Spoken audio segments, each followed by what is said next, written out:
Daniel Boone by Reuben Gold Thwaites. Chapter I. Ancestry and Training. The grandfather of Daniel Boone, George by name, was born in 1666 at the peaceful little hamlet of Stoke, near the city of Exeter in Devonshire, England. His father had been a blacksmith, but he himself acquired the weaver's art. In due time George married Mary Moggridge, a young woman 3 years his junior, and native of the neighboring village of Bradninch, whither he had gone to follow his trade. This worthy couple, professed Quakers, became the parents of 9 children, all born in Bradninch: George, Sarah, Squire, Mary, John, Joseph, Benjamin, James, and Samuel. All of these, except John, married and left numerous descendants in America. The elder Boones were ambitious for the welfare of their large family. They were also fretful under the bitter intolerance encountered by Quakers in those unrestful times. As the children grew to maturity, the enterprising weaver sought information regarding the colony which his co-religionist William Penn had, some 30 years previous, established in America, where were promised cheap lands, religious freedom, political equality, and exact justice to all men. There were then no immigration bureaus to encourage and instruct those who proposed settling in America, no news letters from traveling correspondents to tell the people at home about the Western world, or books or pamphlets illustrating the country. The only method which occurred to George Boone, of Bradninch, by which he could satisfy himself regarding the possibilities of Pennsylvania as a future home for his household, was to send out some of his older children as prospectors. Accordingly, somewhere about 1712 1714, family tradition says, young George, aged from 22 to 24 years, Sarah, a year and a half younger, and Squire, born November 25, 1696, were dispatched to the promised land, and spent several months in its inspection. Leaving Sarah and Squire in Pennsylvania, George returned to his parents with a favorable report. On the 17th of August, 1717, the Boones, parents and children, bade a sorrowful but brave farewell to their relatives and friends in old Bradninch, whom they were never again to see. After journeying some 80 miles over rugged country to the port of Bristol, they there entered a sailing vessel bound for Philadelphia, where they safely arrived upon the 10th of October. Philadelphia was then but a village. Laid out like a checkerboard, with architecture of severe simplicity, its best residences were surrounded by gardens and orchards. The town was substantial, neat, and had the appearance of prosperity, but the frontier was not far away. Beyond outlying fields, the untamed forest closed in upon the little capital. The fur trade flourished, but 2 or 3 days' journey into the forest, and Indians were frequently seen upon the streets. When, therefore, the Boones decided to settle in what is now Abingdon, 12 or 14 miles north of the town, in a sparse neighborhood of Quaker farmers, they at once became backwoodsmen, such as they remained for the rest of their lives. They were, however, not long in Abingdon. Soon after, we find them domiciled a few miles to the northwest, in the little frontier hamlet of North Wales, in Gwynedd Township. This was a Welsh community, whose members had a few years before turned Quakers. Sarah Boone appears, about this time, to have married one Jacob Stover, a German who settled in Oley Township, now in Berks County. The elder George Boone, now that he had become accustomed to moving, after his long, quiet years as a Devonshire weaver, appears to have made small ado over folding his family tent and seeking other pastures. In 1718 he took out a warrant for 400 acres of land in Oley, and near the close of the following year removed to his daughter's neighborhood. This time he settled in earnest, for here in Oley, or rather the later subdivision thereof called Exeter, he spent the remainder of his days, dying in his original log cabin there, in 1744, at the age of 78. He left 8 children, 52 grandchildren, and 10 great-grandchildren, in all 70 descendants, Devonshire men, Germans, Welsh, and Scotch Irish amalgamated into a sturdy race of American pioneers. Among the early Welsh Quakers in the rustic neighborhood of North Wales were the Morgans. On the 23rd of July, 1720, at the Gwynedd meeting house, in accordance with the Quaker ceremony, Squire Boone married Sarah Morgan, daughter of John. A descendant tells us that at this time Squire Boone was a man of rather small stature, fair complexion, red hair, and gray eyes, while his wife was a woman something over the common size, strong and active, with black hair and eyes, and raised in the Quaker order. For 10 or 11 years Squire and Sarah Boone lived in Gwynedd Township, probably on rented land, the former adding to their small income by occasional jobs of weaving, for he had learned his father's trade. They were thrifty folk, but it took 10 years under these primitive conditions to accumulate even the small sum sufficient to acquire a farm of their own. Toward the close of the year 1730, Squire obtained for a modest price a grant of 250 acres of land, situated in his father's township, Oley, a level tract adapted to grazing purposes, on Owatin Creek, some 8 miles southeast of the present city of Reading, and a mile and a half from Exeter meeting house. Here, probably early in 1731, the Boones removed with their 4 children. Relatives and Quaker neighbors assisted, after the manner of the frontier, in erecting a log cabin for the newcomers, and in clearing and fencing for them a small patch of ground. In this rude backwoods home, in the valley of the Schuylkill, was born, upon the 2nd of November, New Style, 1734, Daniel Boone, 4th son and 6th child of Squire and Sarah. It is thought that the name Daniel was suggested by that of Daniel Boone, a well known Dutch painter who had died in London in 1698, and who may have been known, or distantly related, to the family. The other children were Sarah, born in 1724, Israel, 1726, Samuel, 1728, Jonathan, 1730, Elizabeth, 1732, Mary, 1736, George, 1739, Edward, 1744, Squire, and Hannah, all of them natives of Oley. Born into a frontier community, Daniel Boone's entire life was spent amid similar surroundings, varying only in degree. With the sight of Indians he was from the first familiar. They frequently visited Oley and Exeter, and were cordially received by the Quakers.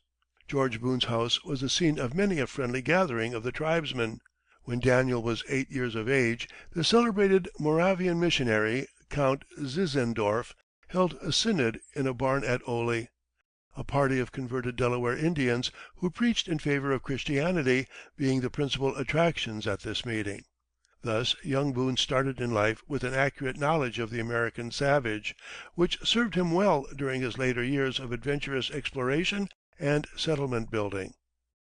Squire Boone appears soon to have become a leader in his community. His farm, to whose acres he from time to time added, was attended to as closely as was usual among the frontiersmen of his day, and at home the business of weaving was not neglected, for he kept in frequent employment 5 or 6 looms, making homespun cloths for his neighbors and the market. He had an excellent grazing range, some 5 or 6 miles north of the homestead, and each season sent his stock thither, as was the custom at that time. Mrs. Boone and Daniel accompanied the cows, and from early spring until late in autumn lived in a rustic cabin, far from any other human beings.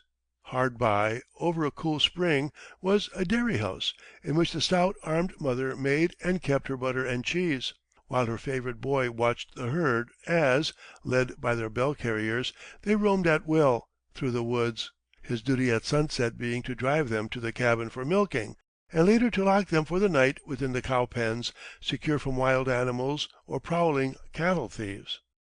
While tending his cattle, a work involving abundant leisure, the young herdsman was also occupied in acquiring the arts of the forest.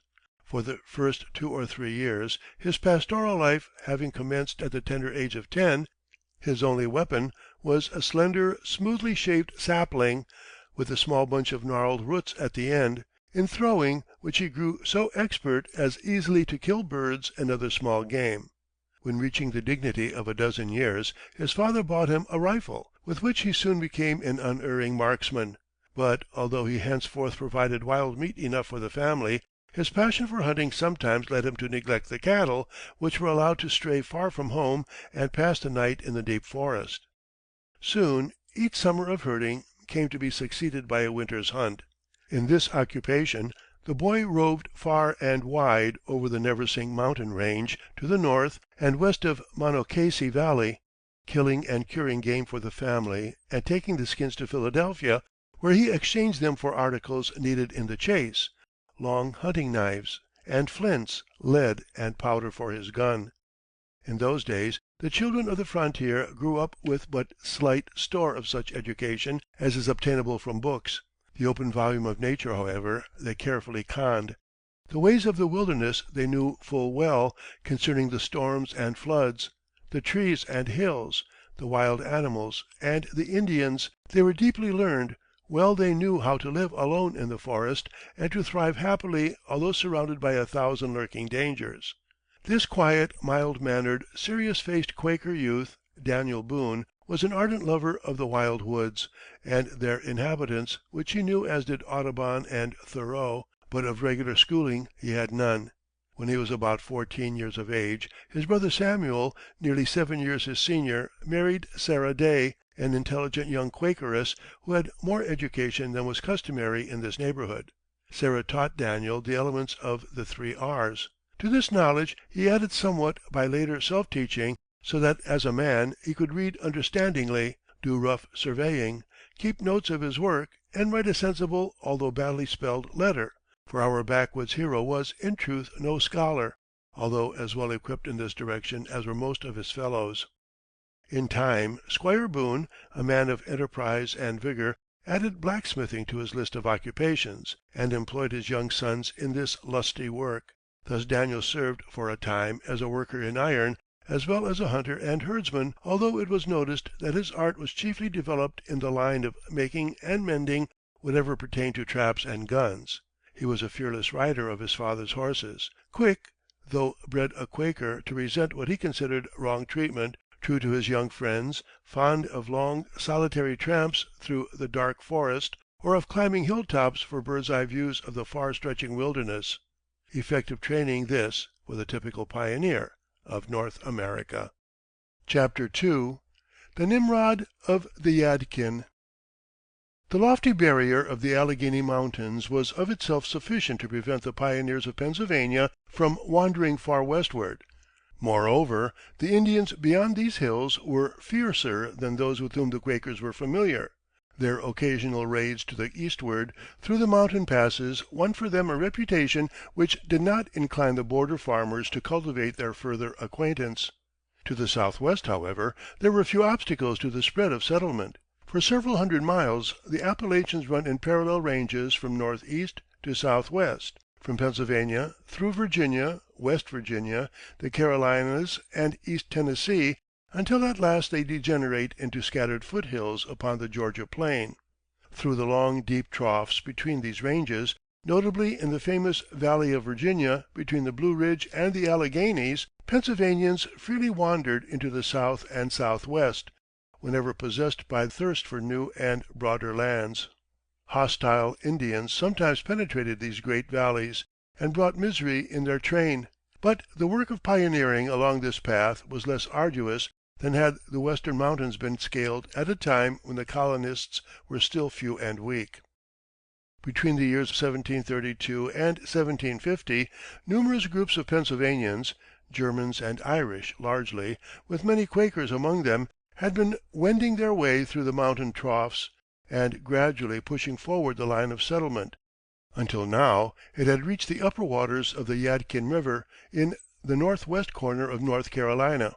Trials abundant fell to their lot, but the soil of the valleys was unusually fertile, game was abundant, the climate mild, the country beautiful, and life in general upon the new frontier, although rough, such as to appeal to the borderers as a thing desirable. The glowing reports of each new group attracted others. Thus was the wilderness tamed by a steady stream of immigration from the older lands of the northern colonies, while not a few penetrated to this Arcadia through the passes of the Blue Ridge from eastern Virginia and the Carolinas. Squire and Sarah Boone, of Oley, now possessed 11 children, some of whom were married and settled within this neighborhood, which consisted so largely of the Boones and their relatives. The choicest lands of eastern Pennsylvania had at last been located. The outlook for the younger Boones, who soon would need new homesteads, did not appear encouraging. The fame of the Yadkin Valley, 500 miles southwestward, had reached Oley, and thither, in the spring of 1750, the majority of the Boones, after selling their lands and surplus stock, bravely took up the line of march. With the women and children stowed in canvas-covered wagons, the men and boys riding their horses at front and rear, and driving the lagging cattle, the picturesque little caravan slowly found its way to the ford of Harper's Ferry, thence up the beautiful valley of the Shenandoah.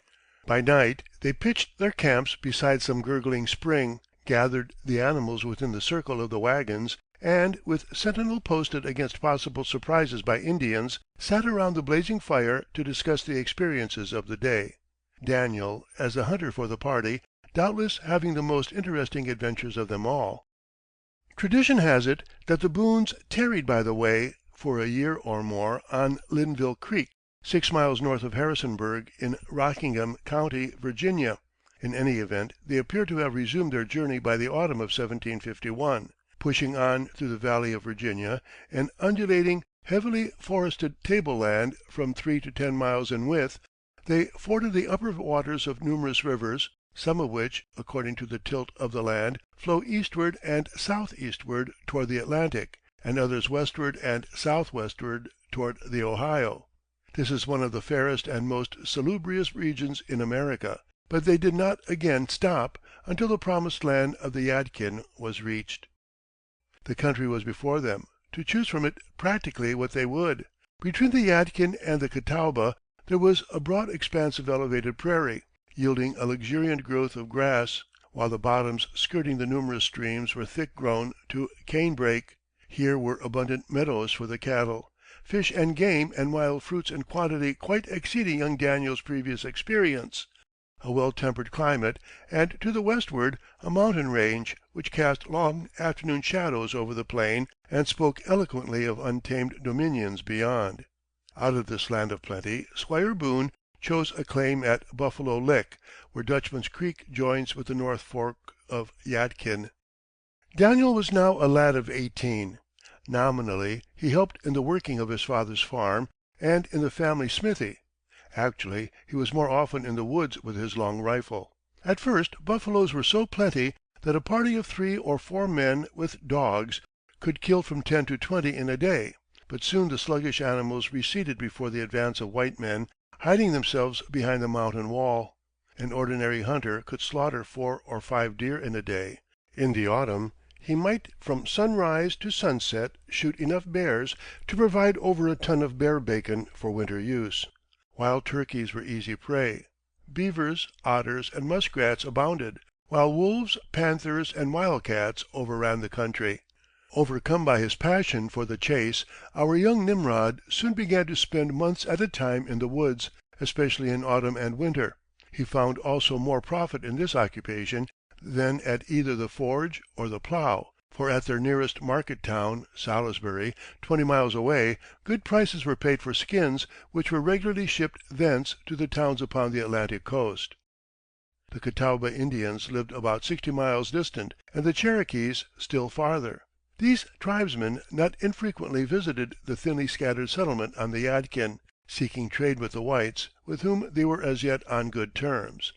They were, however, now and then raided by northern Indians, particularly the Shawnees, who, collecting in the Valley of Virginia, swept down upon them with fury, sometimes also committing depredations upon the whites who had befriended their tribal enemies, and who, unfortunately, had staked their farms in the old-time war-path of the marauders.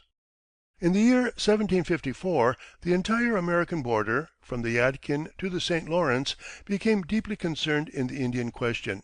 France and England had long been rivals for the mastery of the North American continent, lying west of the Alleghanies. France had established a weak chain of posts upon the upper Great Lakes, and down the Mississippi River to New Orleans, thus connecting Canada with Louisiana.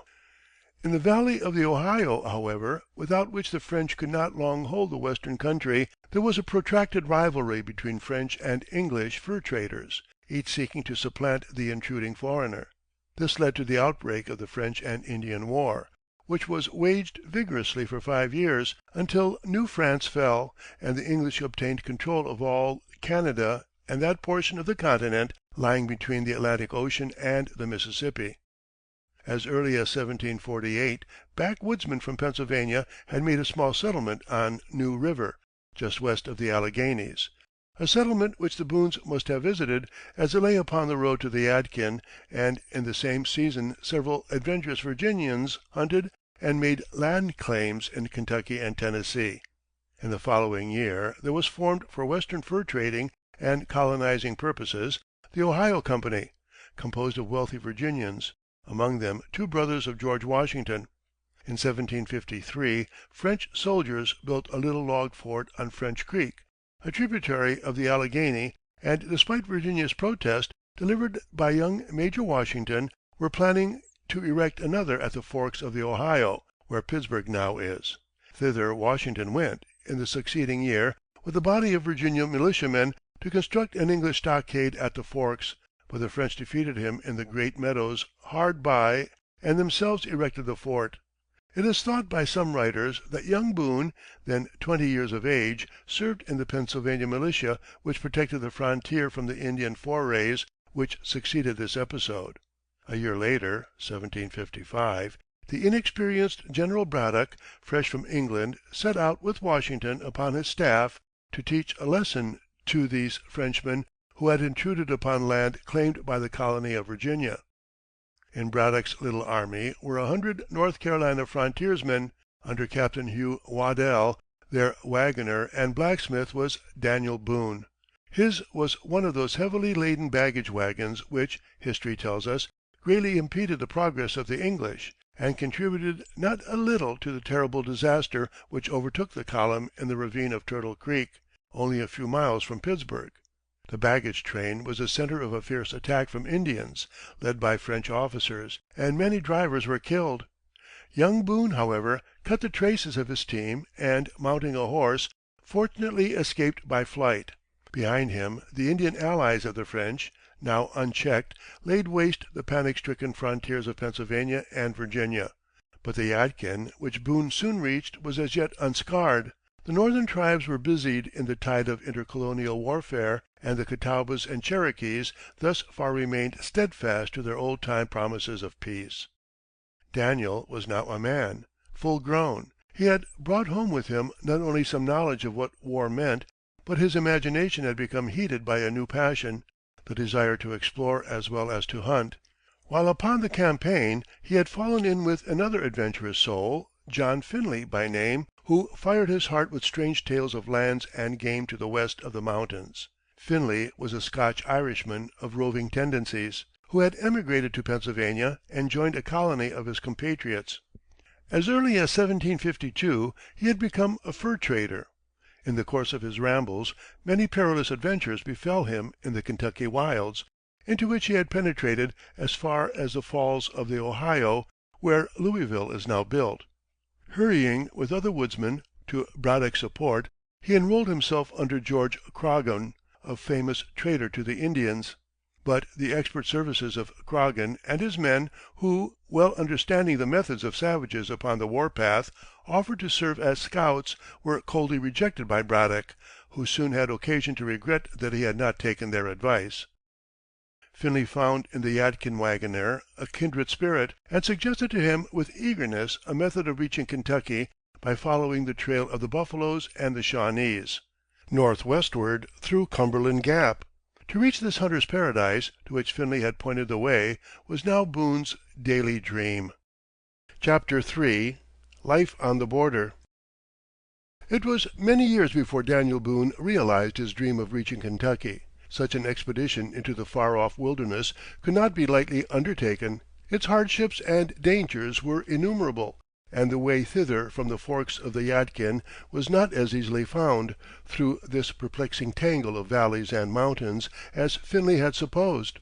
His own route had doubtless been over the Ohio Company's pass from the upper waters of the Potomac to a tributary of the Monongahela. Another reason caused Daniel long to linger near his home.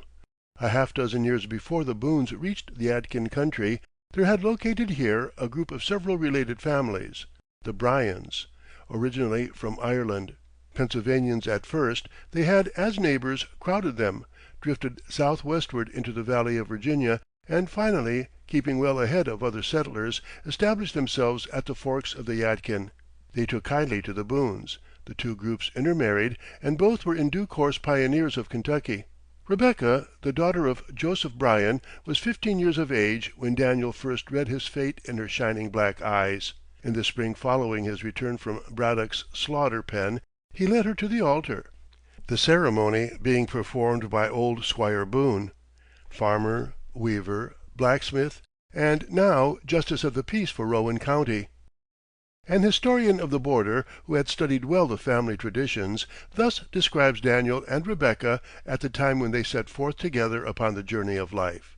"Behold that young man, exhibiting such unusual firmness and energy of character, 5 feet 8 inches in height, with broad chest and shoulders, his form gradually tapering downward to his extremities, his hair moderately black, blue eyes arched with yellowish eyebrows, his lips thin, with a mouth peculiarly wide, a countenance fair and ruddy, with a nose a little bordering on the Roman order." Such was Daniel Boone, now past 21, presenting altogether a noble, manly, prepossessing appearance. Rebecca Bryan, whose brow had now been fanned by the breezes of 17 summers, was, like Rebecca of old, very fair to look upon, with jet black hair and eyes, complexion rather dark, and something over the common size of her sex, her whole demeanor expressive of her childlike artlessness, pleasing in her address, and unaffectedly kind in all her deportment. Never was there a more gentle, affectionate, forbearing creature than this same fair youthful bride of the Yadkin. In the annals of the frontier, as elsewhere, all brides are fair and grooms are manly. But, allowing for the natural enthusiasm of hero worshippers, we may, from the abundance of testimony to that effect, at least conclude that Daniel and Rebecca Boone were a well favored couple, fit to rear a family of sturdy borderers. It was neither the day nor the place for expensive trousseaux and wedding journeys. After a hilarious wedding feast, Boone and his wife, with scanty equipment, immediately commenced their hard task of winning a livelihood from the soil and the forest. At first, occupying a rude log cabin in his father's yard, they soon afterward acquired some level land of their own, lying upon Sugar Tree, a tributary of Dutchman's Creek in the Bryan settlement, a few miles north of Squire Boone's. All of this neighborhood lies within what is now Davie County, still one of the richest farming districts in North Carolina. Save when driven out by Indian alarms and forays, they here lived quietly for many years.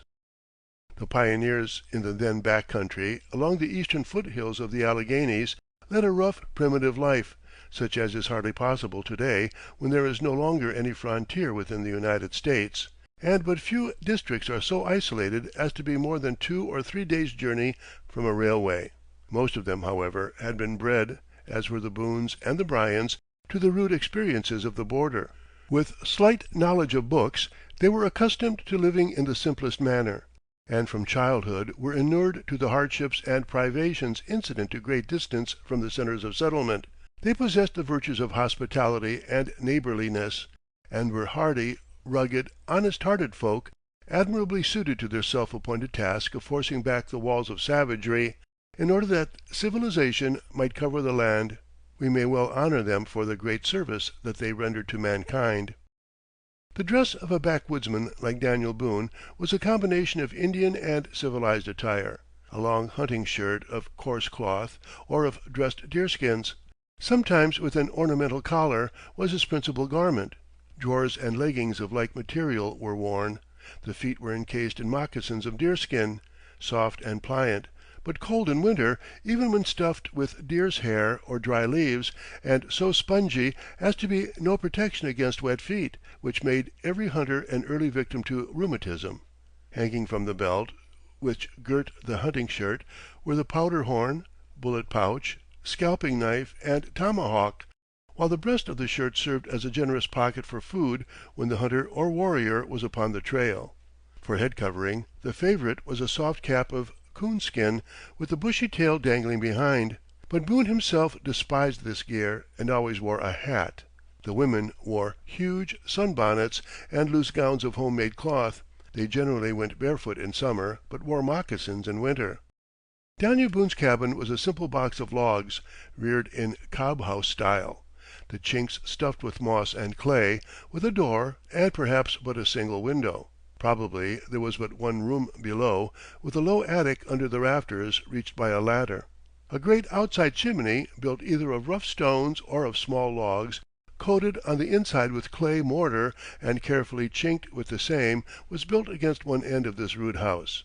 In the fireplace, large enough for logs 5 or 6 feet in length, there was a crane from which was hung the iron pot in which the young wife cooked simple meals of corn mush, pumpkins, squashes, beans, potatoes, and pork, or wild meat of many kinds, fresh and dried, in a bake kettle, laid upon the live coals. She made the bread and corn pone, or fried her steaks, which added variety to the fare. Dishes and other utensils were few. Some pewter plates, forks and spoons, wooden bowls and trenchers, with gourds and hard-shelled squashes for drinking mugs. For knife, Boone doubtless used his belt weapon, and scorned the crock plates, now slowly creeping into the valley, as calculated to dull its edge. Over the fireplace deer's horns served as rests for his gun. Into the log wall were driven great wooden pegs, hanging from which flitches of dried and smoked bacon, venison, and bear's meat mingled freely with the family scanty wardrobe. With her cooking and rude mending, her moccasin making, her distaff and loom for making cloths, her occasional plying of the hoe in the small vegetable patch, and her ever-present care of the children and dairy, Rebecca Boone was abundantly occupied. In these early years of married life, Daniel proved a good husbandman, planting and garnering his crops with regularity, and pasturing a few scrawny cattle and swine upon the wild lands adjoining his farm.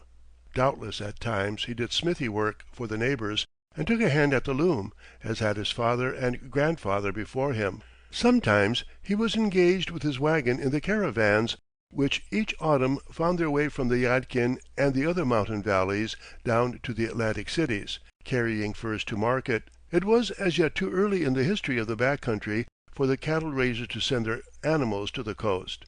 In the Valley of Virginia, hemmed in upon the east by the Blue Ridge, pack horses were alone used in this traffic, for the mountain paths were rough and narrow, but wagons could be utilized in the more southern districts. The caravans brought back to the pioneers salt, iron, cloths, and a few other manufactured goods.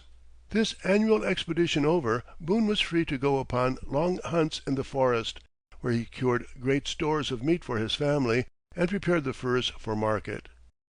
The backwoodsmen of the Yadkin had few machines to assist them in their labor, and these were of the simplest sort. Practically every settler was his own mechanic, although some men became, in certain lines, more expert than their neighbors, and to them fell such work for the entire settlement. Grinding corn into meal, or cracking it into hominy, were, as usual with primitive peoples, tasks involving the most machinery. Rude mortars and pestles, some of the latter ingeniously worked by means of springy sweeps, were commonly seen. A device something like a nutmeg grater was often used when the corn was soft. 2 circular millstones, worked by hand, were effective, and there were some operated by water power. Medicine was at a crude stage, many of the so-called cures being as old as Egypt, while others were borrowed from the Indians. The borderers firmly believed in the existence of witches. Bad dreams, eclipses of the sun, the howling of dogs, and the croaking of ravens were sure to bring disasters in their train. Their sports laid stress on physical accomplishments, great strength, dexterity with the rifle, hunting, imitating the calls of wild birds and beasts, throwing the tomahawk, running, jumping, wrestling, dancing, and horse racing. They were also fond, as they gathered around one another's great fireplaces in the long winter evenings, of story telling and dramatic recitation. Some of the wealthier members of this primitive society owned negro slaves, to whom sometimes they were cruel, freely using the whip upon both women and men. Indeed, in their own frequent quarrels, fierce brutality was sometimes used, adversaries in a fist fight being occasionally maimed or otherwise disfigured for life. There was for a long time neither law nor gospel upon this far-away frontier. Justices of the peace had small authority. Preachers were at first unknown. Many of the borderers were Presbyterians and others Quakers, but under such social conditions these were little else than names. Nevertheless, there was a sound public sentiment among these rude, isolated people, who were a law unto themselves. They respected and honored candor, honesty, hospitality, regular habits, and good behavior generally, and very severe were the punishments with which they visited offenders. If a man acted as a coward in time of war, shirked his full measure of duty to the public, failed to care for his family, was careless about his debts, stole from his neighbors, was needlessly profane, or failed to treat women respectfully, he was either shunned by his fellows or forced to leave the settlement. Amid such surroundings and of such stuff was Daniel Boone, in the days when he was living uneventfully in the valley of the Yadkin, as farmer, blacksmith, wagoner, and hunter, before the Indian wars and his explorations west of the long-shadowed mountain range made of him a popular hero. Chapter IV. Red Man against White Man. The borderers in the Valley of Virginia and on the western highlands of the Carolinas were largely engaged in raising horses, cattle, sheep, and hogs, which grazed at will upon the broad slopes of the eastern foothills of the Alleghanies, most of them being in as wild a state as the great roving herds now to be seen upon the semi-arid plains of the far west. Indeed, there are some strong points of resemblance between the life of the frontier herdsman of the middle of the 18th century and that of the cow ranchers of our own day, although the most primitive conditions now existing would have seemed princely to Daniel Boone.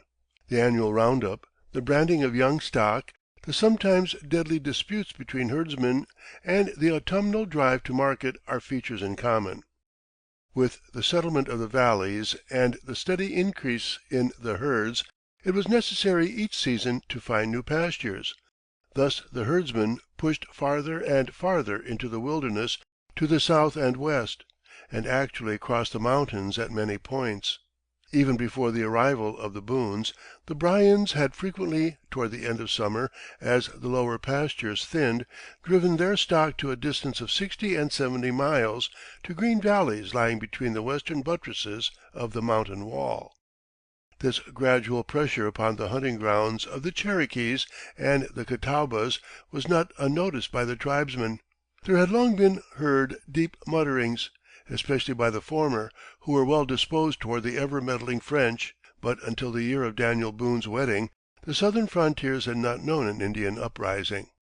The year previous, 1755, the Cherokees had given reluctant permission to the whites to build 2 posts in their country for the protection of the frontiers against the French, who, with their Indian allies, were continually active against the New York, Pennsylvania, and Virginia frontiers, and were known to be attempting the corruption of the southern Indians.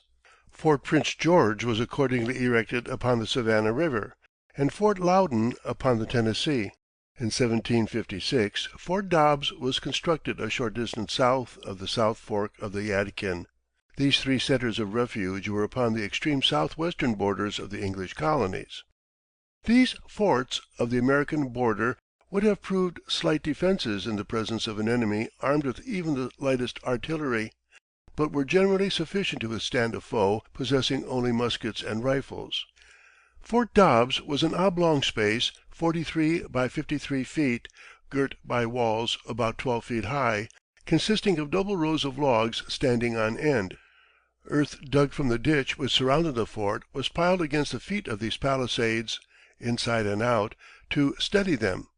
They were fastened to one another by wooden pins, and their tops were sharpened so as to impede those who might seek to climb over. At the angles of the stockade were blockhouses 3 stories high, each story projecting about 18 inches beyond the one beneath. There were openings in the floors of the two upper stories to enable the defenders to fire down upon an enemy which sought to enter below.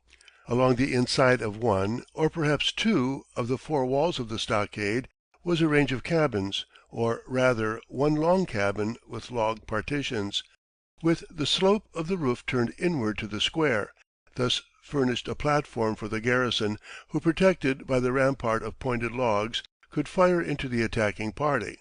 Other platforms were bracketed against the walls not backed by cabins.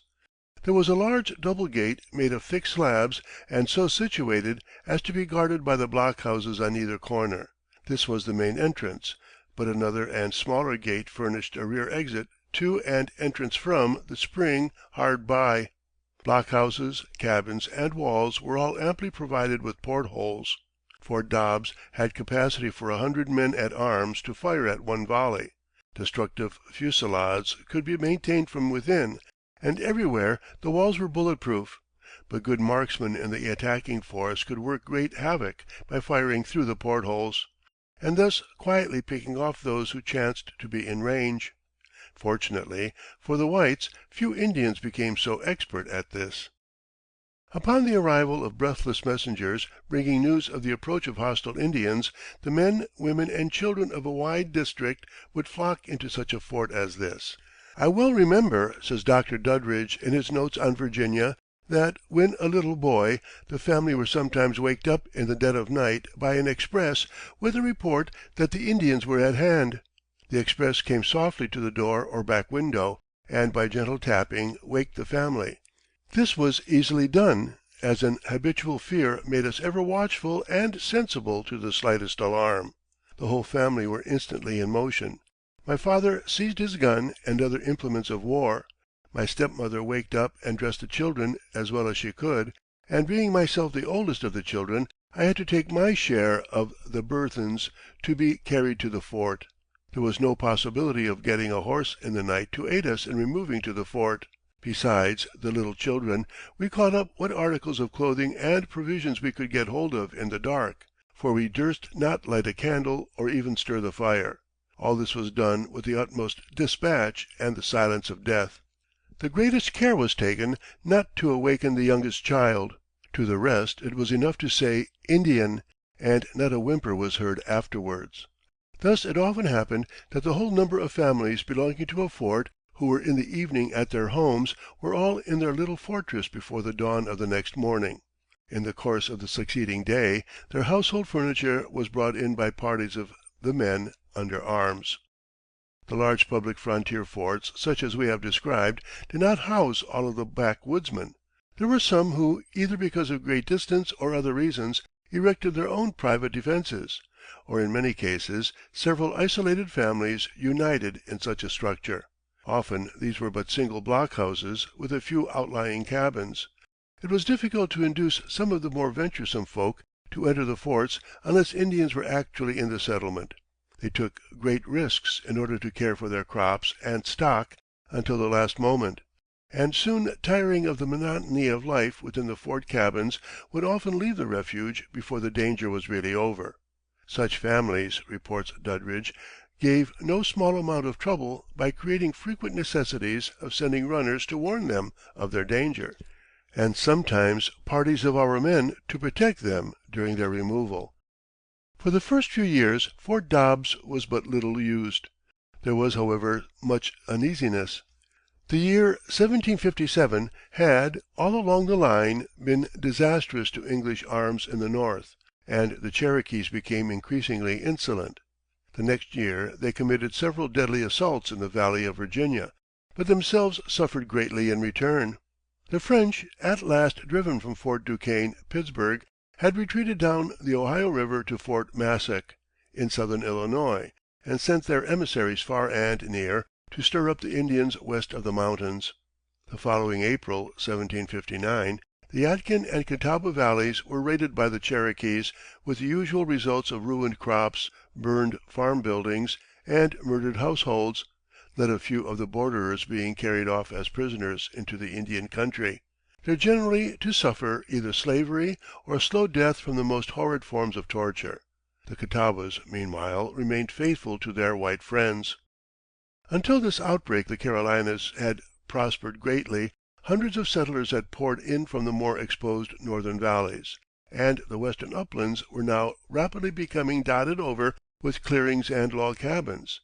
The Indian forays at once created a general panic throughout this region, heretofore considered safe. Most of the Yadkin families, together with English fur traders who hurried in from the woods, huddled within the walls either of Fort Dobbs or of small neighborhood forts hastily constructed, but many others, in their fright, fled with all their possessions to settlements on or near the Atlantic coast.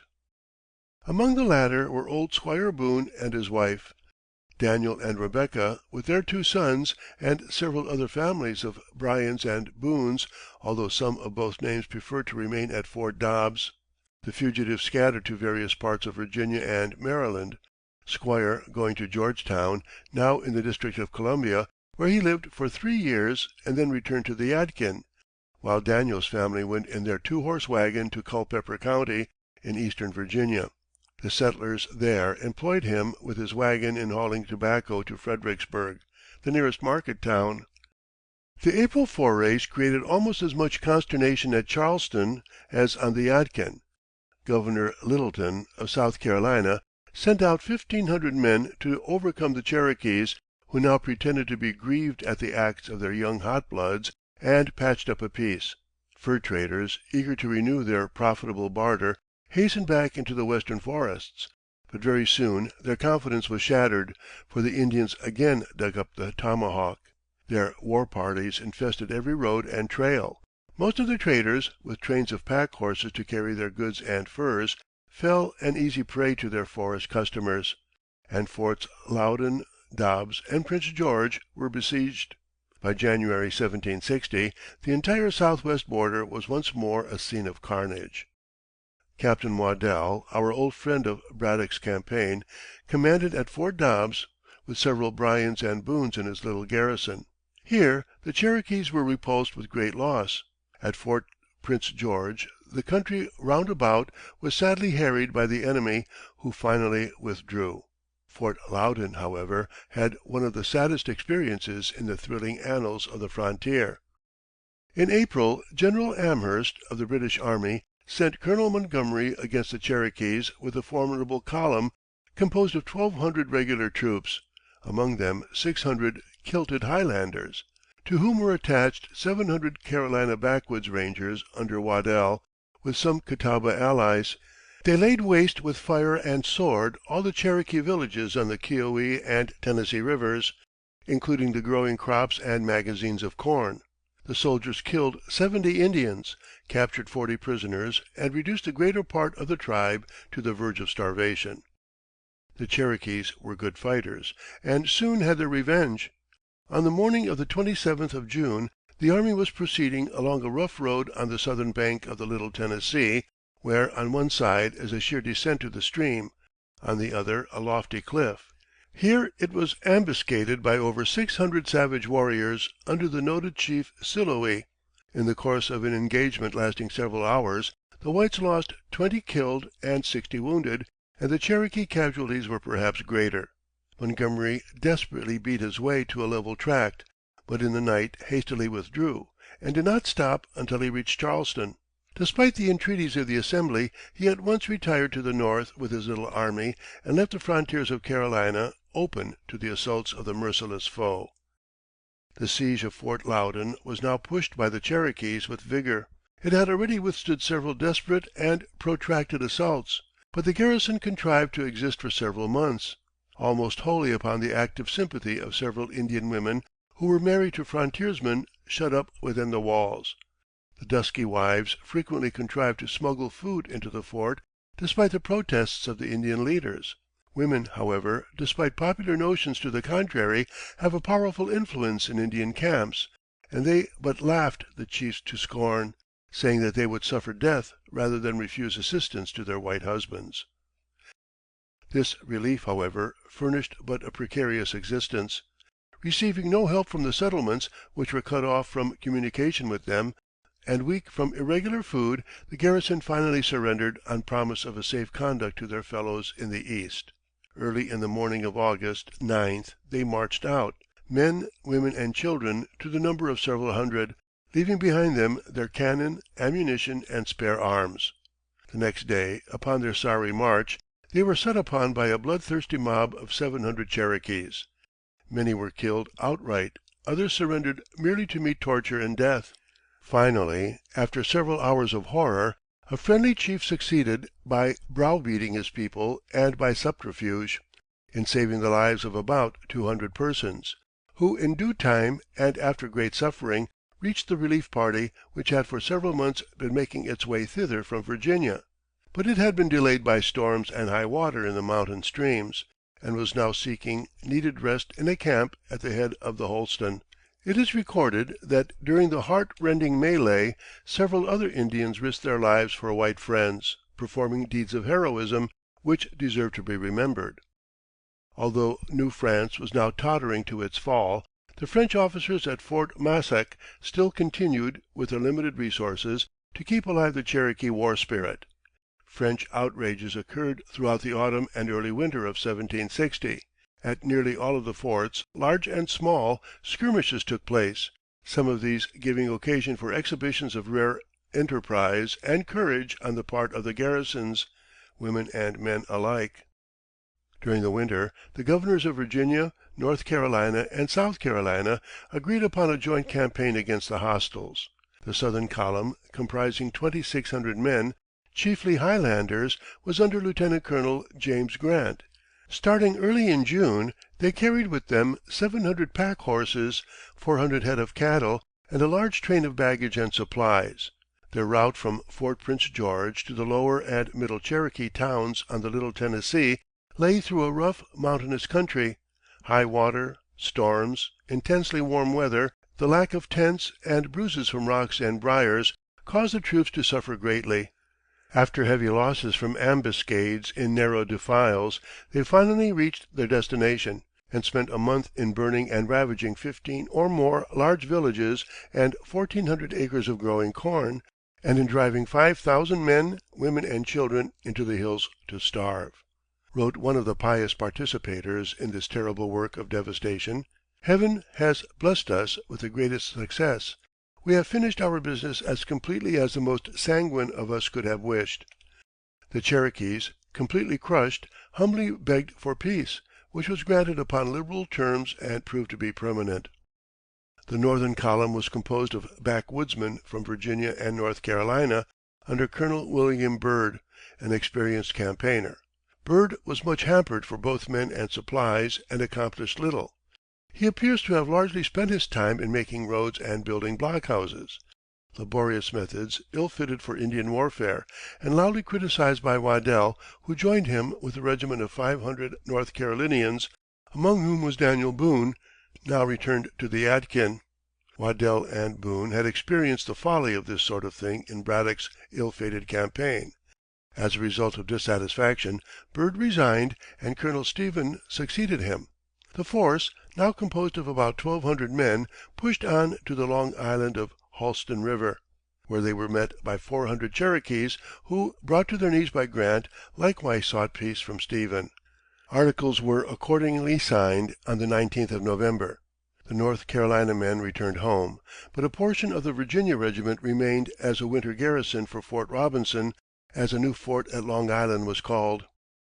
Now that the Yadkin region has, after its sad experience, been blessed with a promise of peace, we may well pause, briefly, to consider the ethics of border warfare. This life history will, to its close, have much to do with Indian forays and white reprisals, and it is well that we should consider them dispassionately. The Cherokees were conducting a warfare in defense of their villages, fields, and hunting grounds, which were being rapidly destroyed by the inrush of white settlers, who seemed to think that the Indians had no rights worth consideration. Encouraged by the French, who deemed the English intruders on lands which they had first explored, the American aborigines seriously thought that they might stem the tide of English settlement. It was impossible that they should win, for civilization has in such cases ever triumphed over savagery, but that they should make the attempt was to be expected from a high-spirited race trained to war. We can but sympathize with and honor them for making their several stout stands against the European wave which was, ultimately, to sweep them from their native land. King Philip, Opechancanough, Pontiac, Tecumseh, Red Jacket, Sitting Bull, Captain Jack, were types of successive leaders who, at various stages of our growth westward, have stood as bravely as any Spartan hero to contest our all-conquering advance. It is a time-honored custom of historians of the frontier to consider Indians as all wrong and whites as all right, and that, of course, was the opinion of the borderers themselves, of Daniel Boone and all the men of his day.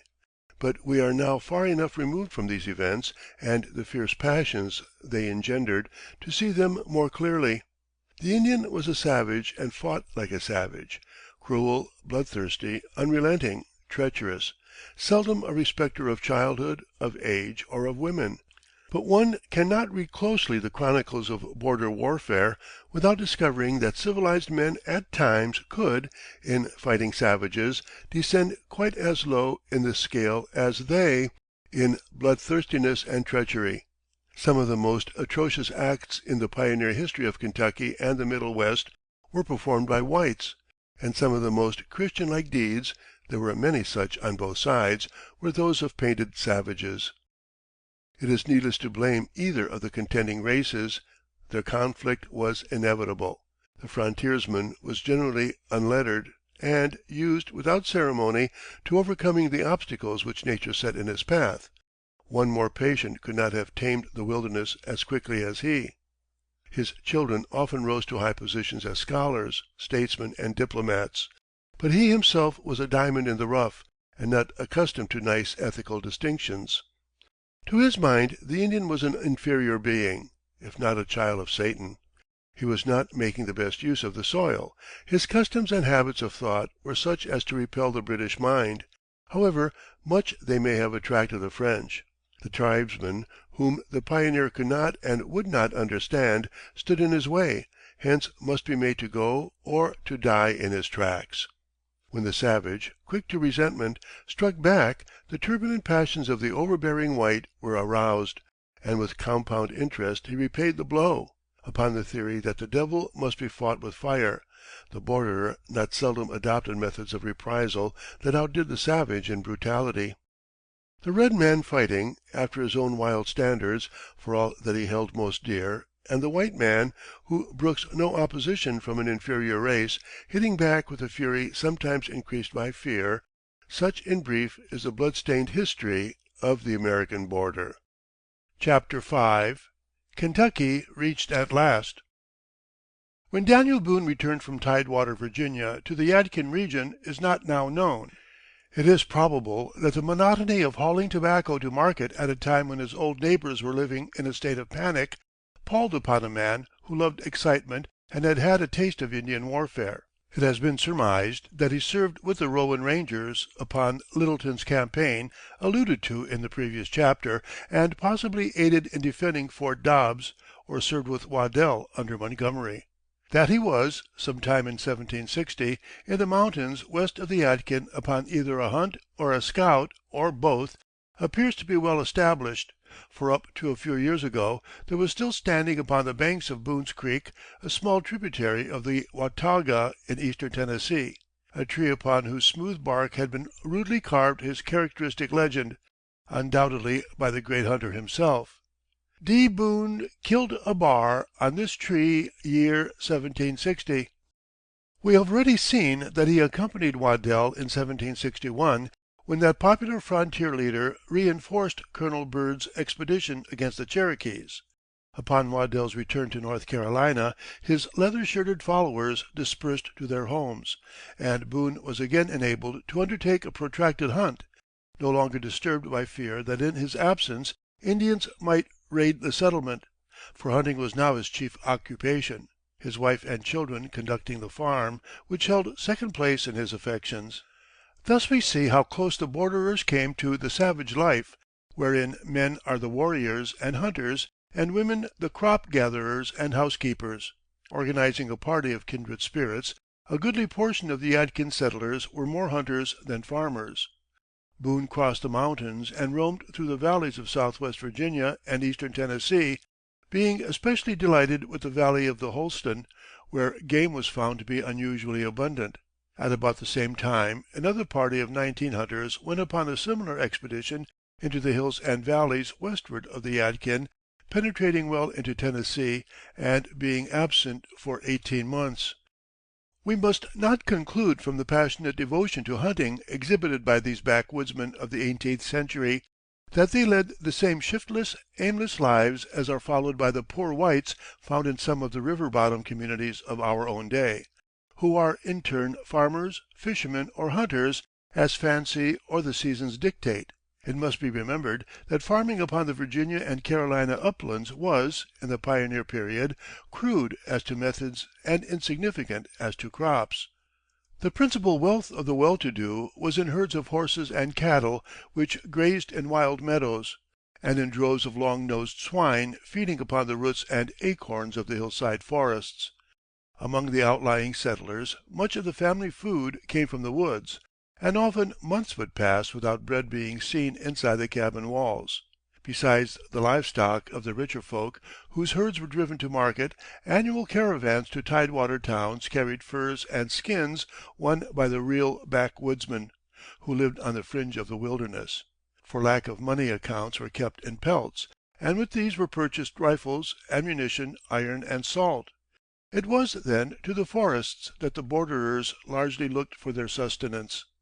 Hence those long hunts, from which the men of the Yadkin, unerring marksmen, would come back laden with great packs of pelts for the markets, and dried venison, bear's meat, and bear's oil for their family larders. Naturally, this wandering, adventurous life, spiced with excitement in many forms, strongly appealed to the rough, hardy borderers, and unfitted them for other occupations. Under such conditions farming methods were not likely to improve, nor the arts of civilization to prosper, for the hunter not only best loved the wilderness, but settlement narrowed his hunting grounds. Thus it was that the frontiersman of the Daniel Boone type, Indian hater as he was, had at heart much the same interests as the savage whom he was seeking to supplant. It was simply a question as to which hunter, red or white, should occupy the forest. To neither was settlement welcome. With the opening of 1762 the southwest border began to be reoccupied. The abandoned log cabins once more had fires lighted upon their hearths at the base of the great outside chimneys of stones and mud-plastered boughs. The deserted clearings, which had become choked with weeds and underbrush in the 5 years of Indian warfare, were again cultivated by their reassured owners. Among the returned refugees were Daniel's parents, Squire and Sarah Boone, who had ridden on horseback overland all the way from Maryland. 3 years later Squire Boone died, one of the most highly esteemed men in the valley. The Yadkin country was more favored than some other portions of the backwoods of North Carolina.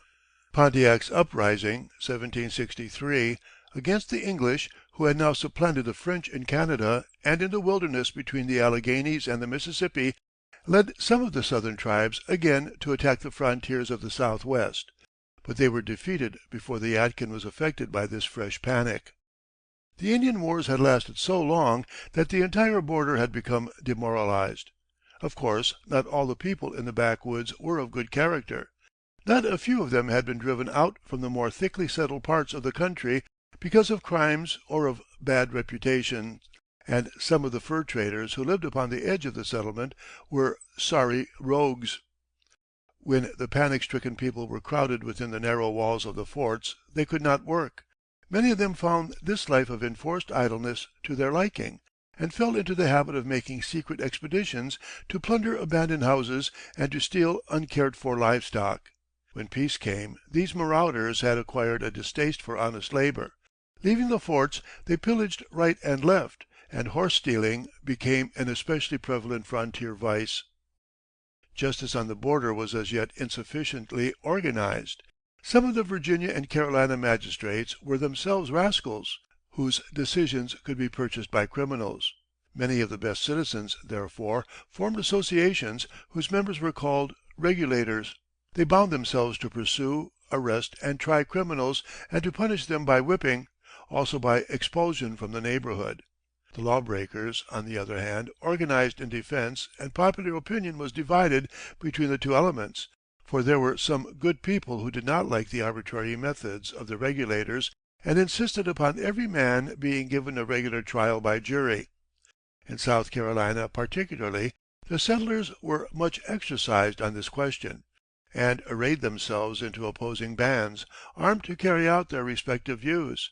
For a time civil war was feared, but finally, after 5 years of disturbance, an agreement was reached, efficient courts were established, and justice triumphed. Affairs did not reach so serious a stage in North Carolina. Nevertheless, there were several bands of vicious and indolent men, who, entrenched in the hills, long defied the regulators. One of these parties built a rude stockaded fort beneath an overhanging cliff in the mountains back of the Yadkin settlements. They stole horses, cattle, farming utensils, in fact, anything that they could lay their hands upon. One day they grew so bold as to kidnap a girl. The settlers, now roused to action, organized attacking companies, one of them headed by Daniel Boone, and carried the log fortress of the bandits by storm. The culprits were taken to Salisbury jail, and the clan broken up. The rapid growth of the country soon made game scarce in Boone's neighborhood. Not only did the ever-widening area of cleared fields destroy the cover, but there was, of course, more hunters than before. Thus our Nimrod, who in his early manhood cared for nothing smaller than deer, was compelled to take extended trips in his search for less frequented places. It was not long before he had explored all the mountains and valleys within easy reach, and became familiar with the views from every peak in the region, many of them 5,000 and 6,000 feet in height. As early as 1764–65, Boone was in the habit of taking with him, upon these trips near home, his little son James, then 7 or 8 years of age. This was partly for company, but mainly for the lad's education as a hunter. Frequently they would spend several days together in the woods during the autumn and early winter, the deer hunting season, and often, when in open camps, were overtaken by snowstorms. On such occasions the father would keep the boy warm by clasping him to his bosom as they lay with feet toward the glowing camp fire. As the well-taught lad grew into early manhood, these two companions would be absent from home for 2 and 3 months together, always returning well laden with the spoils of the chase. Hunters in Boone's day had 2 kinds of camp: open, when upon the move, which meant sleeping in their blankets upon the ground wherever darkness or weariness overtook them; closed, where remaining for some time in a locality. A closed camp consisted of a rude hut of logs or poles, the front entirely open, the sides closely chinked with moss, and the roof covered with blankets, boughs, or bark sloping down to a back log. In times when the Indians were not feared, a fire was kept up throughout the night, in front, in order to warm the enclosure. Upon a bed of hemlock boughs or of dried leaves, the hunters lay with heads to the back log and stockinged feet to the blaze, for their spongy moccasins were hung to dry. Such a camp, often called a half-faced cabin, was carefully placed so that it might be sheltered by neighboring hills from the cold north and west winds. It was fairly successful as a protection from rain and snow, and sometimes served a party of hunters throughout several successive seasons, but it was ill-fitted for the coldest weather. Boone frequently occupied a shelter of this kind in the woods of Kentucky. During the last 4 months of 1765, Boone and 7 companions went on horseback to the new colony of Florida, with a view to moving thither if they found it suited to their tastes. Wherever possible, they stopped overnight at borderers' cabins upon the frontiers of the Carolinas and Georgia. But such opportunities did not always occur. They often suffered from hunger, and once they might have died from starvation but for the timely succor of a roving band of Seminole Indians. They explored Florida all the way from St. Augustine to Pensacola, and appear to have had a rather wretched time of it. The trails were miry from frequent rains, the number and extent of the swamps appalled them, and there was not game enough to satisfy a man like Boone, who scorned alligators. Pensacola, however, so pleased him that he determined to settle there, and purchased a house and lot which he might in due time occupy. Upon their return, Boone told his wife of his Pensacola venture, but this sturdy woman of the frontier spurned the idea of moving to a gameless land. So the town lot was left to take care of itself, and henceforth the dutiful husband looked only to the West as his model of a perfect country. At the close of the French and Indian War, there arrived in Boone settlement a Scotch Irishman named Benjamin Cutbirth, aged about 23 years. He was a man of good character and a fine hunter. Marrying Elizabeth Wilcoxen, a niece of Daniel Boone, he and Boone went upon long hunts together, and attained that degree of comradeship which joint life in a wilderness camp is almost certain to produce. In 1766 several families from North Carolina went to Louisiana, apparently by sea to New Orleans, and founded an English settlement above Baton Rouge on the Mississippi River. The news of this event gave rise to a general desire for exploring the country between the mountains and the great river.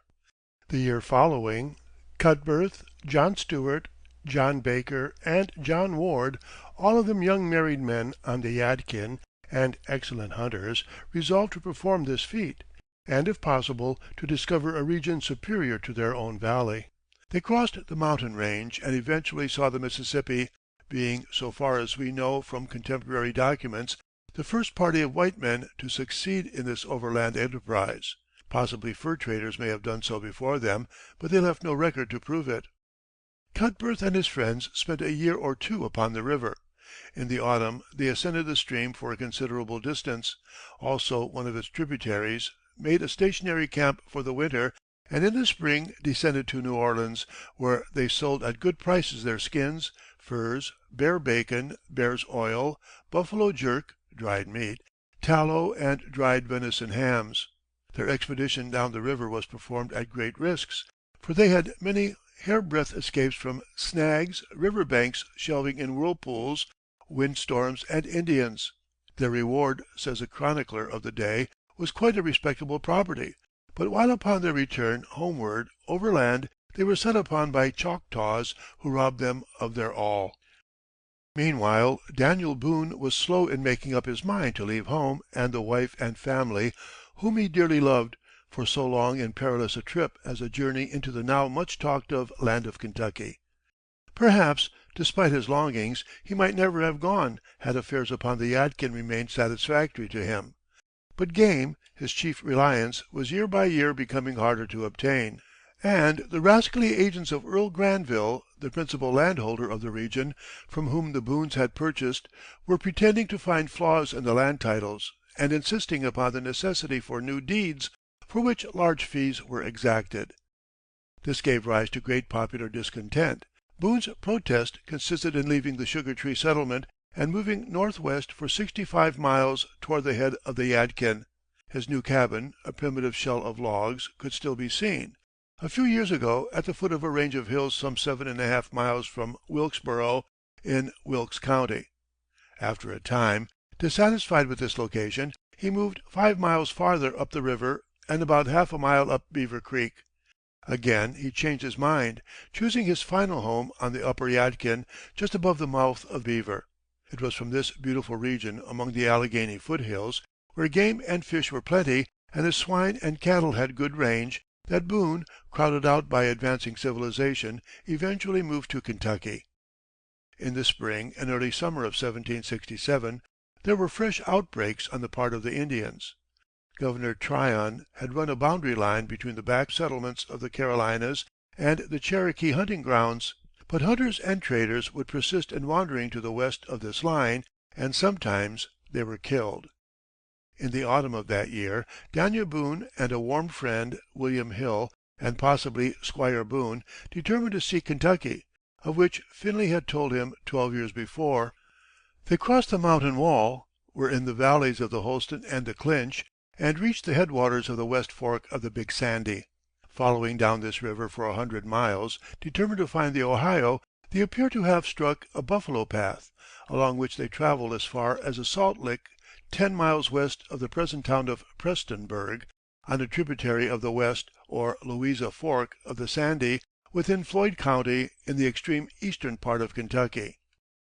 Caught in a severe snowstorm, they were compelled to camp at this lick for the entire winter. It proved to be the most profitable station that they could have selected, for buffaloes and other animals came in large numbers to lick the brackish soil, and all the hunters had to do was to rise, kill, and eat. Although now considerably west of the Cumberland Mountains, The explorers were not aware that they were within the famed Kentucky, and as the country was very hilly, covered with briers which annoyed them greatly, and altogether forbidding, they despaired of reaching the promised land by this path, and in the spring returned to the Yadkin. Chapter VI. Alone in the Wilderness. In the winter of 1768–69, a peddler with horse and wagon wandered into the valley of the Upper Yadkin, offering small wares to the settlers' wives. This was thrifty John Finley, former fur trader and Indian fighter, who, 13 years before, had, as we have seen, fraternized with Boone in Braddock's ill-fated army on the Monongahela.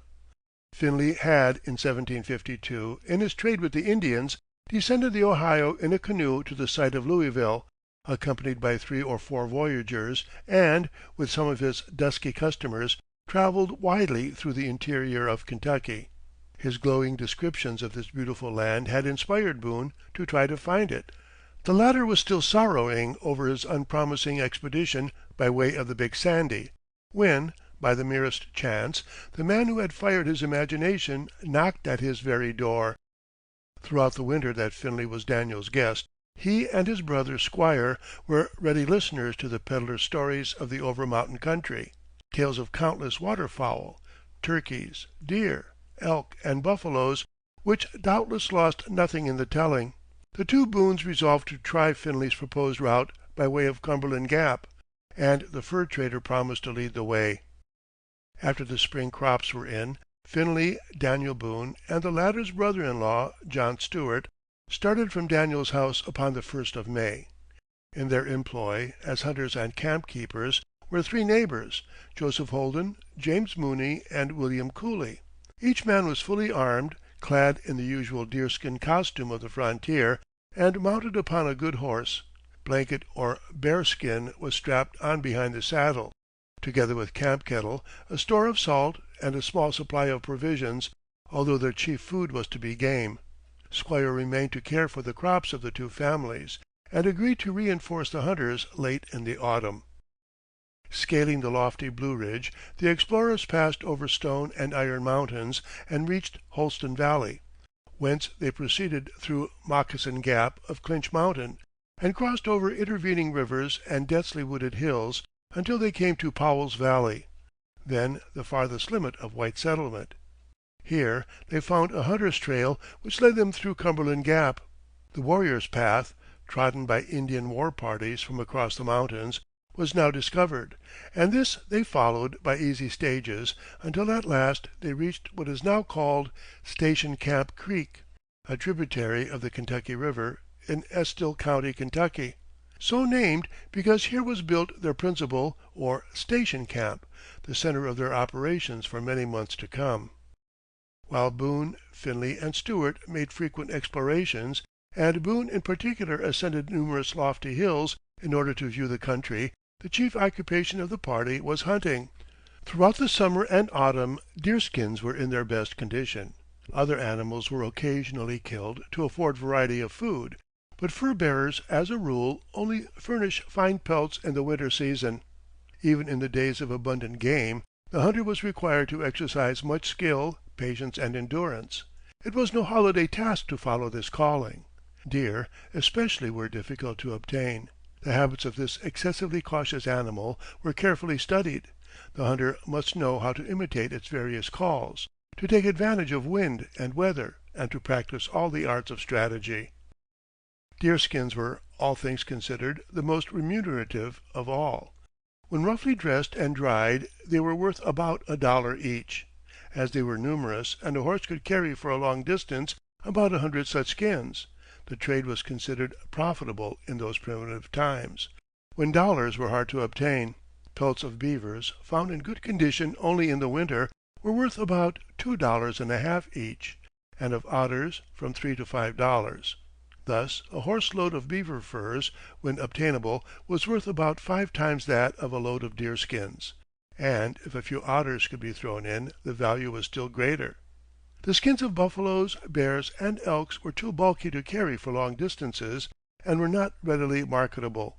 A few elk hides were needed, however, to cut up into harness and straps. and bear and buffalo robes were useful for bedding.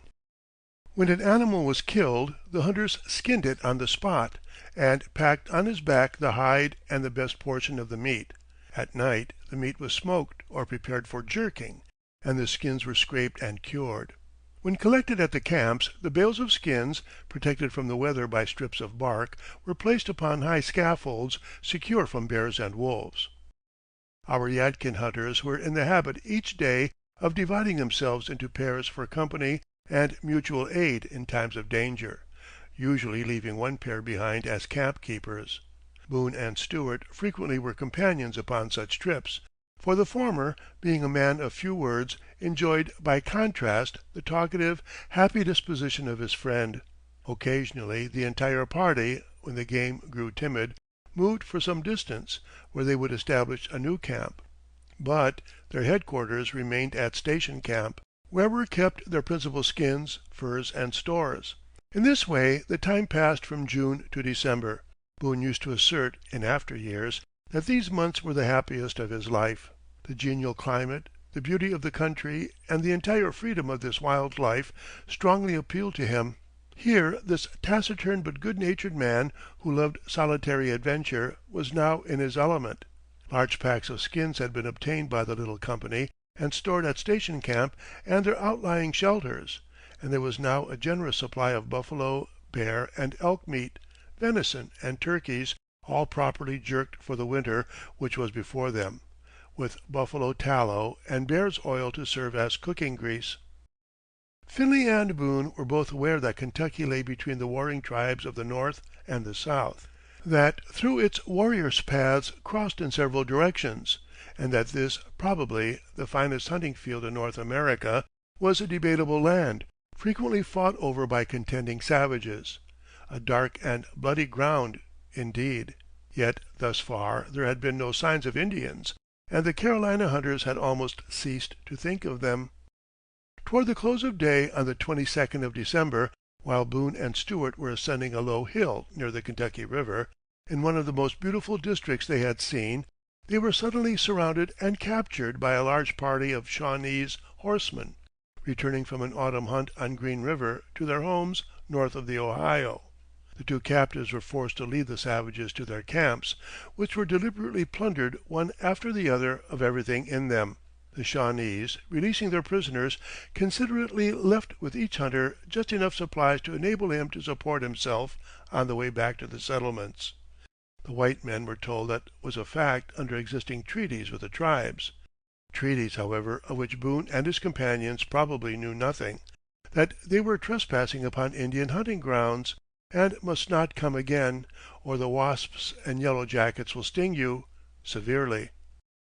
The others proposed to leave for home at once, but Boone and Stuart, enraged at having lost their year's work and all that they had brought into the wilderness, and having no sympathy for Indian treaty rights, started out to recover their property. After 2 days they came up with the Shawnese, and secreting themselves in the bushes until dark, contrived to regain 4 or 5 horses and make off with them. But they, in turn, were overtaken in 2 days by the Indians and again made prisoners. After a week of captivity, in which they were kindly treated, they effected their escape in the dark and returned to Station Camp. Their companions, giving them up for lost, had departed toward home, but were overtaken by the two adventurers. Boone was gratified to find with them his brother Squire, who, having gathered the fall crops, had come out with a fresh supply of horses, traps, and ammunition. He had followed the trail of his predecessors, and in the New River region was joined by Alexander Neely. Not finding Daniel and Stuart at Station Camp, and grief-stricken at the report concerning them, he was traveling homeward with the party. Daniel, however, who had staked upon this venture almost all that he owned, did not relish the thought of returning empty-handed, now that reinforcements had arrived, and determined to stay and seek to regain his lost fortunes. Squire, Stuart, and Neely concluded also to remain, and the 4 were now left behind in the wilderness. On reaching the Holston Valley, Finley turned northward to seek his relatives in Pennsylvania, while Holden, Mooney, and Cooley proceeded southeastward to their Yadkin homes, carrying dismal news of the events attending this notable exploration of Kentucky. The quartet promptly abandoned Station Camp as being dangerously near the warrior's path, and, tradition says, built another on or near the northern bank of Kentucky River, not far from the mouth of the Red. The deer season was now over, but beavers and otters were in their prime, and soon the hunters were enjoying a profitable season. A small canoe which they built added greatly to their equipment, and they were now enabled to set their traps throughout a wide region. Hunting in pairs, Daniel was generally accompanied by Stuart, while Neely and Squire were partners. In their wanderings the two pairs were sometimes several days without seeing each other, and frequently partners would be separated throughout the day, but at night met at some appointed spot. One day, toward the close of January or early in February, 1770, Stuart did not return to the rendezvous, much to Boone's alarm. The following day the latter discovered the embers of a fire, doubtless built by the lost man, but that was all, for Stuart was seen no more. 5 years later Boone came across the bones of his light-hearted comrade in a hollow sycamore tree upon Rockcastle River. He recognized them by Stuart's name cut upon his powder horn. What caused Stuart's death is a mystery to the present day. Possibly he was wounded and chased by Indians to this distant spot, and died while in hiding. Stuart's mysterious disappearance frightened Neely, who at once left for home, thus leaving Daniel and Squire to pass the remainder of the winter in the wilderness by themselves. Dejected but not discouraged, the brothers built a comfortable hut and continued their work. With the close of the trapping season, the ammunition was nearly exhausted. Upon the 1st of May, a year after Daniel had left his cabin upon the upper Yadkin, Squire started out upon the return, their horses well laden with furs, skins, and jerked meat. Both men had, in their enterprise, contracted debts of considerable extent for frontier hunters, hence they were anxious to square themselves with the world, as well as to obtain more horses, ammunition, and miscellaneous supplies. Daniel was now left alone in Kentucky, without bread, salt, or sugar, without company of his fellow creatures, or even a horse or dog. In after years he acknowledged that he was at times homesick during the 3 months which followed, and felt deeply his absence from the wife and family, to whom he was so warmly attached. But possessing a cheerful, hopeful nature, he forgot his loneliness in untrammeled enjoyment of the far-stretching wilderness. Almost without ammunition he could not hunt, save to obtain sufficient food, and largely spent his time in exploration. Fearing Indians, he frequently changed his location, sometimes living in shelters of bark and boughs, and again in caves, but seldom venturing to sleep in these temporary homes, preferring the thickets and the dense cane brakes as less liable to be sought by savage prowlers. Kentucky has a remarkably diversified landscape of densely wooded hills and valleys and broad prairie expanses. The genial climate admirably suited the philosophical wanderer. He enjoyed the exquisite beauty and stateliness of the trees, the sycamores, tulip trees, sugar trees, honey locusts, coffee trees, pawpaws, cucumber trees, and black mulberries, and found flowers in surprising variety and loveliness. The mineral springs interested him. Big Lick, the Blue Licks, the Big Bone Lick, with its fossil remains of mastodons which had become mired when coming to lick the brackish soil.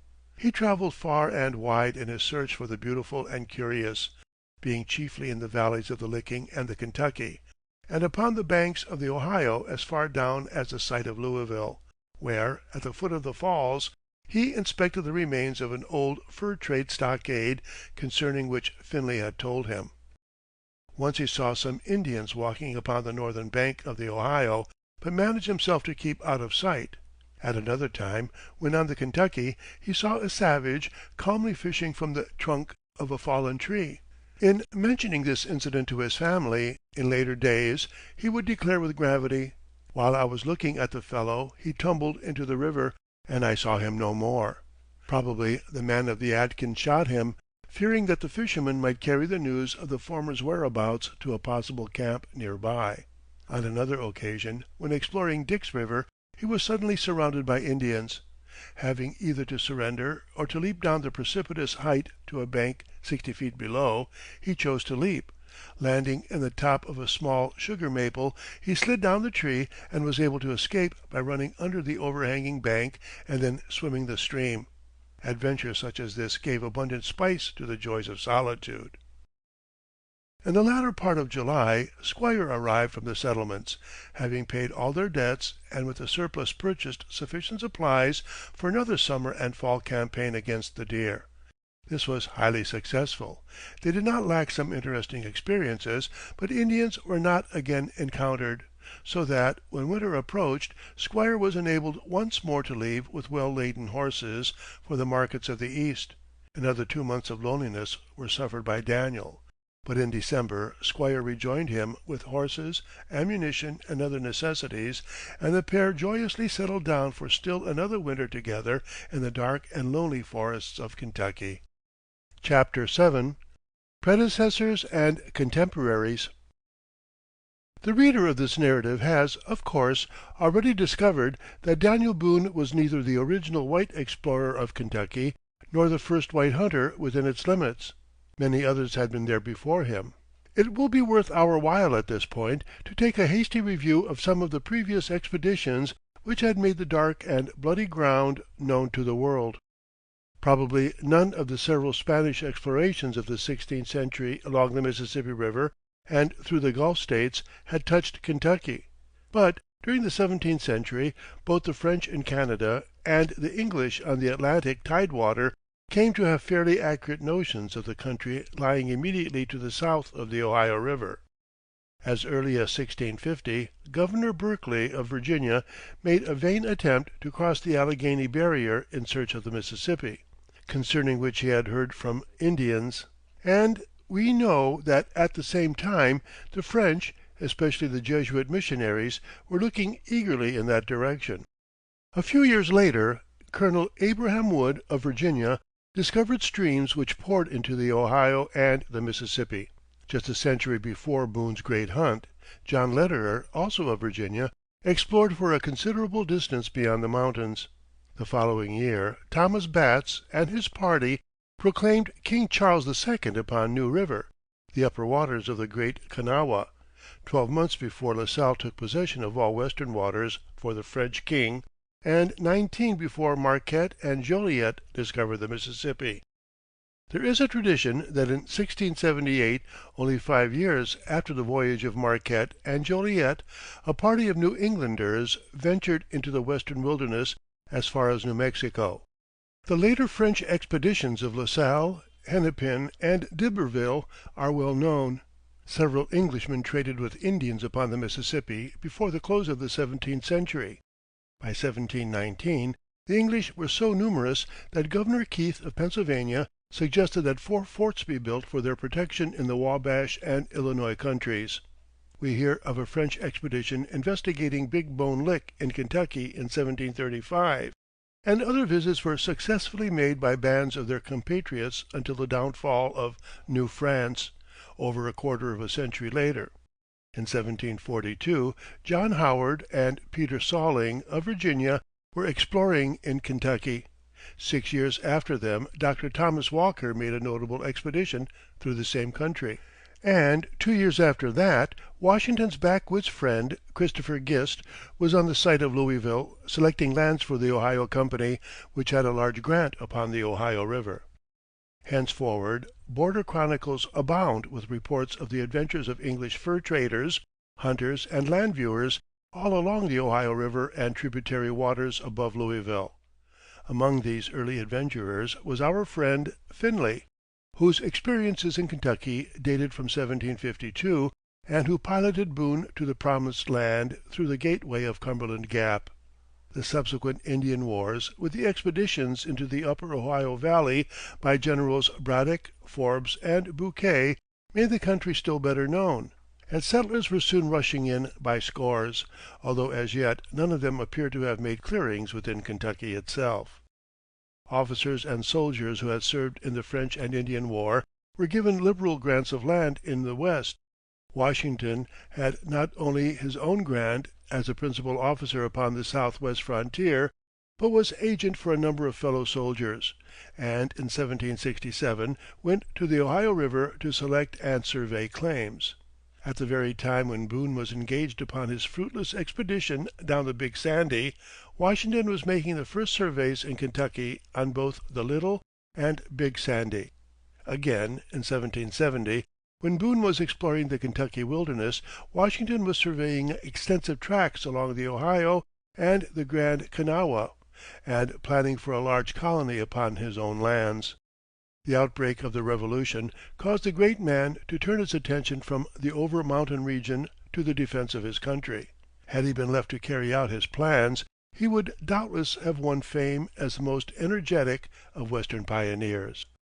It will be remembered that when Boone and his companions passed through Cumberland Gap in the early summer of 1769, they found the well-worn trail of other hunters who had preceded them from the settlements. The men of the Yadkin Valley were not the only persons seeking game in Kentucky that year. At about the time when Boone was bidding farewell to his family, Hancock and Richard Taylor, Abraham Hemmenstall, and one Barber, frontiersman of the same type, started from their homes in Orange County, Virginia, to explore the valleys of the Ohio and Mississippi.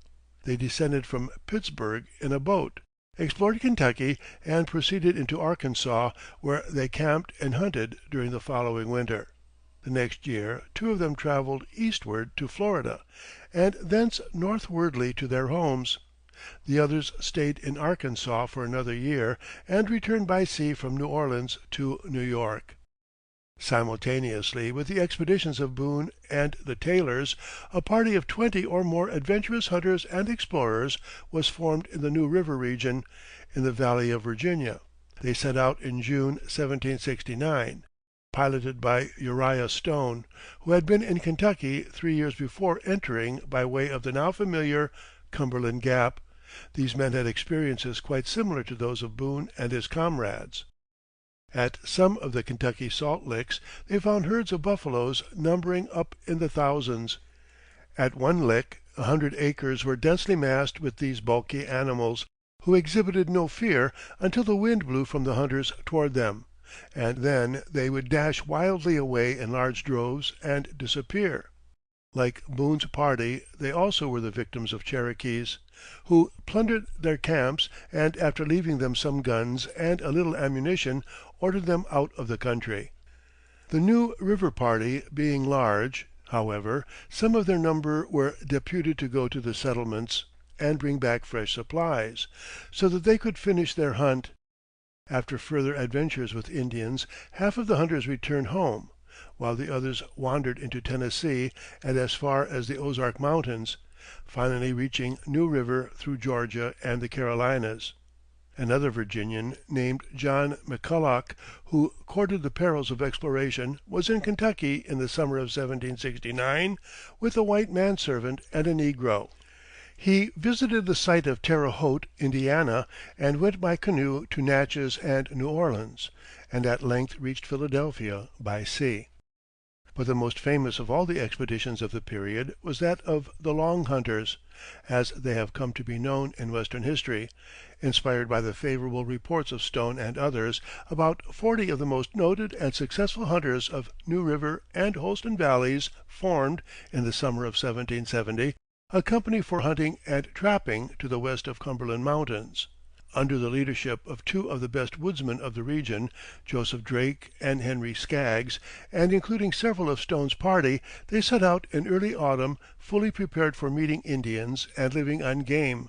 Each man took with him 3 pack horses, rifles, ammunition, traps, dogs, blankets, and salt, and was dressed in the deerskin costume of the times.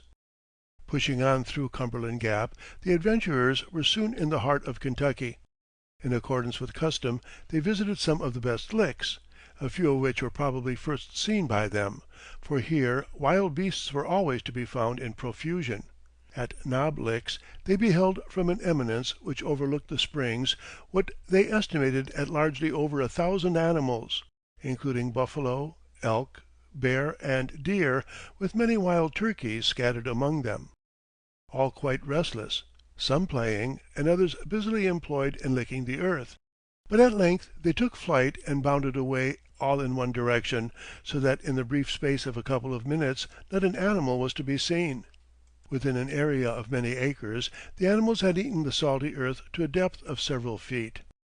Successful in a high degree, the party ceased operations in February, and had completed preparations for sending a large shipment of skins, furs, and jerk to the settlements, when, in their temporary absence, roving Cherokees robbed them of much of their stores and spoiled the greater part of the remainder.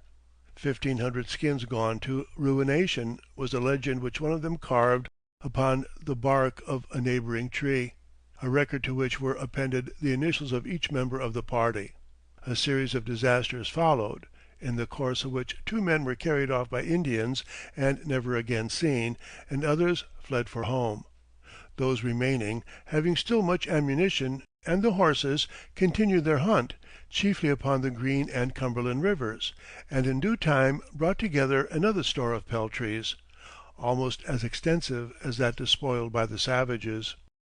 Not long after the robbery, when the Long Hunters were upon Green River, one of the parties into which the band was divided were going into camp for the night, when a singular noise was heard proceeding from a considerable distance in the forest. The leader, Caspar Mausker, commanded silence on the part of his comrades, and himself crept cautiously from tree to tree in the direction of the sound. Imagine his surprise and amusement to find a man, bareheaded, stretched flat upon his back on a deerskin spread on the ground, singing merrily at the top of his voice. The singer was our hero, Daniel Boone, who, regardless of possible Indian neighbors, was thus enjoying himself while awaiting Squire's belated return to camp. Like most woodsmen of his day and ours, Boone was fond of singing, in his rude way, as well as of relating tales of stirring adventure. In such manner were many hours whiled away around the camp fires of wilderness hunters. The Boones at once joined and spent some time with the Long Hunters, no doubt delighted at this opportunity of once more mingling with men of their kind. Among their amusements was that of naming rivers, creeks, and hills after members of the party. Many of these names are still preserved upon the map of Kentucky. At one time they discovered that some French hunters from the Illinois country had recently visited a lick to kill buffaloes for their tongues and tallow, which they had loaded into a keelboat and taken down the Cumberland. In after years one of the Long Hunters declared that this wholesale slaughter was so great that one could walk for several hundred yards in and around the lick on buffalo skulls and bones, with which the whole flat around the lick was bleached. It was not until August that the Long Hunters returned to their homes, after a profitable absence of 11 months. But the Boone brothers left their comrades in March and headed for the Yadkin, with horses now well laden with spoils of the chase. They were deeply in debt for their latest supplies, but were returning in light heart, cheered with the prospect of settling their accounts and being able to revisit Kentucky in good condition. But in Powell's Valley, near Cumberland Gap, where they might well have supposed that small chance of danger remained, they were suddenly set upon by a war party of northern Indians who had been raiding the white settlers as well as their southern foes, the Cherokees and Catawbas. Roughly handled and robbed of their packs, the unfortunate hunters reached the Yadkin in no happy frame of mind. Daniel had been absent for 2 years, and was now poorer than when he left home. He used to say, however, in after years, that having at last seen Kentucky, his ideal of an earthly paradise, that served as solace for his woes. Chapter 8 The Hero of Clinch Valley. While Daniel Boone had been hunting and exploring amid the deep forests and waving greenswards of Kentucky, important events had been taking place in the settlements. The colonists along the Atlantic tidewater had become so crowded that there were no longer any free lands in that region, and settlers' cabins in the western uplands of Pennsylvania, Maryland, the Carolinas, and Georgia had so multiplied that now much of the best land there had also been taken up. The far outlying frontier upon which the Boones and Bryans had reared their rude log huts nearly a quarter of a century before, no longer abounded in game, and in free pastures for roving herds. Indeed, the frontier was now pushed forward to the west flowing streams, to the headwaters of the Watauga, Clinch, Powell, French Broad, Holston, and Nolichucky, all of them affluents of the Tennessee, and to the Monongahela and other tributaries of the upper Ohio.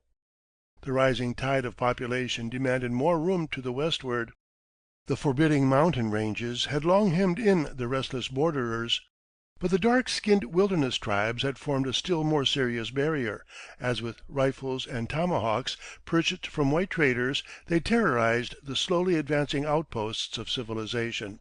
With the French government no longer in control of Canada and the region east of the Mississippi, although French-Canadian woodsmen were freely employed by the British Indian Department, with the consequent quieting of Indian forays, with increased knowledge of the over-mountain passes, and with the strong push of population from behind, there had arisen a general desire to scale the hills, and beyond them to seek exemption from tax-gatherers, free lands, and the abundant game concerning which the Kentucky hunters had brought glowing reports. Upon the defeat of the French, the English king had issued a proclamation (1763) forbidding his loving subjects to settle to the west of the mountains.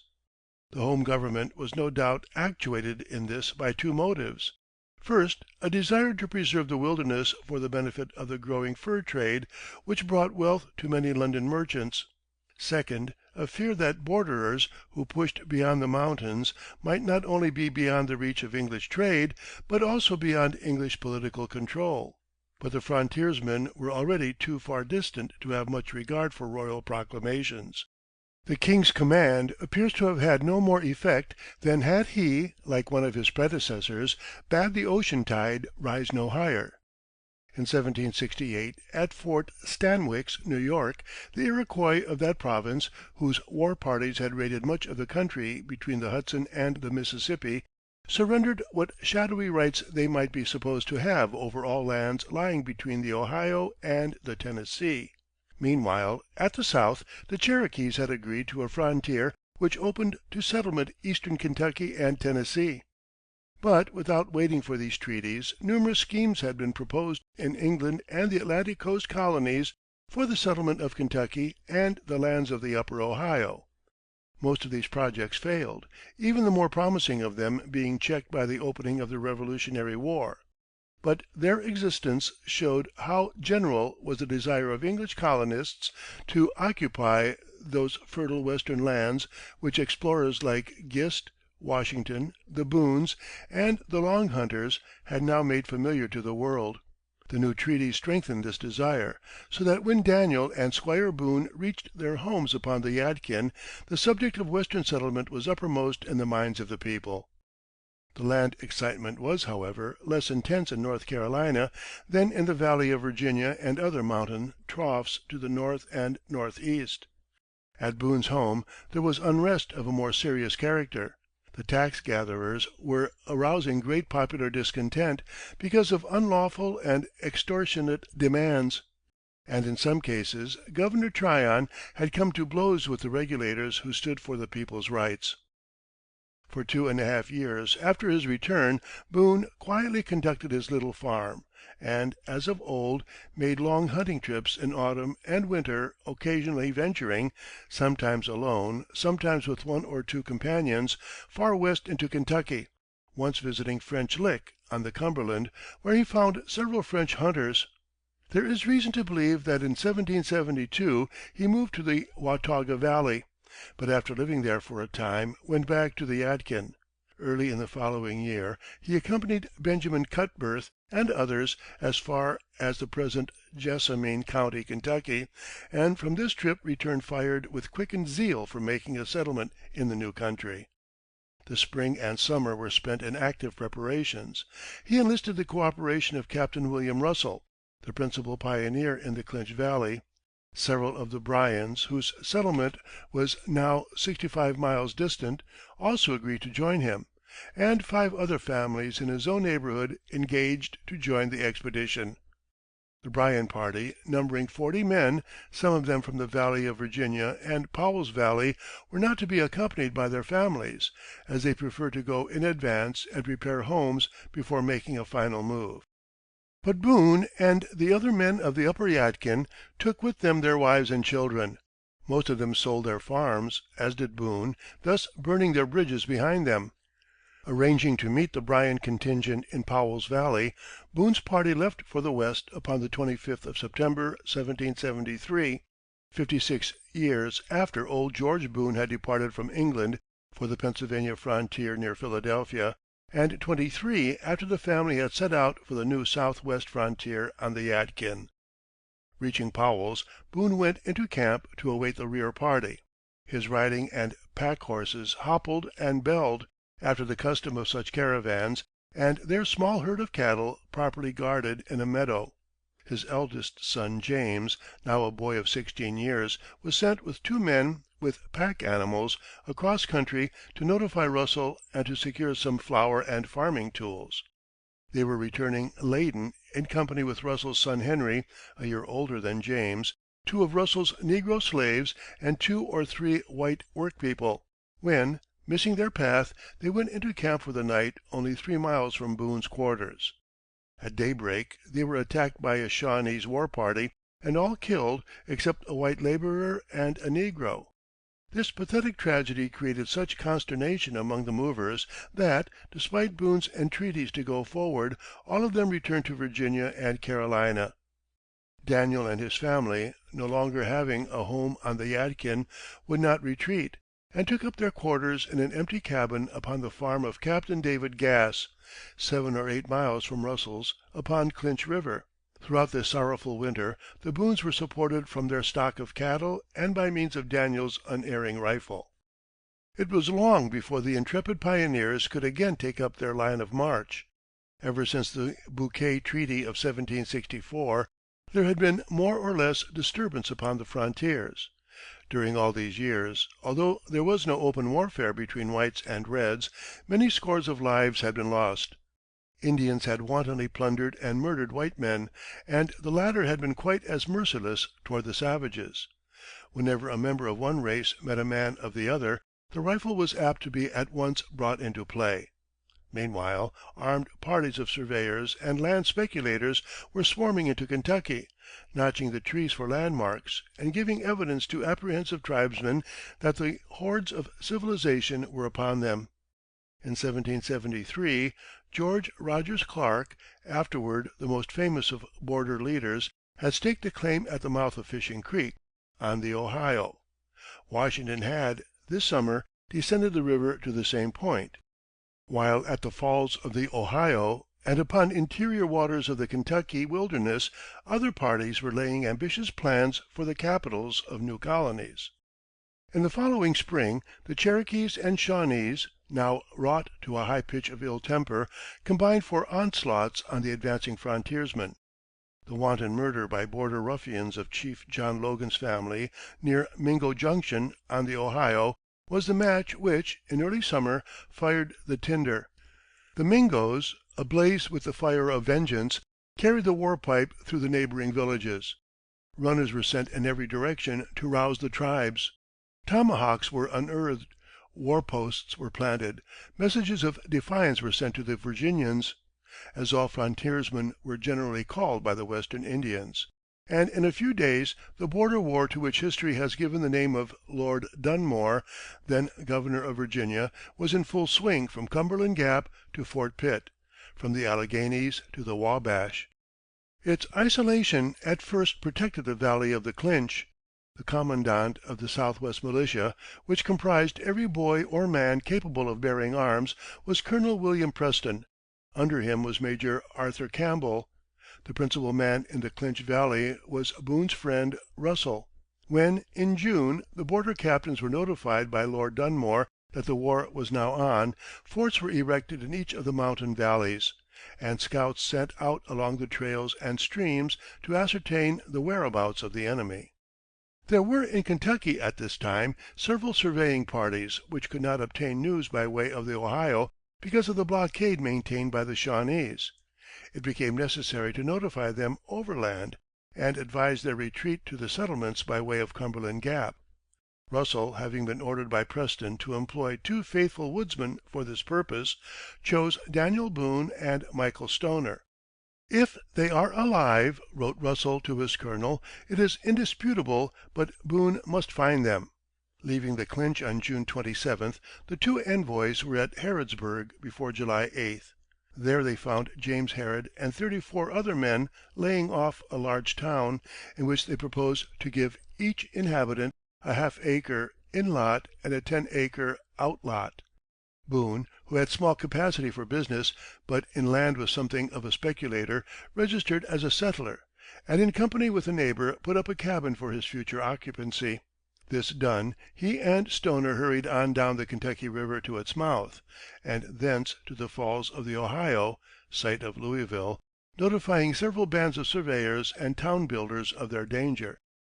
After an absence of 61 days, they were back again upon the Clinch, having traveled 800 miles through a practically unbroken forest, experienced many dangers from Indians, and overcome natural difficulties almost without number. Meanwhile, Lord Dunmore, personally unpopular but an energetic and competent military manager, had sent out an army of nearly 3,000 backwoodsmen against the Shawnees north of the Ohio.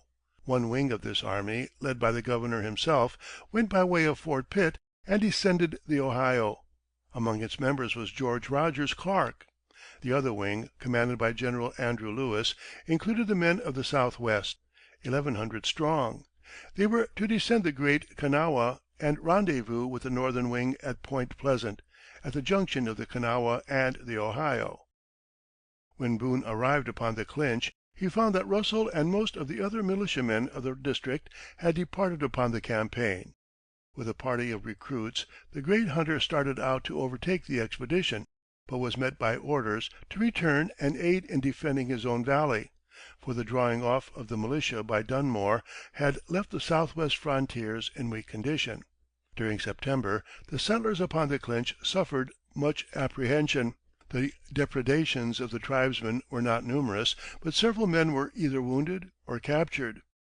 In a letter written upon the 6th of October, Major Campbell gives a list of forts upon the Clinch: Blackmore's, 16 men, Sergeant Moore commanding; Moore's, 20 miles above, 20 men, Lieutenant Boone commanding; Russell's, 4 miles above, 20 men, Sergeant W. Powage commanding; Glade Hollow, 12 miles above, 15 men, Sergeant John Duncan commanding; Elk Garden, 14 miles above, 18 men, Sergeant John Kinkead commanding; Maiden Spring, 23 miles above, 5 men, Sergeant John Crane commanding; Whitten's Big Crab Orchard, 12 miles above, 3 men, Ensign John Campbell of Rich Valley commanding. During this month, Boone and his little garrison made frequent sallies against the enemy, and now and then fought brief but desperate skirmishes. He appears to have been by far the most active commander in the valley, and when neighboring forts were attacked, his party of well-trained riflemen generally furnished the relief necessary to raise the siege. "Mr. Boone," writes Campbell to Preston, "is very diligent at Castle's Woods, and keeps up good order. His conduct is frequently alluded to in the military correspondence of that summer." Campbell and other leaders exhibited in their references to our hero a respectful and even deferential tone. An eyewitness of some of these stirring scenes has left us a description of Daniel Boone, now 40 years of age, in which it is stated that his was then a familiar figure throughout the valley, as he hurried to and fro upon the military duties, dressed in deerskin colored black, and his hair plaited and chubbed up. Upon the 10th of October, Cornstalk, a famous Shawnese chief, taking advantage of Dunmore's failure to join the southern wing, led against Lewis's little army encamped at Point Pleasant 1,000 picked warriors gathered from all parts of the Northwest. Here, upon the wooded eminence at the junction of the two rivers, was waged from dawn until dusk one of the most bloody and stubborn hand-to-hand battles ever fought between Indians and whites. It is hard to say who displayed the best generalship, Cornstalk or Lewis. The American savage was a splendid fighter. Although weak in discipline, he could competently plan a battle. The tactics of surprise were his chief resource, and these are legitimate even in civilized warfare, but he could also make a determined contest in the open. and when, as at Point Pleasant, the opposing members were nearly equal, the result was often slow of determination. Desperately courageous, pertinacious, with a natural aptitude for war combined with consummate treachery, cruelty, and cunning, it is small wonder that the Indian long offered a formidable barrier to the advance of civilization. In early Virginia, John Smith noticed that in Indian warfare the whites won at the expense of losses far beyond those suffered by the tribesmen; and here at Point Pleasant, while the Long Knives gained the day, the number of their dead and wounded was double that of the casualties sustained by Cornstalk's painted band. The victory at Point Pleasant practically closed the war upon the border. Boone had been made a captain in response to a popular petition that the hero of Clinch Valley be thus honored, and was given charge of the 3 lower forts; but there followed only a few alarms, and upon the 20th of November he and his brother militiamen of the region received their discharge. The war had cost Virginia £10,000 sterling. Many valuable lives had been sacrificed, and an incalculable amount of suffering and privation had been occasioned all along the 350 miles of American frontier. But the Shawnese had been humbled, the Cherokees had retired behind the new border line, and a lasting peace appeared to be assured. In the following January, Captain Boone, true son of the wilderness, was celebrating his freedom from duties incident to war's alarms by a solitary hunt upon the banks of Kentucky River. Chapter IX. The Settlement of Kentucky. Kentucky had so long been spasmodically occupied and battled over by Shawnese, Iroquois, and Cherokees that it cannot be said that any of them had well defined rights over its soil. Not until white men appeared anxious to settle there did the tribes begin to assert their respective claims, in the hope of gaining presence at the treaties whereat they were asked to make cessions. The whites, on their part, when negotiating for purchases, were well aware of the shadowy character of these claims, but, when armed with a signed deed of cession, they had something tangible upon which thenceforth to base their own claims of proprietorship. There was therefore much insincerity upon both sides. It is well to understand this situation in studying the history of Kentucky settlement. Colonel Richard Henderson was one of the principal judges in North Carolina, a scholarly, talented man, eminent in the legal profession. Although but 39 years of age, he wielded much influence.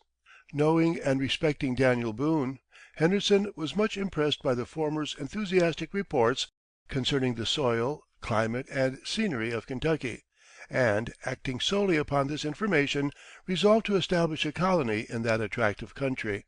He associated with himself 3 brothers, Nathaniel, David, and Thomas Hart, the last named of whom in later life wrote that he had known Boone of old, when poverty and distress held him fast by the hand, and in those wretched circumstances he had ever found him a noble and generous soul, despising everything mean. Their proposed colony was styled Transylvania, and the association of proprietors the Transylvania Company. It will be remembered that in the Treaty of Fort Stanwix (1768) the Iroquois of New York had ceded to the English crown their pretensions to lands lying between the Ohio and the Tennessee. The Transylvania Company, however, applied to the Cherokees because this was the tribe commanding the path from Virginia and the Carolinas to Kentucky. In March, 1775, a great council was held at Sycamore Shoals on the Watauga River, between the company and 1,200 Cherokees who had been brought in for the purpose by Boone. For $50,000 worth of cloths, clothing, utensils, ornaments, and firearms, the Indians ceded to Henderson and his partners an immense grant including all the country lying between the Kentucky and Cumberland rivers, also a path of approach from the east, through Powell's Valley. At this council were some of the most prominent Cherokee chiefs and southwestern frontiersmen. When the goods came to be distributed among the Indians, it was found that, although they filled a large cabin and looked very tempting in bulk, there was but little for each warrior, and great dissatisfaction arose. One Cherokee, whose portion was a shirt, declared that in one day, upon this land, he could have killed deer enough to buy such a garment. To surrender his hunting ground for this trifle naturally seemed to him a bad bargain. For the safety of the pioneers, the chiefs could give no guarantee. They warned Boone, who appears to have acted as spokesman for the company, that a black cloud hung over this land. Warpaths crossed it from north to south, and settlers would surely get killed. For such results the Cherokees must not be held responsible. This was not promising. Neither was the news, now received, that Governors Martin of North Carolina and Dunmore of Virginia had both of them issued proclamations against the great purchase. The former had called Henderson and his partners an infamous company of land pirates, and they were notified that this movement was in violation of the King's proclamation of 1763 forbidding Western settlements. The company, relying upon popular sympathy and their great distance from tidewater seats of government, proceeded without regard to these proclamations. Boone, at the head of a party of about 30 enlisted men, some of them the best backwoodsmen in the country, was sent ahead to mark a path through the forest to Kentucky River, and there establish a capital for the new colony. They encountered many difficulties, especially when traveling through cane brakes and brush, and once, while asleep, were attacked by Indians, who killed a negro servant and wounded 2 of the party. Boone won hearty commendation for his skill and courage throughout the expedition, which finally arrived at its destination on the 6th of April. This was Big Lick, on Kentucky River, just below the mouth of Otter Creek. Here it was decided to build a town to be called Boonesborough, to serve as the capital of Transylvania. The site was a plain on the south side of the river, wherein was a lick with sulphur springs strongly impregnated. To Felix Walker, one of the pioneers, we are indebted for the details of this notable colonizing expedition, set forth in a narrative which is still preserved. On entering the plain, he writes, we were permitted to view a very interesting and romantic sight. A number of buffaloes, of all sizes, supposed to be between 200 and 300, made off from the lick in every direction, some running, some walking, others loping slowly and carelessly, with young calves playing, skipping, and bounding through the plain. Such a sight some of us never saw before, nor perhaps ever may again. A fort was commenced and a few cabins strung along the river bank, but it was long before the stronghold was completed, for now that the journey was at an end, Boone's men had become callous to danger. Meanwhile, Henderson was proceeding slowly from the settlements with 30 men and several wagons loaded with goods and tools. Delayed from many causes, they at last felt obliged to leave the encumbering wagons in Powell's Valley. Pushing forward, they were almost daily met by parties of men and boys returning home from Kentucky bearing vague reports of Indian forays. This resulted in Henderson losing many of his own followers from desertion.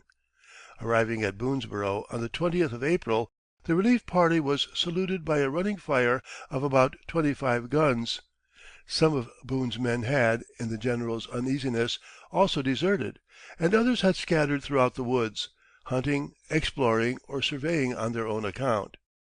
The method of surveying then in vogue upon the western frontier was of the crudest, although it must be acknowledged that any system more formal might, at that stage of our country's growth, have prevented rapid settlement. Each settler or land speculator was practically his own surveyor. With a compass and a chain, a few hours' work would suffice to mark the boundaries of a 1,000-acre tract. There were as yet no adequate maps of the country, and claims overlapped each other in the most bewildering manner. A speculator who ran out 100,000 acres might, without knowing it, include in his domain a half-dozen claims previously surveyed by modest settlers who wanted but 100 acres each. A man who paid the land office fees might patent any land he pleased and have it recorded, the colony, and later the state, only guaranteeing such entries as covered land not already patented. This overlapping, conscious or unconscious, at last became so perplexing that thousands of vexatious lawsuits followed, some of which are still unsettled, and even to day in Kentucky there are lands whose ownership is actually unknown, which pay no taxes and support only squatters who cannot be turned out. Possibly some of it, lying between patented tracts, by chance has never been entered at all. Nobody can now say. Thus it was that we find our friend Daniel Boone quickly transformed from a wilderness hunter into a frontier surveyor. Before Henderson's arrival he had laid off the town site into lots of 2 acres each. These were now drawn at a public lottery, while those who wished larger tracts within the neighborhood were able to obtain them by promising to plant a crop of corn and pay to the Transylvania Company a quit rent of 2 English shillings for each 100 acres.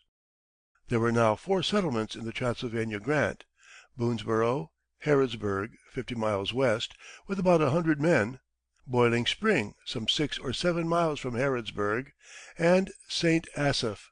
The crown lands to the north and east of the Kentucky, obtained by the Fort Stanwix Treaty, contained 2 small settlements. 40 miles north of Boonesborough was Hinkson's, later known as Ruddle's Station, where were about 19 persons. Lower down the Kentucky, also on the north side, was Willis Lee's settlement, near the present Frankfort, and ranging at will through the crown lands were several small parties of land jobbers, surveyors, and explorers, laying off the claims of militia officers who had fought in the Indian wars, and here and there building cabins to indicate possession.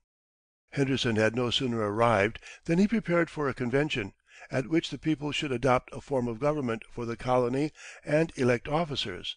This was held at Boonesborough, in the open air, under a gigantic elm, during the week commencing Tuesday, the 23rd of May. There were 18 delegates, representing each of the 4 settlements south of the Kentucky. Among them were Daniel and Squire Boone, the former of whom proposed laws for the preservation of game and for improving the breed of horses. To the latter fell the presentation of rules for preserving the cattle ranges. The compact finally agreed upon between the colonists and the proprietors declared the powers of the one and the liberties of the others, and was the earliest form of government in the region west of the Alleghanies. It provided for perfect religious freedom and general toleration, militia and judicial systems, and complete liberty on the part of the settlers to conduct colonial affairs according to their needs. This liberal and well digested plan appeared to please both Henderson and the settlers, but the opposition of the governors, the objections raised by the Assembly of Virginia, of which Kentucky was then a part, and finally the outbreak of the Revolution, which put an end to proprietary governments in America, caused the downfall of the Transylvania Company. The Boonesborough Legislative Convention met but once more, in December, to elect a surveyor general. The May meeting had no sooner adjourned than Transylvania began again to lose its population. Few of the pioneers who had come out with Boone and Henderson, or had since wandered into the district, were genuine home seekers. Many appear to have been mere adventurers, out for the excitement of the expedition and to satisfy their curiosity, who either returned home or wandered farther into the woods to seek fresh experiences of wild life. Others had deliberately intended first to stake out claims in the neighborhood of the new settlements, and then return home to look after their crops, and perhaps move to Kentucky in the autumn. Others there were who, far removed from their families, proved restless, while many became uneasy because of Indian outrages, reports of which soon began to be circulated. Henderson wrote cheerful letters to his partners at home, describing the country as a paradise, but by the end of June, when Boone returned to the East for salt, Harrodsburg and Boiling Spring were almost deserted, while Boonesborough could muster but 10 or 12 guns, as men or boys capable of fighting Indians were called in the militia rolls. The infant colony of Kentucky had certainly reached a crisis in its career. Game was rapidly becoming more scarce, largely because of careless, inexperienced hunters who wounded more than they killed, and killed more than was needed for food. The frightened buffaloes had now receded so far west that they were several days' journey from Boonesborough. Yet game was still the staff of life. Captain Floyd, the surveyor general, wrote to Colonel Preston, "I must hunt or starve." As the summer wore away and crops in the eastern settlements were gathered, there was a considerable increase in the population. Many men who, in later days, were to exert a powerful influence in Kentucky now arrived. George Rogers Clark, the principal Western hero of the Revolution; Simon Kenton, famous throughout the border as hunter, scout, and Indian fighter; Benjamin Logan, William Whitley, the Lewises, Campbells, Christians, Prestons, McDowells, McAfees, Height, Bowman, Randolph, Todd, McClellan, Benton, Patterson, all of them names familiar in Western history. In the first week of September, Boone arrived with his wife and family and 20 young men. 21 guns, the report reads. Squire and his family soon followed. 4 Bryans, their brothers-in-law, came at the head of 30 men from the Yadkin, and at the same time Harrodsburg was reached by several other families who had, like the Boones, come on horseback through Cumberland Gap and Powell's Valley.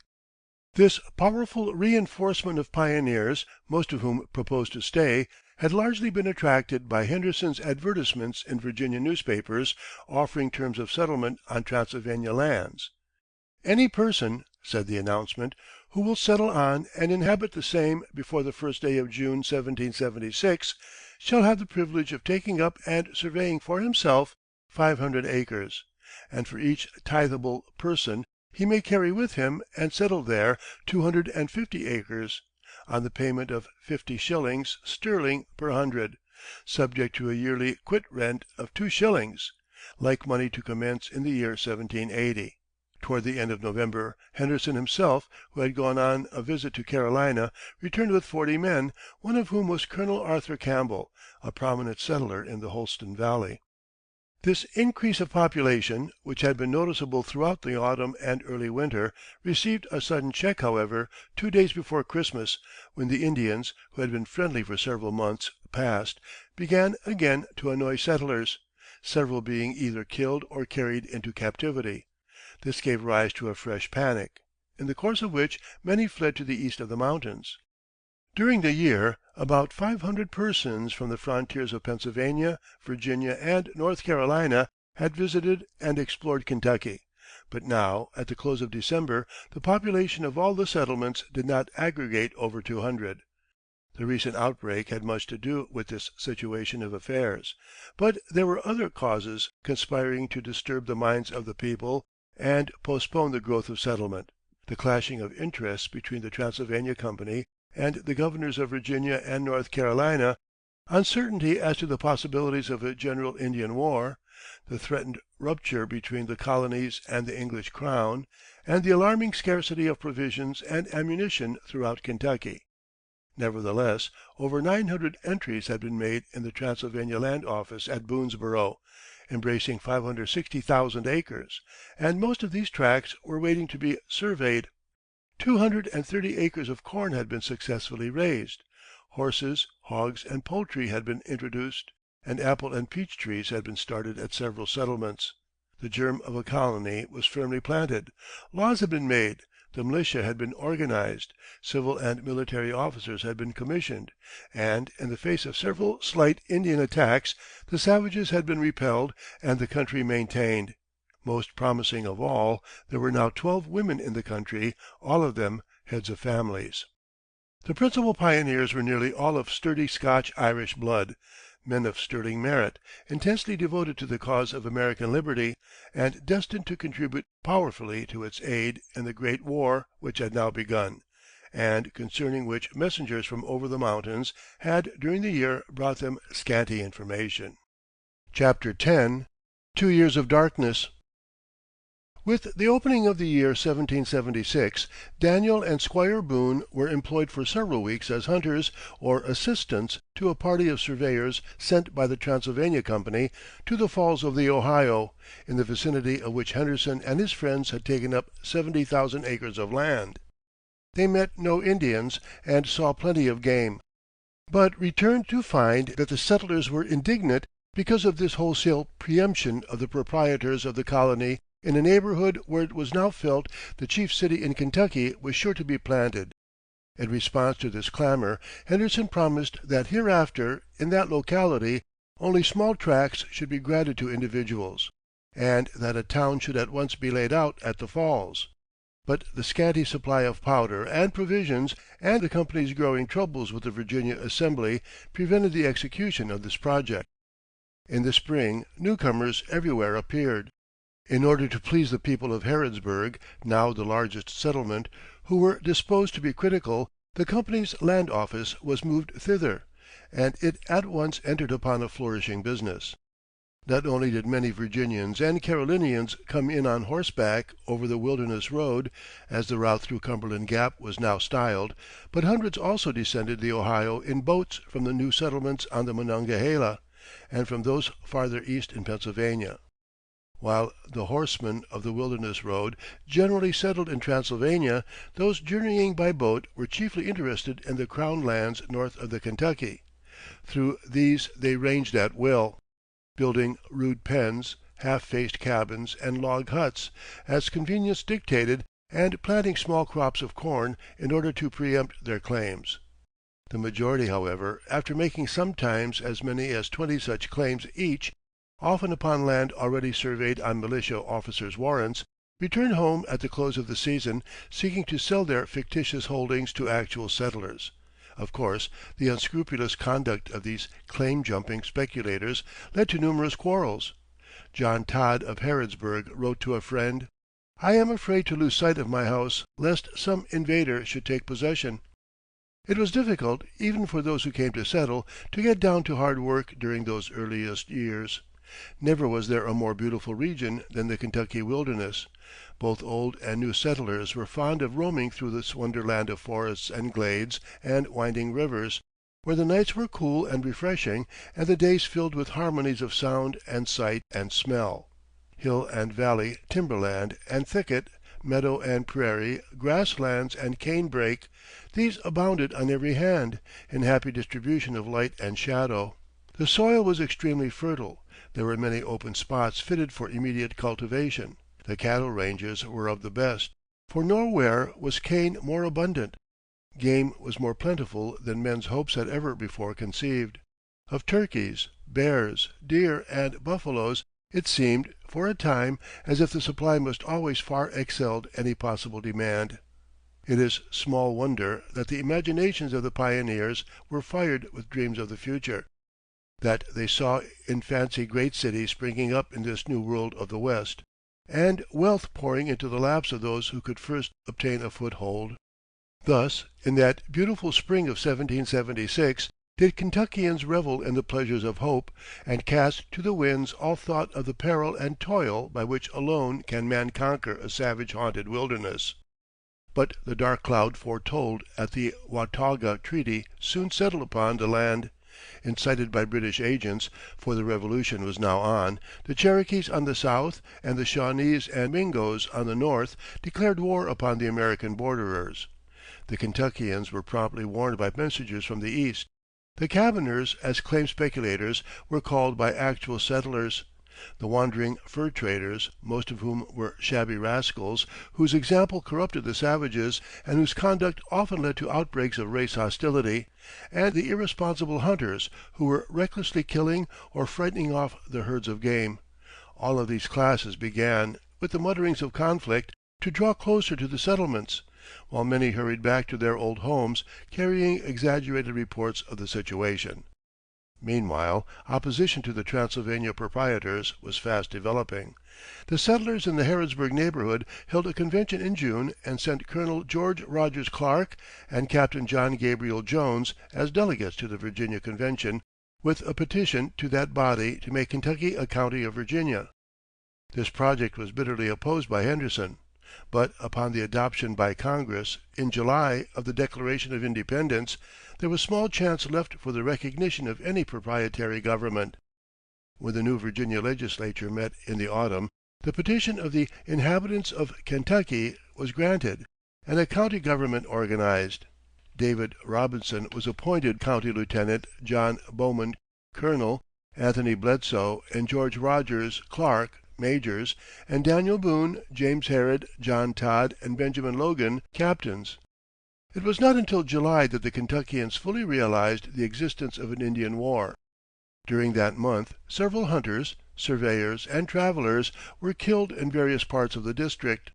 The situation promised so badly that Colonel William Russell, of the Holston Valley, commandant of the southwestern Virginia militia, advised the immediate abandonment of Kentucky. Such advice fell upon unheeding ears in the case of men like Boone and his companions, although many of the less valorous were quick to retire beyond the mountains. On Sunday, the 17th of July, an incident occurred at Boonesborough which created widespread consternation. Jemima, the second daughter of Daniel Boone, aged 14 years, together with two girl friends, Betsy and Fanny Calloway, 16 and 14 respectively, were paddling in a canoe upon the Kentucky. Losing control of their craft in the swift current, not over a quarter of a mile from the settlement, they were swept near the north bank, when 5 Shawnese braves, hiding in the bushes, waded out and captured them. The screams of the girls alarmed the settlers, who sallied forth in hot pursuit of the kidnappers. The mounted men, under Colonel Calloway, father of 2 of the captives, pushed forward to lower Blue Licks, hoping to cut off the Indians as they crossed the Licking River on their way to the Shawnese towns in Ohio, whither it was correctly supposed they were fleeing. Boone headed the footmen, who followed closely on the trail of the fugitives, which had been carefully marked by the girls, who, with the self-possession of true borderers, furtively scattered broken twigs and scraps of clothing as they were hurried along through the forest by their grim captors. After a 2 days' chase, Boone's party caught up with the unsuspecting savages some 35 miles from Boonesborough, and by dint of a skillful dash recaptured the young women unharmed. 2 of the Shawnese were killed, and the others fled into the woods. Calloway's horsemen met no foe. Although few other attacks were reported during the summer or autumn, the people were in a continual state of apprehension, neglected their crops, and either huddled in the neighborhood of the settlements, or stations as they were called, or abandoned the country altogether. In the midst of this uneasiness, Floyd wrote to his friend Preston in Virginia, urging that help be sent to the distressed colony. "They all seem deaf to anything we can say to dissuade them. I think more than 300 men have left the country since I came out, and not one has arrived, except a few cabiners down the Ohio. I want to return as much as any man can do, but if I leave the country now, there is scarcely one single man who will not follow the example. When I think of the deplorable condition a few helpless families are likely to be in, I conclude to sell my life as dearly as I can in their defense, rather than make an ignominious escape." 7 stations had now been abandoned: Houston's on the present site of Paris, Hinkson's on the Licking, Bryan's on the Elkhorn, Lee's on the Kentucky, Harrod's, or the Boiling Point settlement, Whitley's, and Logan's. But 3 remained occupied: McClellan's, Harrodsburg, and Boonesborough. Up to this time none of the Kentucky stations had been fortified. There had been some unfinished work at Boonesborough, but it was soon allowed to fall into decay. Work was now resumed at all 3 of the occupied settlements.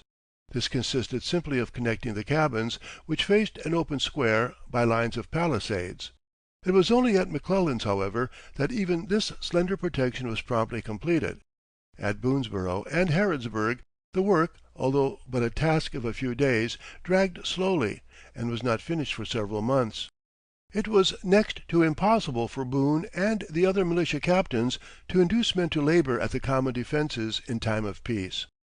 Great popular interest was taken by the people of the Carolinas, Virginia, and Pennsylvania in the fate of the Kentucky settlements, whither so many prominent borderers from those states had moved.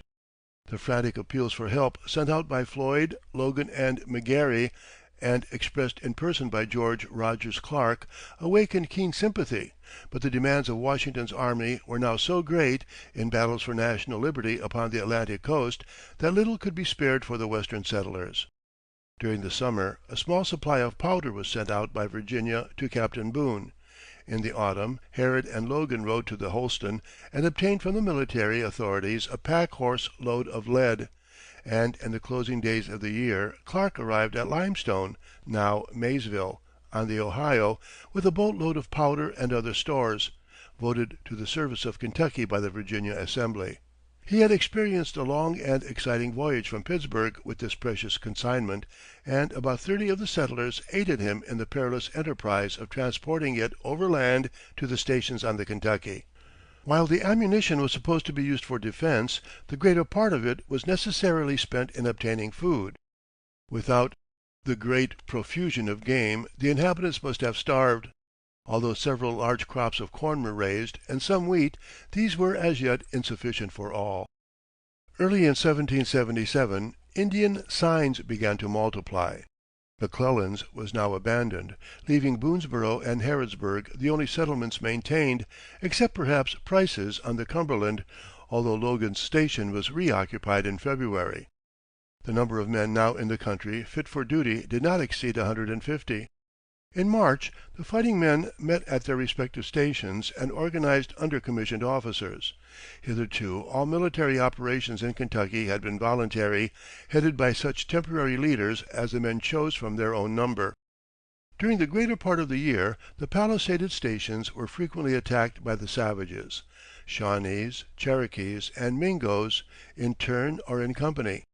Some of these sieges lasted through several days, taxing the skill and bravery of the inhabitants to their utmost. Indian methods of attacking forts were far different from those that would be practiced by white men. Being practically without military organization, each warrior acted largely on his own behalf. His subject was to secrete himself, to kill his enemy, and if possible to bear away his scalp as a trophy. Every species of cover was taken advantage of. Trees, stumps, bushes, hillocks, stones, furnished hiding places. Feints were made to draw the attention of the garrison to one side, while the main body of the besiegers hurled themselves against the other.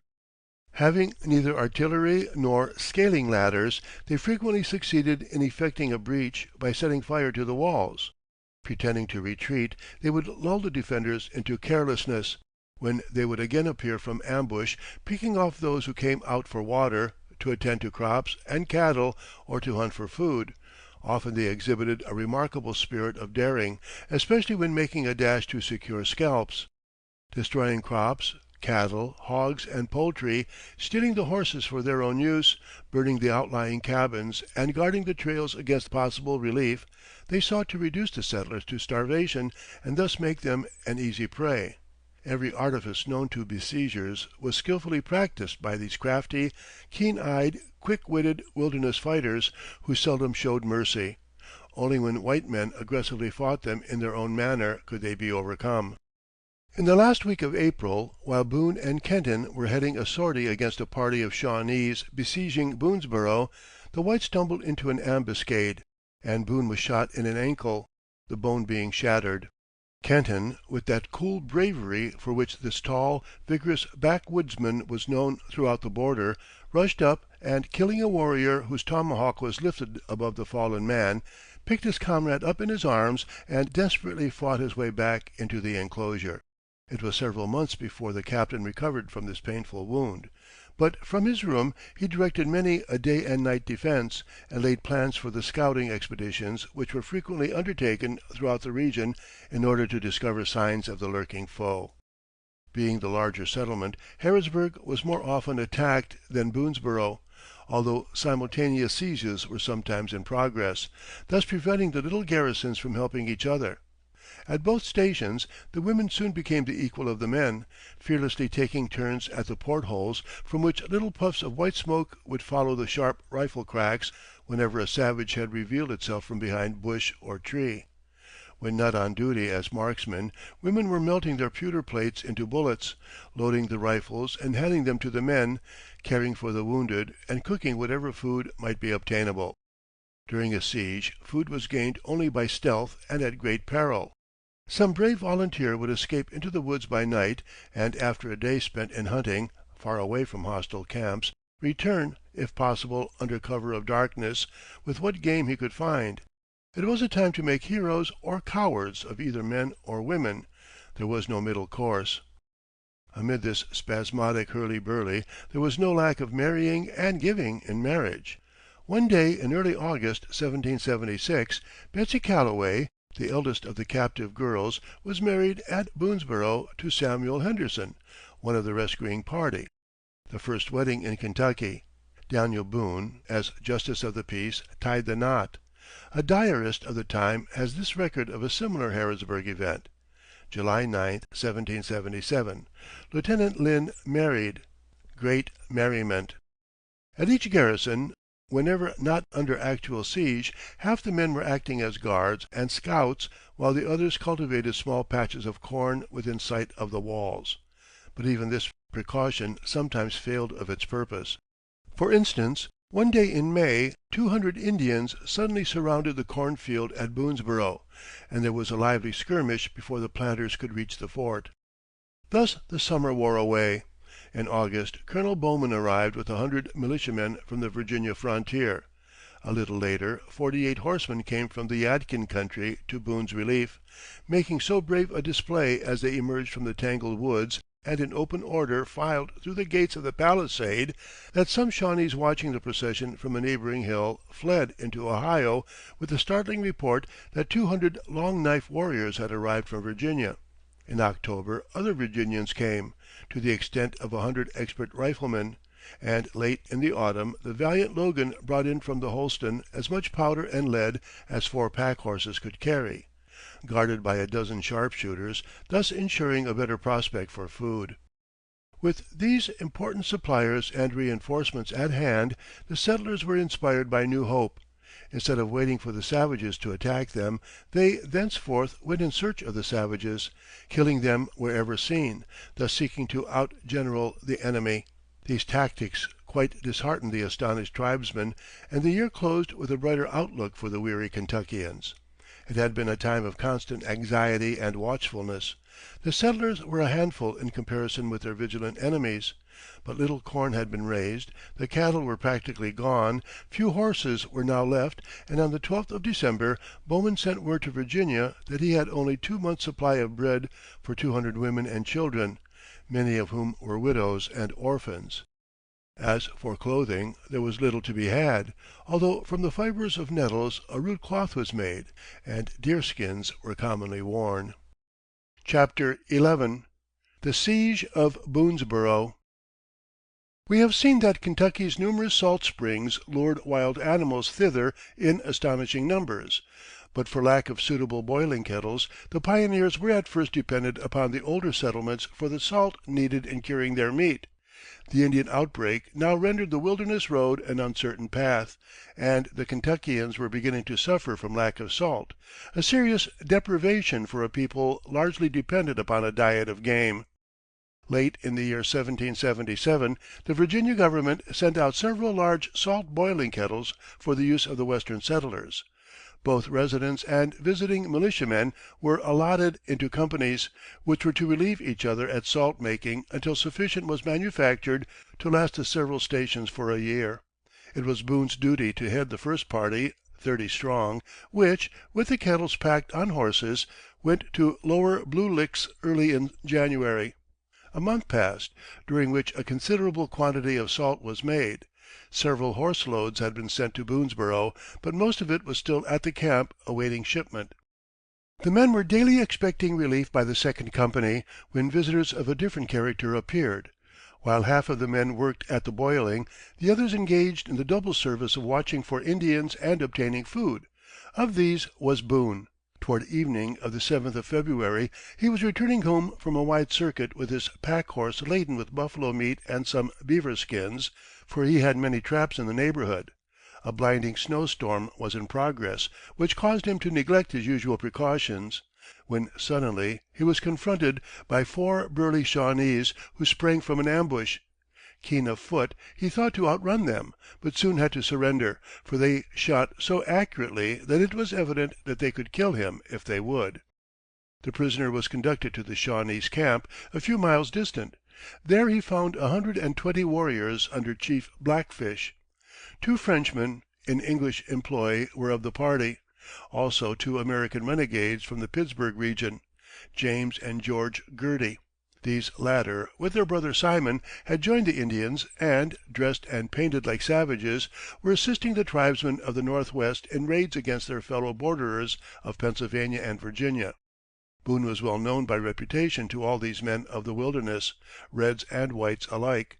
Indeed, he noticed that among the party were his captors of 8 years before, who laughed heartily at again having him in their clutches. He was loudly welcomed to camp, the Indians shaking his hands, patting him on the back, and calling him "brother." for they always greatly enjoyed such exhibitions of mock civility and friendship, and the hunter himself pretended to be equally pleased at the meeting.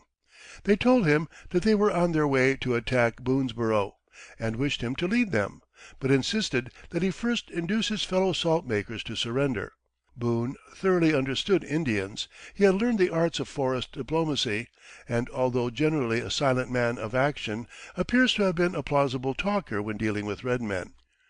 Knowing that only one side of the Boonesborough palisade had been completed, and that the war party was 5 times as strong as the population of the hamlet, he thought to delay operations by strategy. He promised to persuade the salt makers to surrender, in view of the overwhelming force and the promise of good treatment, and to go peacefully with their captors to the Shawnese towns north of the Ohio, and suggested that in the spring, when the weather was warmer, they could all go together to Boonesborough, and by means of horses comfortably remove the women and children. These would, under his persuasion, Boone assured his captors, be content to move to the north, and thenceforth either live with the Shawnese as their adopted children, or place themselves under British protection at Detroit, where Governor Hamilton offered £20 apiece for American prisoners delivered to him, alive and well. The proposition appeared reasonable to the Indians, and they readily agreed to it. What would be the outcome Boone could not foretell. He realized, however, that his station was unprepared, that delay meant everything, in view of possible reinforcements from Virginia, and was willing that he and his comrades should stand, if need be, as a sacrifice. Indeed, no other course seemed open. Going with his captors to the salt camp, his convincing words caused the men to stack their arms and accompany the savages, hoping thereby at least to save their families at Boonesborough from immediate attack. The captives were but 27 in number, some of the hunters not having returned to camp. Not all of the captors were, despite their promise, in favor of lenient treatment of the prisoners. A council was held, at which Blackfish, a chieftain of fine qualities, had much difficulty, through a session of 2 hours, in securing a favorable verdict. Boone was permitted to address the savage throng in explanation of his plan, his words being interpreted by a negro named Pompey, a fellow of some consequence among the Shawnese. The vote was close, 59 for at once killing the prisoners, except Boone, and 61 for mercy, but it was accepted as decisive, and the store of salt being destroyed, and kettles, guns, axes, and other plunder packed on horses, the march northward promptly commenced. Each night the captives were made fast and closely watched. The weather was unusually severe. There was much suffering from hunger, for the snow was deep, game scarce, and slippery elm bark sometimes the only food obtainable. Descending the Licking, the band crossed the Ohio in a large boat made of buffalo hides, which were stretched on a rude frame holding 20 persons. They then entered the trail leading to the Shawnese towns on the Little Miami, where they arrived upon the 10th day. The prisoners were taken to the chief town of the Shawnese, Little Chillicothe, about 3 miles north of the present Xenia, Ohio. There was great popular rejoicing, for not since Braddock's defeat had so many prisoners been brought into Ohio. Boone and 16 of his companions, presumably selected for their good qualities and their apparent capacity as warriors, were now formally adopted into the tribe. Boone himself had the good fortune to be accepted as a son of Blackfish, and received the name Sheltowee, Big Turtle, perhaps because he was strong and compactly built. Adoption was a favorite method of recruiting the ranks of American tribes. The most tractable captives were often taken into the families of the captors to supply the place of warriors killed in battle. They were thereafter treated with the utmost affection, apparently no difference being made between them and actual relatives, save that, until it was believed that they were no longer disposed to run away, they were watched with care to prevent escape. Such was now Boone's experience. Blackfish and his squaw appeared to regard their new son with abundant love, and everything was done for his comfort, so far as was possible in an Indian camp, save that he found himself carefully observed by day and night, and flight long seemed impracticable. Boone was a shrewd philosopher.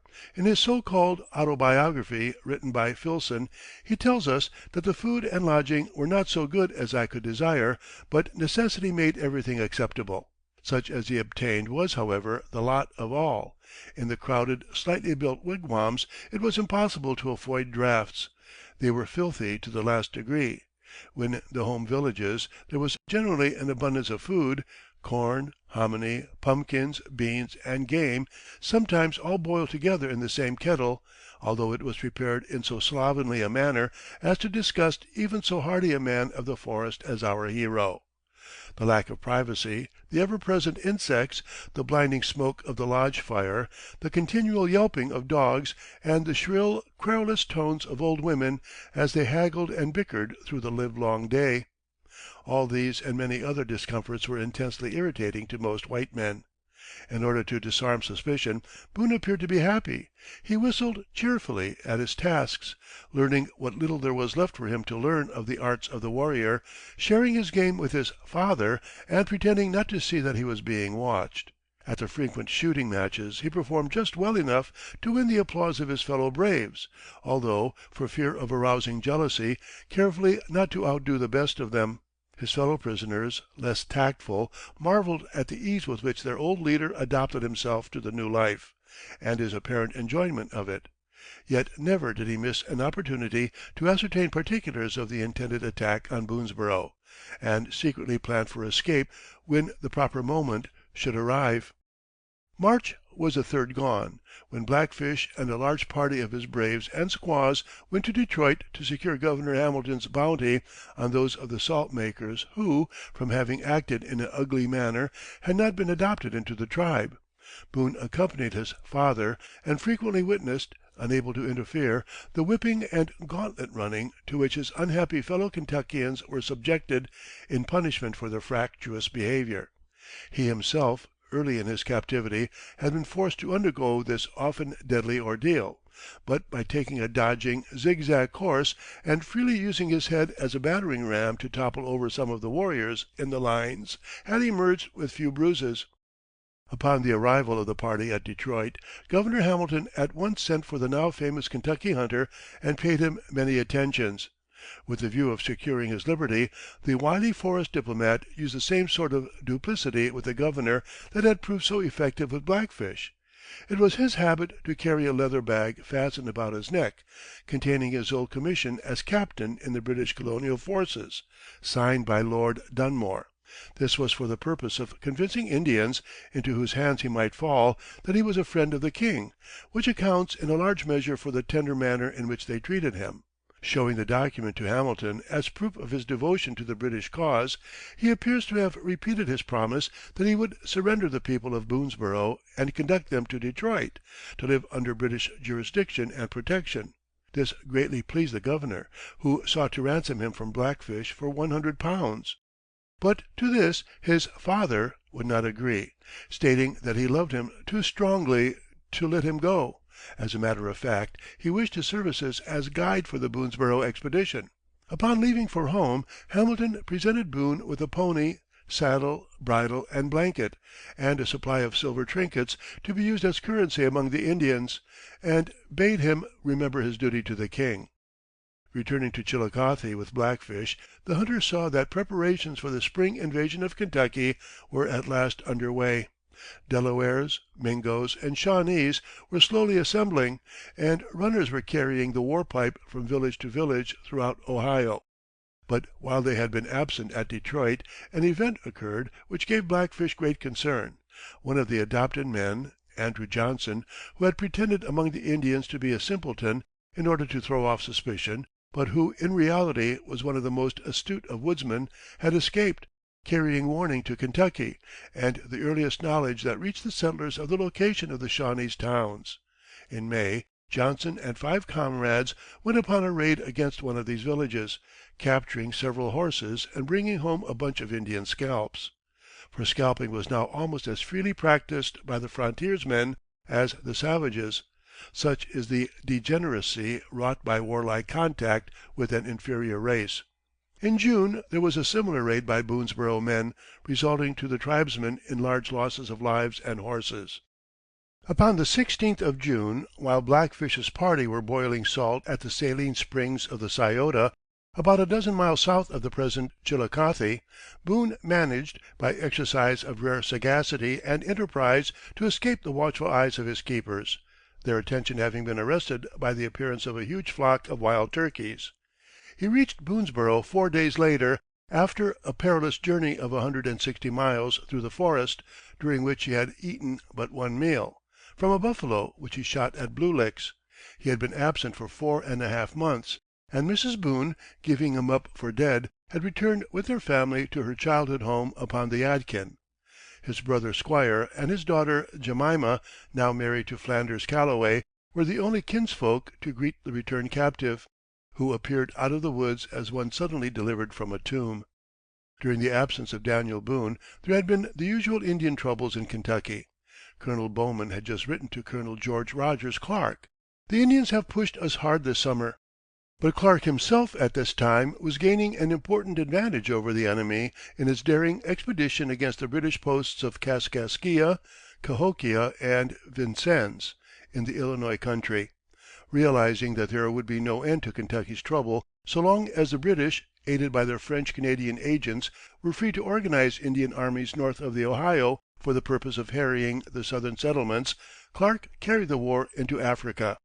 With about 150 men gathered from the frontiers of Virginia, Pennsylvania, and Kentucky, he descended the Ohio River, built a fort at Louisville, and by an heroic forced march across the country captured Kaskaskia, while Cahokia and Vincennes at once surrendered to the valorous Kentuckian.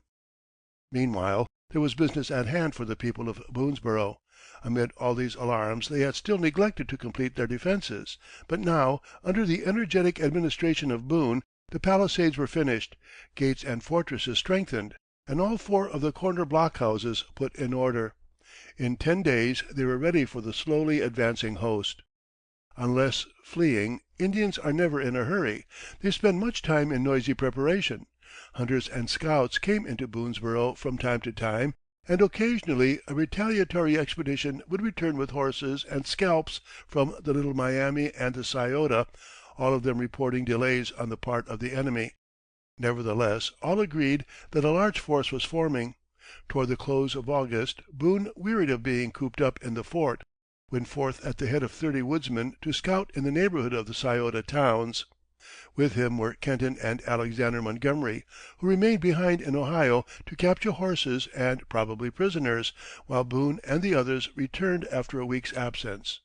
On their way home they discovered that the enemy was now at Lower Blue Licks, but a short distance from Boonesborough. At about 10 o'clock the following morning, September 7th, the Indian army appeared before the fort.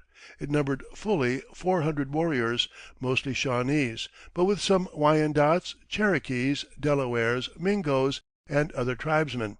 Accompanying them were some 40 French Canadians, all under the command of Boone's father, the redoubtable Blackfish. Pompey served as chief interpreter. Much time was spent in parleys, Boone in this manner delaying operations as long as possible, vainly hoping that promised reinforcements might meanwhile arrive from the Holston. Blackfish wept freely, after the Indian fashion, over the ingratitude of his runaway son, and his present stubborn attitude, for the latter now told the forest chief that he and his people proposed to fight to the last man. Blackfish presented letters and proclamations from Hamilton, again offering pardon to all who would take the oath of allegiance to the king, and military offices for Boone and the other leaders. When these were rejected, the Indians attempted treachery, seeking to overpower and kill the white commissioners to a treaty being held in front of the fort. From this final council, ending in a wild uproar in which bullets flew and knives and tomahawks clashed, the whites escaped with difficulty, the 2 Boones and another commissioner receiving painful wounds. A siege of 10 days now ensued, September 8th to 17th, one of the most remarkable in the history of savage warfare. The site of the fort, a parallelogram embracing 3/4 of an acre, had been unwisely chosen. There was abundant cover for the enemy under the high river bank, also beneath an encircling clay bank rising from the Salt Lick branch. From hills upon either side, spies could see what was happening within the walls, and occasionally drop a ball into the small herd of cattle and horses sheltered behind the palisades. while to these natural disadvantages were added the failure of the garrison to clear from the neighborhood of the walls the numerous trees, stumps, bushes, and rocks, each of which furnished the best of cover for a lurking foe. Such, however, was the stubbornness of the defense, in which the women were, in their way, quite as efficient as the men, that the forces under Blackfish could make but small impression upon the valiant little garrison. Every artifice known to savages, or that could be suggested by the French, was without avail. Almost nightly rains and the energy of the riflemen frustrated the numerous attempts to set fire to the cabins by throwing torches and lighted faggots upon their roofs. A tunnel, intended to be used for blowing up the walls, was well under way from the river bank when rain caused it to cave in. Attempts at scaling were invariably repelled, and in sharpshooting the whites as usually proved the superiors. But the result often hung in the balance. Sometimes the attack lasted throughout the night, the scene being constantly lighted by the flash of the rifles and the glare of hurling faggots. Besiegers and garrison frequently exchanged fierce cries of threat and defiance, mingled with many a keen shaft of wit and epithet.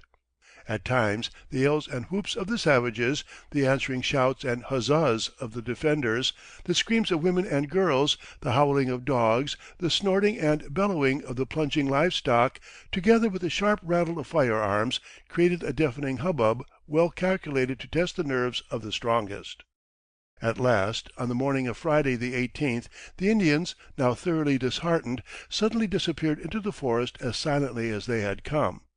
Again Boonesborough was free, having passed through the longest and severest ordeal of attack ever known in Kentucky. Indeed, it proved to be the last effort against the station. Within the walls 60 persons had been capable of bearing arms, but only 40 were effective, some of these being negroes. Logan's Fort had sent a reinforcement of 15 men, and Harrodsburg a few others. Of the garrison but 2 were killed and 4 wounded, while Boone estimated that the enemy lost 37 killed and a large number wounded. The casualties within the fort were astonishingly small, when the large amount of ammunition expended by the besiegers is taken into account. After they had retired, Boone's men picked up 125 pounds of flattened bullets that had been fired at the log stronghold, handfuls being scooped up beneath the portholes of the bastions. This salvage made no account of the balls thickly studding the walls, it being estimated that 100 pounds of lead were buried in the logs of one of the bastions. A week later a small company of militiamen arrived from Virginia, and several minor expeditions were now made against the Shawnese upon their own soil. These raids were chiefly piloted by Boone's salt makers, many of whom had now returned from captivity. Boone is credited with saying in his later years, although no doubt in ruder language than this: "Never did the Indians pursue so disastrous a policy as when they captured me and my salt boilers, and taught us, what we did not know before, the way to their towns and the geography of their country; for though at first our captivity was considered a great calamity to Kentucky, it resulted in the most signal benefits to the country." Captain Boone was not without his critics.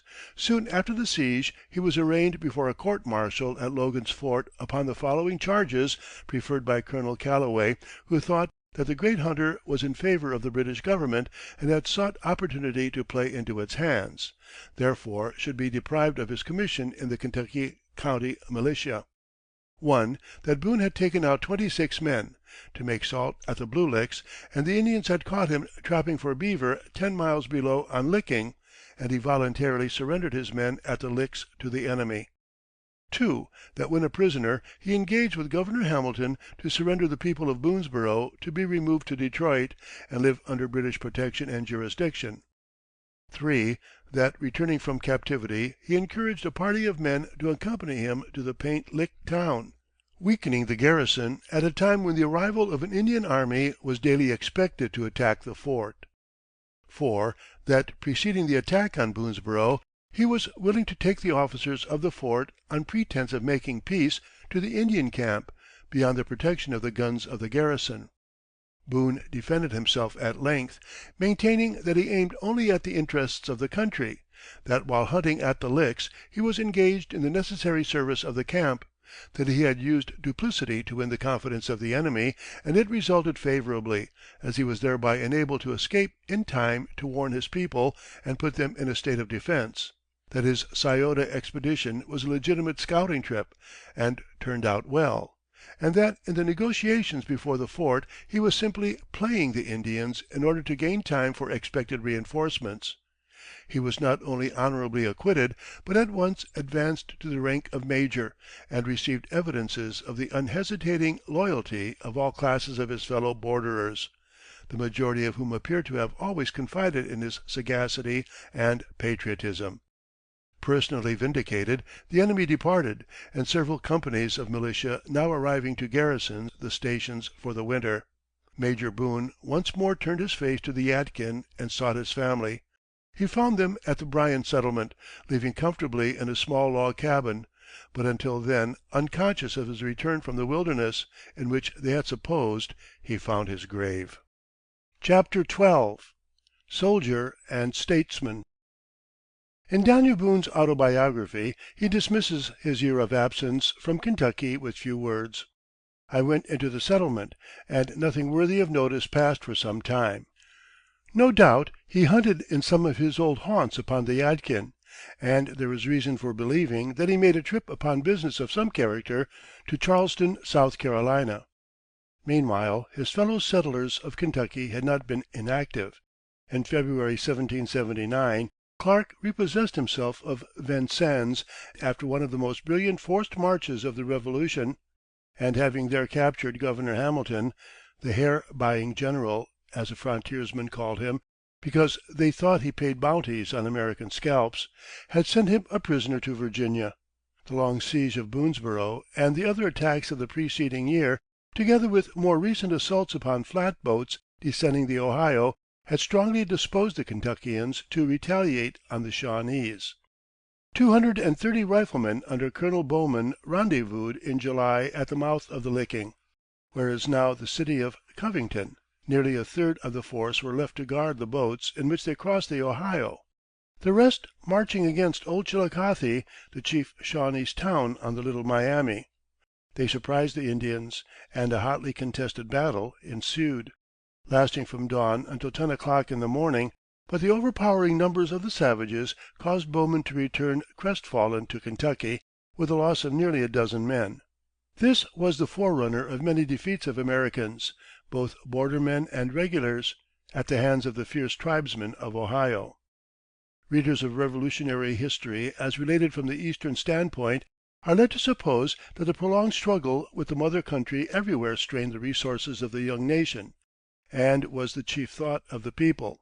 This high tension was, however, principally in the Tidewater region, in the "back country," as the western frontiers were called. There was no lack of patriotism, and bordermen were numerous in the colonial armies. Yet the development of the trans-Alleghany region was to them of more immediate concern, and went forward vigorously, especially during the last half of the war.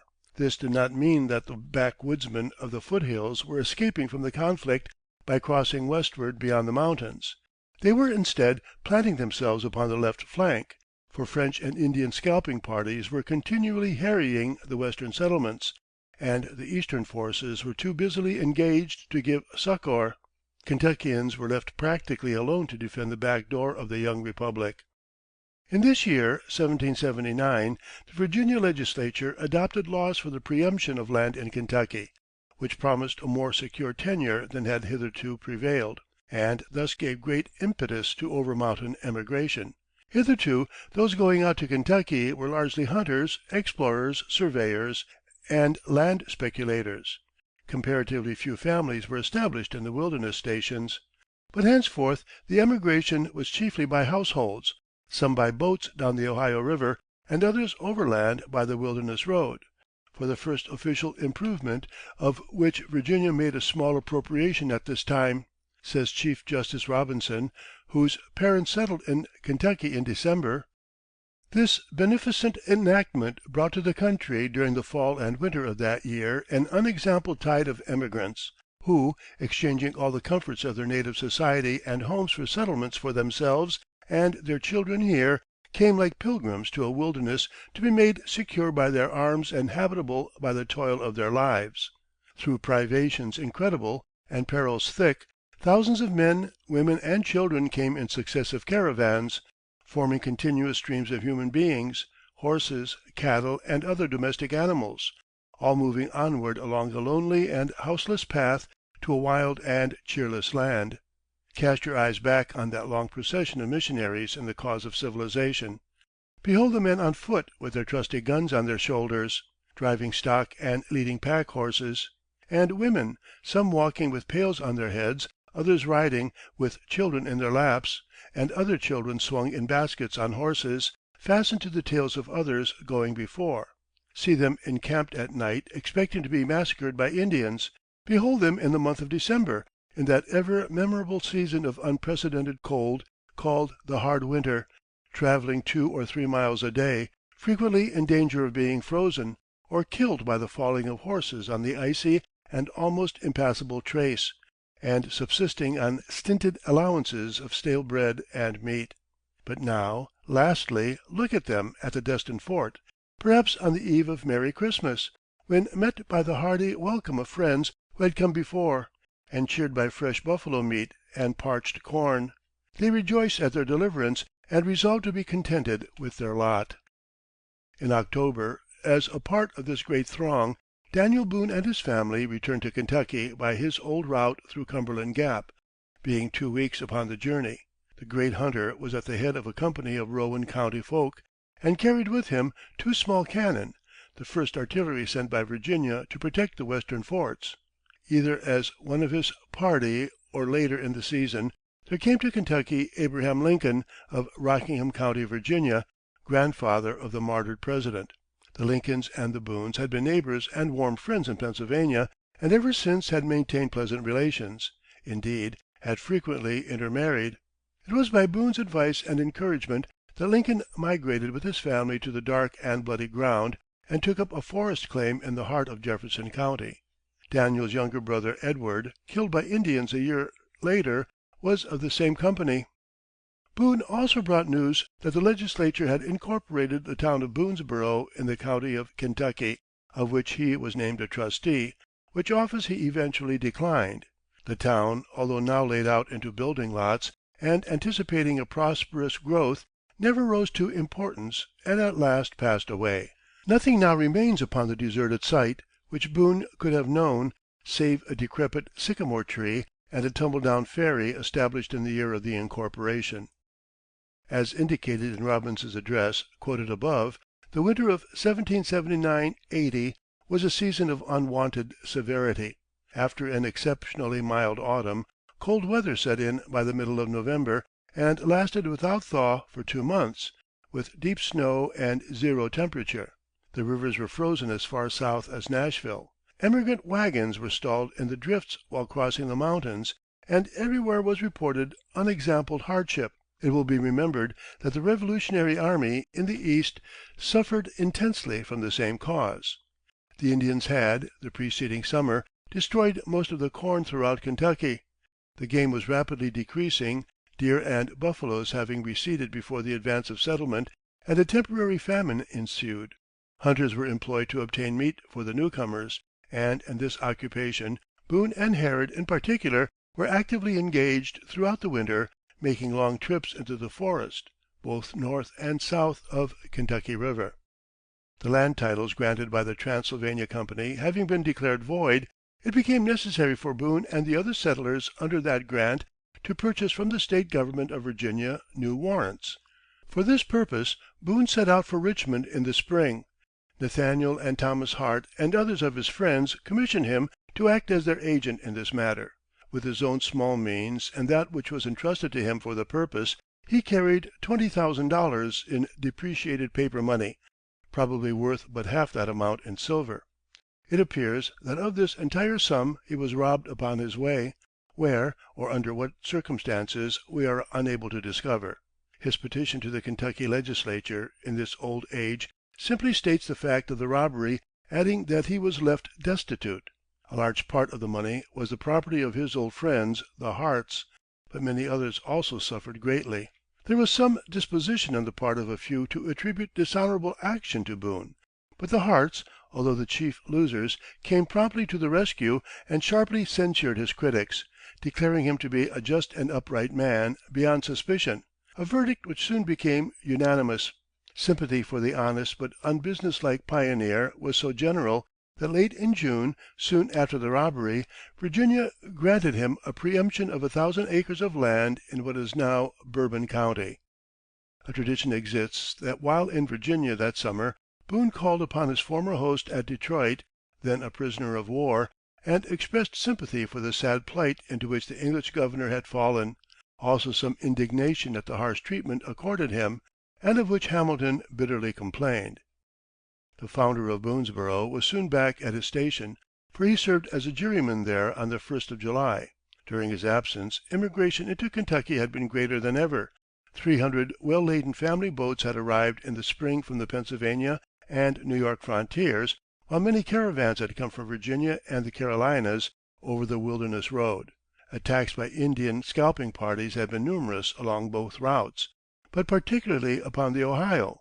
As a reprisal for Bowman's expedition of the previous year, and intending to interrupt settlement, Colonel Byrd, of the British army, descended in June upon Ruddle's and Martin's stations, at the forks of the Licking, with 600 Indians and French Canadians, and bringing 6 small cannon with which to batter the Kentucky palisades. Both garrisons were compelled to surrender, and the victors returned to Detroit with a train of 300 prisoners, men, women, and children, upon whom the savages practiced cruelties of a particularly atrocious character. This inhuman treatment of prisoners of war created widespread indignation upon the American border. In retaliation, George Rogers Clark at once organized an expedition to destroy Pickaway, one of the principal Shawnese towns on the Great Miami. The place was reduced to ashes and a large number of Indians killed, the Americans losing 17 men. Clark had previously built Fort Jefferson, upon the first bluff on the eastern side of the Mississippi, below the mouth of the Ohio, in order to accentuate the claim of the United States that it extended to the Mississippi on the west, but as this was upon the territory of friendly Chickasaws, the invasion aroused their ire, and it was deemed prudent temporarily to abandon the post.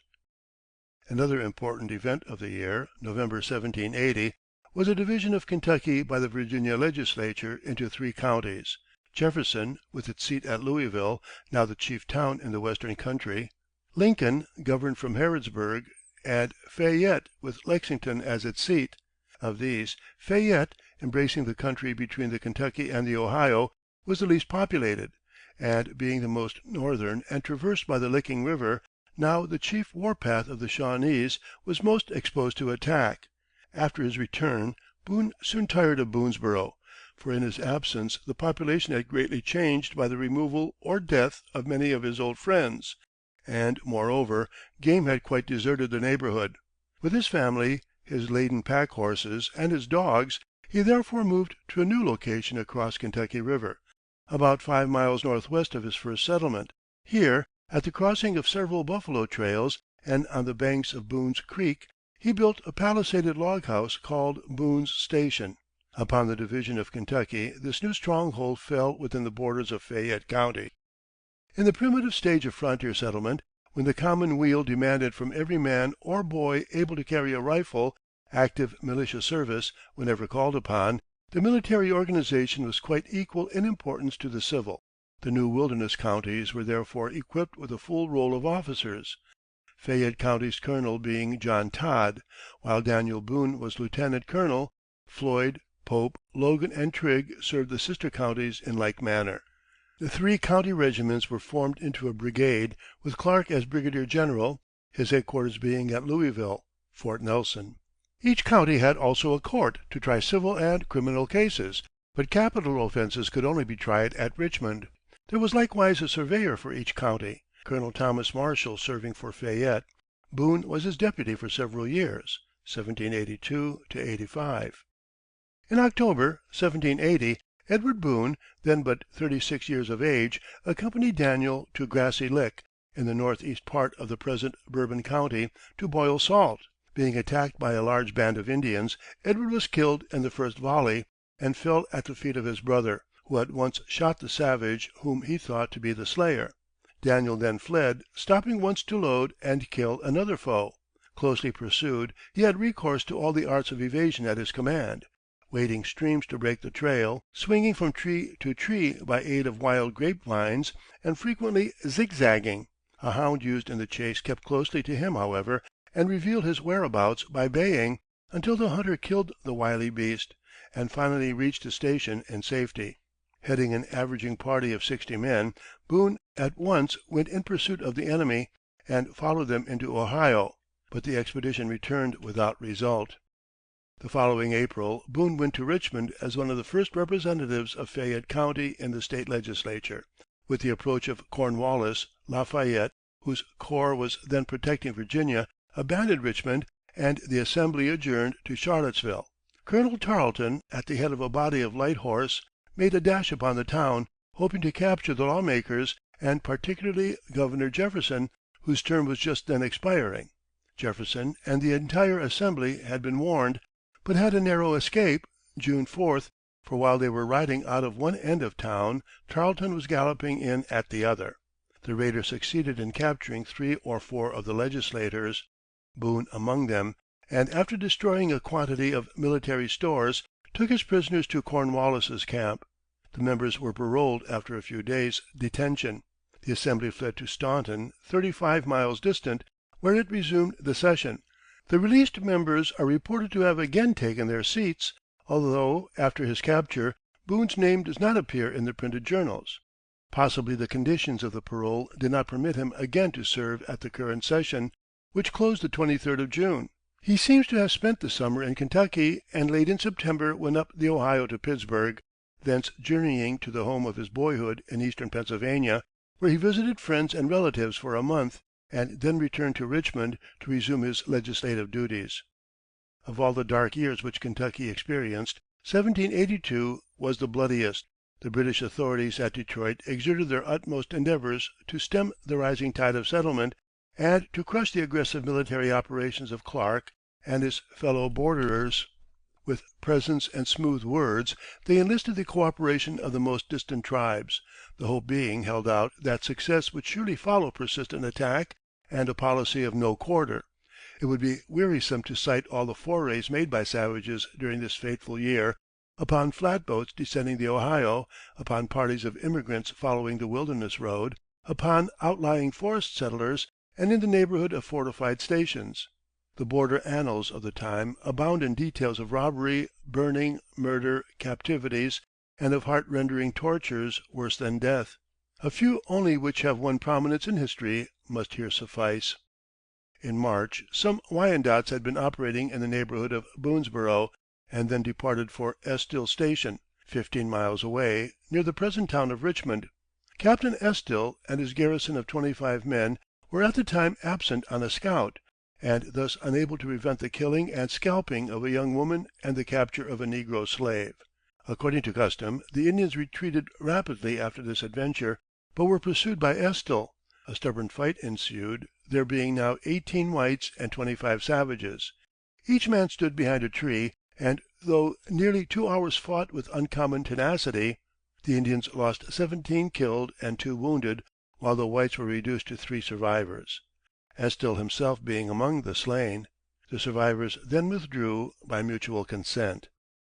In May, his station having been attacked with some loss, Captain Ashton followed the retreating party of besiegers, much larger than his own squad, and had a fierce engagement with them lasting 2 hours. He and 11 of his comrades lost their lives, and the remainder fled in dismay. A similar tragedy occurred in August, when Captain Holden, chasing a band of scalpers, was defeated with a loss of 4 killed and 1 wounded. The month of August marked the height of the onslaught. Horses were carried off, cattle killed, men at work in the fields mercilessly slaughtered, and several of the more recent and feeble stations were abandoned. Bryan's Station, consisting of 40 cabins enclosed by a stout palisade, was the largest and northernmost of a group of Fayette County settlements in the rich country of which Lexington is the center. An army of nearly 1,000 Indians, the largest of either race that had thus far been mustered in the West, was gathered under Captain Caldwell and McKee, of the British Army, who were accompanied by the renegade Simon Girty and a small party of Rangers. Scouts had given a brief warning to the little garrison of 50 riflemen, but when the invaders appeared during the night of August 15th, the defenders were still lacking a supply of water. The Indians at first sought to conceal their presence by hiding in the weeds and bushes which, as at Boonesborough, had carelessly been left standing. Although aware of the extent of the attacking force, the garrison affected to be without suspicion. In the morning the women and girls, confident that if no fear were exhibited they would not be shot by the hiding savages, volunteered to go to the spring outside the walls and by means of buckets bring in enough water to fill the reservoir. This daring feat was successfully accomplished, although painted faces and gleaming rifles could readily be seen in the underbrush all about the pool. This bucket line of brave frontierswomen laughed and talked as gaily as if unconscious of danger, and were unmolested. Immediately after their return within the gates, some young men went to the spring to draw the enemy's fire, and made a fusillade from which they barely escaped with their lives. The assault now began in earnest. Runners were soon spreading the news of the invasion among the neighboring garrisons. A relief party of 46, hurrying in from Lexington, fell into an ambush and lost a few of their number in killed and wounded, but the majority reached the fort through a storm of bullets. The besiegers adopted the usual methods of savage attack: quick rushes, shooting from cover, fire arrows, and the customary uproar of whoops and yells, but without serious effect. The following morning, fearful of a general outpouring of settlers, the enemy withdrew hurriedly and in sullen mood.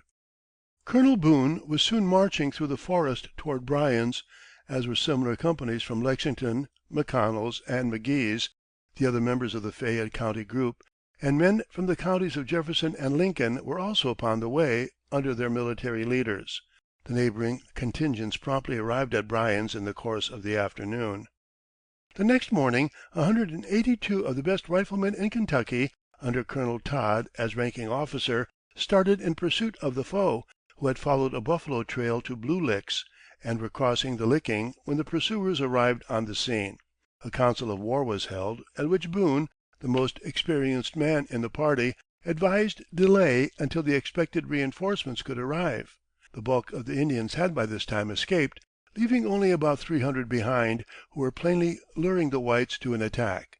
Todd, Trigg, and most of the other leaders sided with Boone, but Major Hugh McGary, an ardent, hot-headed man with slight military training, dared the younger men to follow him, and spurred his horse into the river, whither, in the rash enthusiasm of the moment, the hot bloods followed him, leaving the chief officers no choice but to accompany them.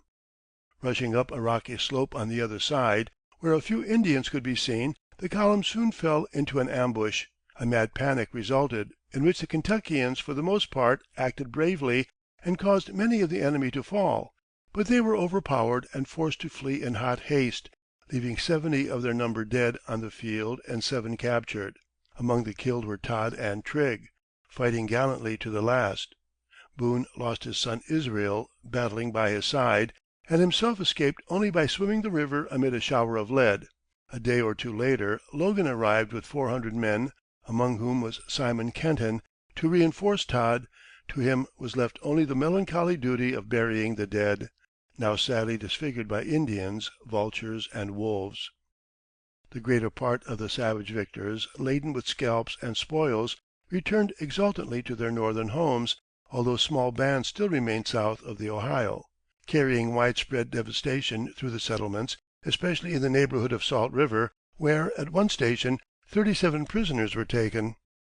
While all these tragedies were being enacted, General Clark, at the Falls of the Ohio, had offered only slight aid, but indignant protests sent in to the Virginia authorities by the Kentucky settlers, who were now in a state of great alarm, roused the hero of Kaskaskia and Vincennes to a sense of his duty.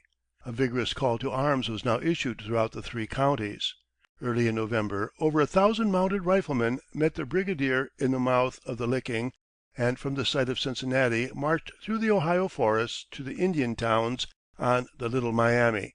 The savages fled in consternation, leaving the Kentuckians to burn their cabins and the warehouses of several British traders, besides large stores of grain and dried meats, thus entailing great suffering among the Shawnese during the winter now close at hand.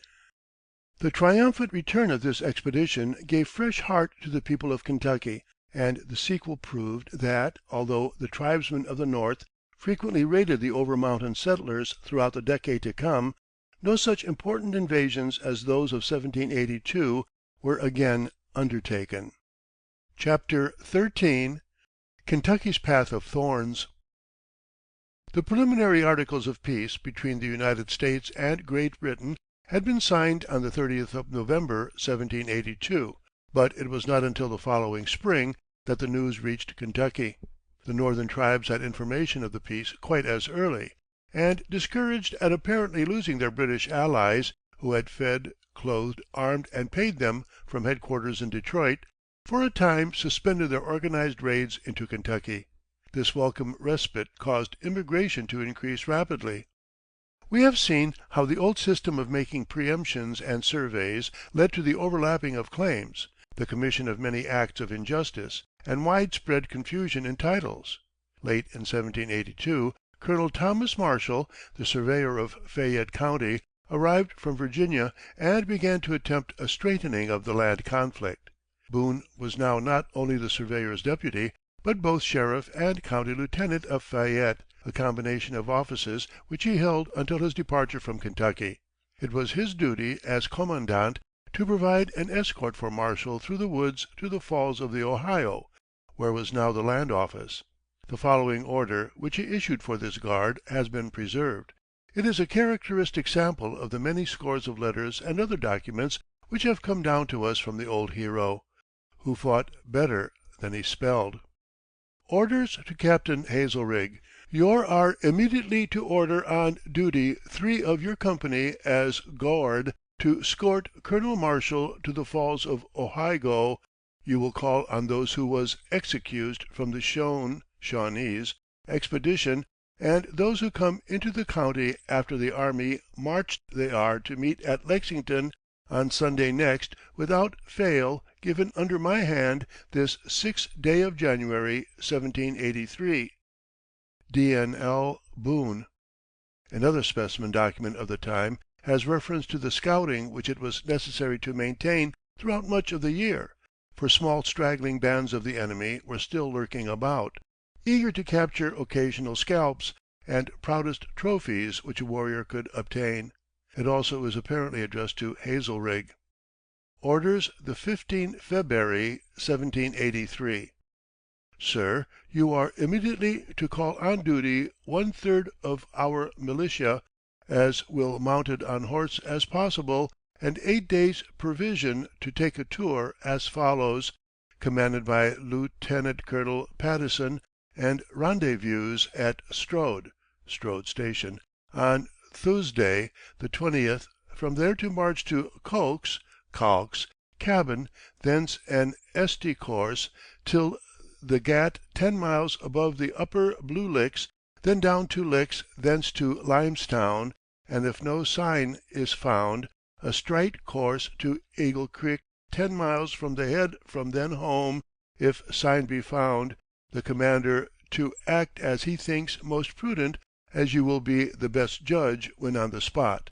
You will first call on all who were excused from the expedition except those that went to the falls with Colonel Marshall, and then call them off as they stand on the list here in fail not. Given und my hand, Daniel Boone, C.L.T. In March the Virginia legislature united the 3 counties into the District of Kentucky, with complete legal and military machinery. In the latter, Benjamin Logan ranked as senior colonel and district lieutenant. It will be remembered that when the over mountain country was detached from Fincastle, it was styled the County of Kentucky. Then the name of Kentucky was obliterated by its division into 3 counties, and now the name was revived by the creation of the district, which in due time was to become a state. The log-built town of Danville was named as the capital. It is estimated that during the few years immediately following the close of the Revolutionary War, several thousand persons came each year to Kentucky from the seaboard states. although many of these returned to their homes either disillusioned or because of Indian scares. In addition to the actual settlers, who cared for no more land than they could use, there were merchants who saw great profits in taking boat loads of goods down the Ohio, or by pack trains over the mountains; lawyers and other young professional men who wished to make a start in new communities; and speculators who hoped to make fortunes in obtaining for a song extensive tracts of fertile wild land, which they vainly imagined would soon be salable at large prices for farms and town sites. Many of the towns, although ill kept and far from prosperous in appearance, were fast extending beyond their lines of palisade, and boasting of stores, law offices, market places, and regular streets. Louisville had now grown to a village of 300 inhabitants, of whom over a third were fighting men. Besides Americans, there were among the newcomers many Germans, Scotch, and Irish, thrifty in the order named. At last Kentucky was raising produce more than sufficient to feed her own people, and an export trade had sprung up. Crops were being diversified. Indian corn still remained the staple, but there were also melons, pumpkins, tobacco, and orchards. Besides, great droves of horses, cattle, sheep, and hogs, branded or otherwise marked, ranged at large over the country, as in old days on the Virginia and Carolina foothills. Away from the settlements, buffaloes still yielded much beef, bacon was made from bears, and venison was a staple commodity. The fur trade was chiefly carried on by French trappers, but American hunters, like the Boones and Kenton, still gathered peltries from the streams and forests, and took or sent them to the East, either up the Ohio in bateaux, or on pack horses over the mountains, paths still continually beset by savage assailants. Large quantities of ginseng were also shipped to the towns on the seaboard. Of late there had likewise developed a considerable trade with New Orleans and other Spanish towns down the Mississippi River, traders with flatboats laden with Kentucky produce. Bacon, beef, salt, and tobacco would descend the great waterway, both of whose banks were audaciously claimed by Spain, as far up as the mouth of the Ohio, and take great risks from Indian attack or from corrupt Spanish custom house officials, whom it was necessary to bribe freely that they might not confiscate boat and cargo. This commerce was always uncertain, often ending in disaster, but immensely profitable to the unprincipled men who managed to ingratiate themselves with the Spanish authorities. Boone was now in frequent demand as a pilot and surveyor by capitalists, who relied upon his unrivaled knowledge of the country to help them find desirable tracts of land. Often he was engaged to meet incoming parties of immigrants over the Wilderness Road, with a band of riflemen to guard them against Indians, to furnish them with wild meat, for the newcomers at first were inexpert in killing buffaloes, and to show them the way to their claims. He was prominent as a pioneer; as county lieutenant he summoned his faithful men at arms to repel or avenge savage attacks, and his fame as hunter and explorer had by this time not only become general throughout the United States, but had even reached Europe. His reputation was largely increased by the appearance in 1784 of the so-called autobiography. We have seen that, although capable of roughly expressing himself on paper, and of making records of his rude surveys, he was in no sense a scholar. Yet this autobiography, although signed by himself, is pedantic in form, and deals in words as large and sonorous as those uttered by the great Dr. Samuel Johnson. As a matter of fact, it is the production of John Filson, the first historian of Kentucky and one of the pioneers of Cincinnati. Filson was a schoolmaster, quite devoid of humor, and with a strong penchant for learned phrases.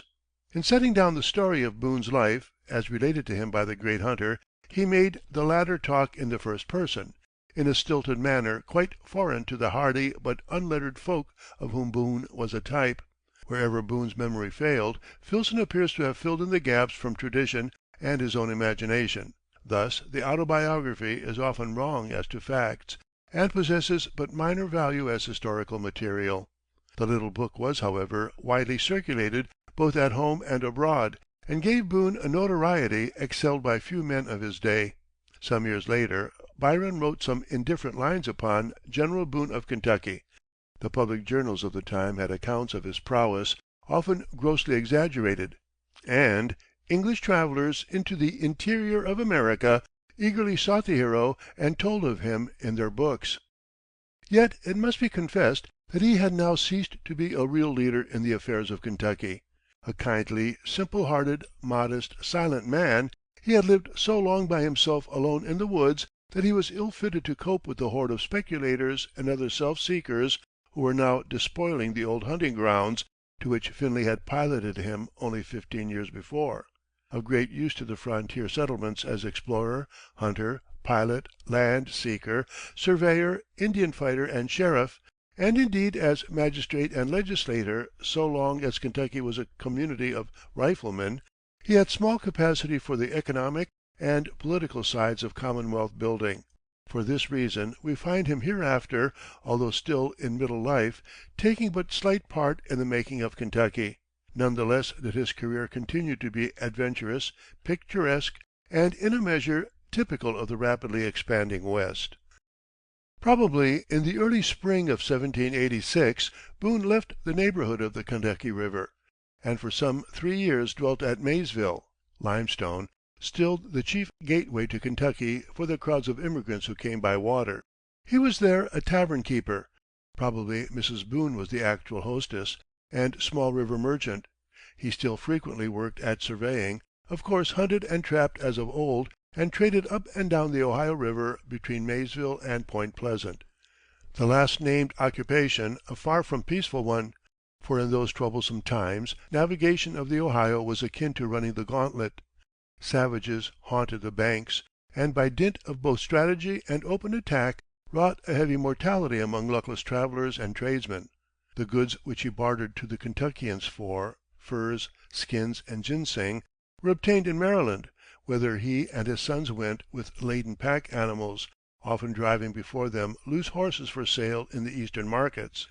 Sometimes they followed some familiar mountain road, at others struck out over new paths, for no longer was the Wilderness Road the only overland highway to the West. Kentucky was now pursuing a path strewn with thorns. Northward, the British still held the military posts on the upper lakes, owing to the non-fulfillment of certain stipulations in the treaty of peace. Between these and the settlements south of the Ohio lay a wide area populated by powerful and hostile tribes of Indians, late allies of the British, deadly enemies of Kentucky, and still aided and abetted by military agents of the king. To the south, Spain controlled the Mississippi, the commercial highways of the West. Jealous of American growth, she harshly denied to Kentuckians the freedom of the river, and was accused of turning against them and their neighbors of Tennessee, the fierce warriors of the Creek and Cherokee tribes. On their part, the Kentuckians looked with hungry eyes upon the rich lands held by Spain. Not least of Kentucky's trials was the political discontent among her own people, which for many years lay like a blight upon her happiness and prosperity. Virginia's home necessities had prevented that commonwealth from giving much aid to the West during the Revolution, and at its conclusion her policy toward the Indians lacked the aggressive vigor for which Kentuckians pleaded. This was sufficient cause for dissatisfaction, but to this was added another of still greater importance. To gain the free navigation of the Mississippi, and thus to have an outlet to the sea, long appeared to be essential to Western progress. At first, the Eastern men in Congress failed to realize this need, thereby greatly exasperating the over mountain men. All manner of schemes were in the air, varying with men's temperaments and ambitions. Some, like Clark, who by this time had, under the influence of intemperance, greatly fallen in popular esteem, although not without followers, favored a filibustering expedition against the Spanish, and later (1788), when this did not appear practicable, were willing to join hands with Spain herself in the development of the continental interior, and later still (1793 94), to help France oust Spain from Louisiana. Others wished Kentucky to be an independent state, free to conduct her own affairs and make such foreign alliances as were needful, but Virginia and Congress did not release her. Interwoven with this more or less secret agitation for separating the West from the East were the corrupt intrigues of Spain, which might have been more successful had she pursued a persistent policy.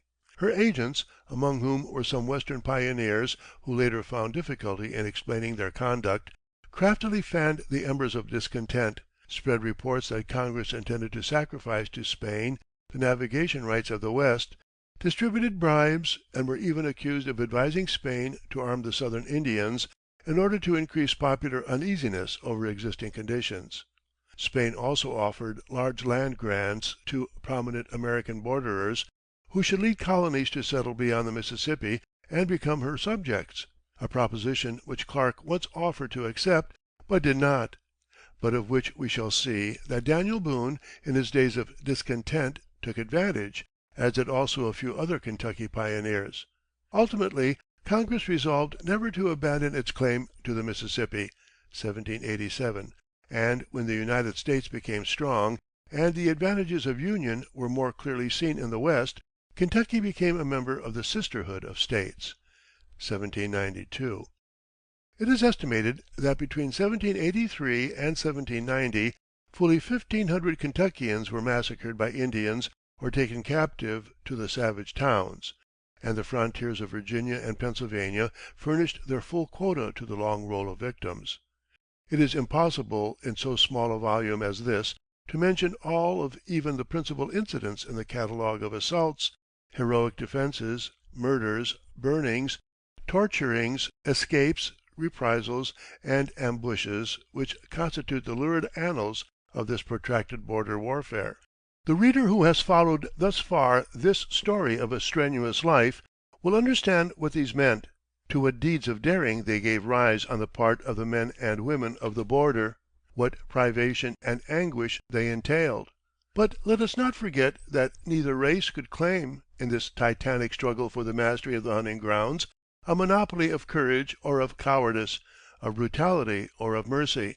The Indians suffered quite as keenly as the whites in the burning of their villages, crops, and supplies, and by the loss of life either in battle, by stealthy attack, or by treachery. The frontiersmen learned from the red men the lessons of forest warfare, and often outdid their tutors in ferocity. The contest between civilization and savagery is, in the nature of things, unavoidable. The result also is foreordained.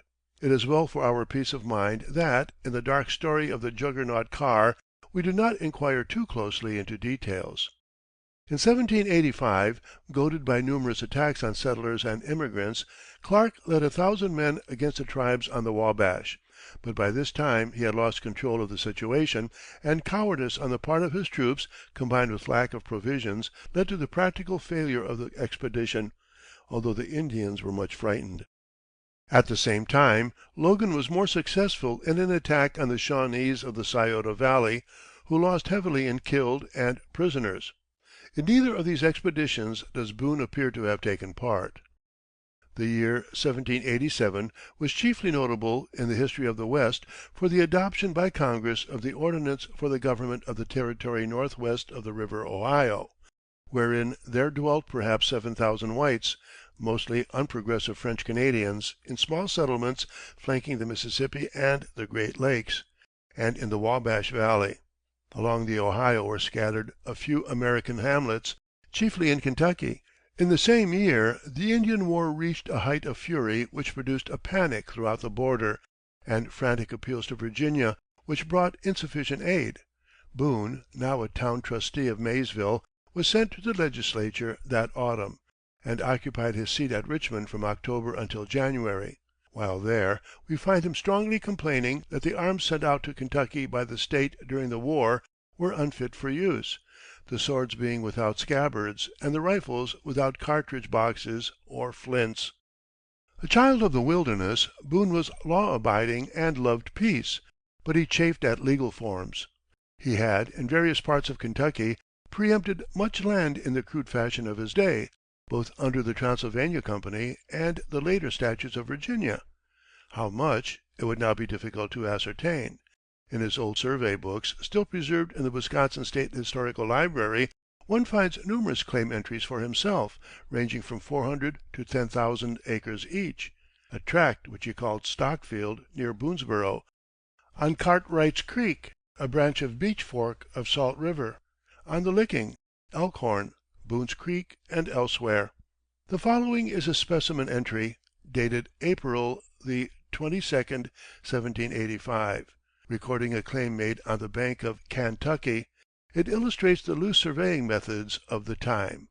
Surveyed for Dal Boone, 5,000 acres, begin at Robert Camel's northeast corner at a 2 White Ashes and Buckeyes, south 1,200 poles to 3 Sugar Trees, Elm and Walnut, east 666 p to 6 Sugar Trees and Ash, north 1,200 p to a Poplar and Beech, west 666 p to the beginning. It did not occur to our easy-going hero that anyone would question his right to as much land as he cared to hold in a wilderness which he had done so much to bring to the attention of the world. But claim jumpers were no respecters of persons. It was discovered that Boone had carelessly failed to make any of his preemptions according to the letter of the law, leaving it open for any adventurer to re-enter the choice claims which he had selected with the care of an expert and to treat him as an interloper. Suits of ejectment followed one by one, 1785 to 98, until in the end his acres were taken from him by the courts, and the good-natured, simple fellow was sent adrift in the world absolutely landless. At first, when his broad acres began to melt away, the great hunter, careless of his possessions, appeared to exhibit no concern, but the accumulation of his disasters, together with the rapid growth of settlement upon the hunting grounds, and doubtless some domestic nagging, developed within him an intensity of depression which led him to abandon his long-beloved Kentucky and vow never again to dwell within her limits. In the autumn of 1788, before his disasters were quite complete, this resolution was carried into effect. With wife and family, and what few worldly goods he possessed, he removed to Point Pleasant, at the junction of the Great Kanawha and the Ohio, in our day a quaint little courthouse town in West Virginia. Chapter 14 In the Kanawha Valley. During his early years on the Kanawha, Boone kept a small store at Point Pleasant. Later he moved to the neighborhood of Charleston, where he was engaged in the usual variety of occupations, piloting emigrants, as deputy surveyor of Kanawha County, surveying lands for settlers and speculators, taking small contracts for victualling the militia, who were frequently called out to protect the country from Indian forays, and in hunting.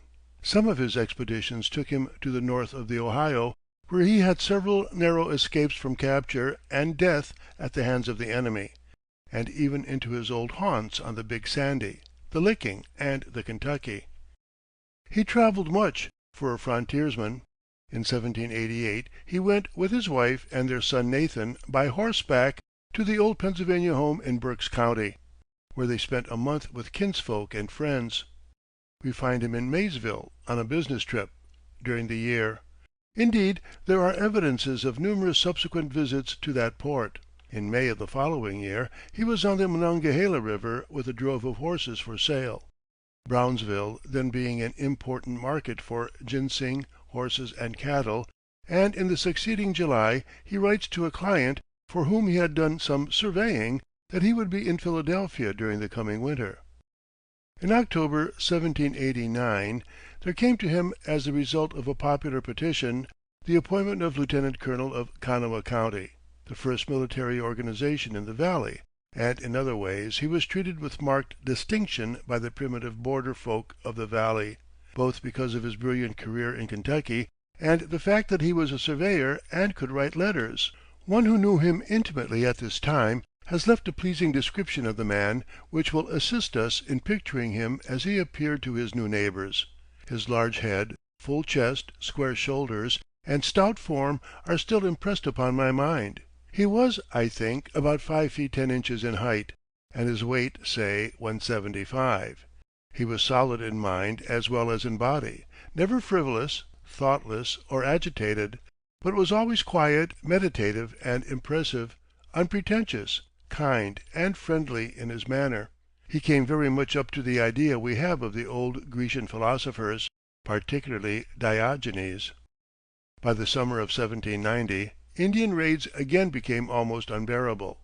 Fresh robberies and murders were daily reported in Kentucky and along the Ohio and the Wabash.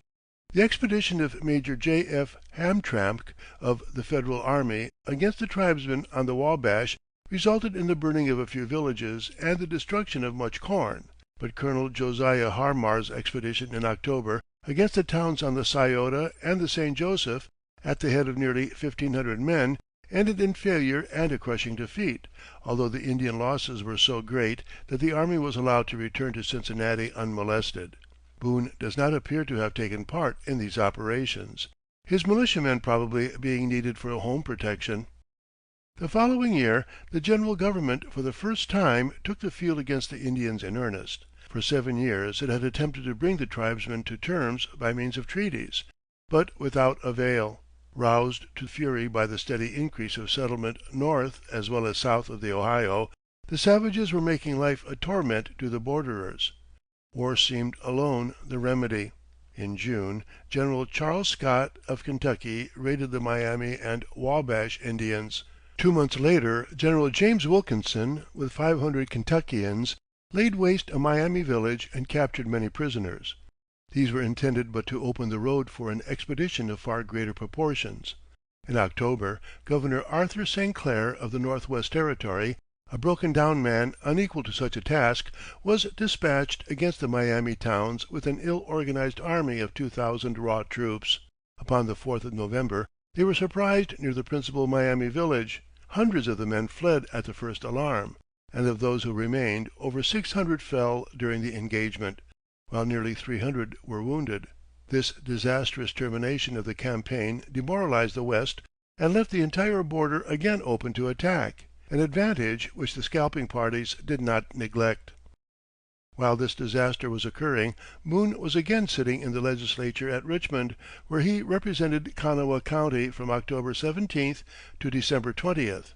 The journals of the Assembly show him to have been a silent member, giving voice only in yea and nay, but he was placed upon 2 then important committees, Religion and Propositions and Licenses. It was voted to send ammunition for the militia on the Monongahela and the Kanawha, who were to be called out for the defense of the frontier. Before leaving Richmond, Boone wrote as follows to the governor: Monday, 13th December, 1791.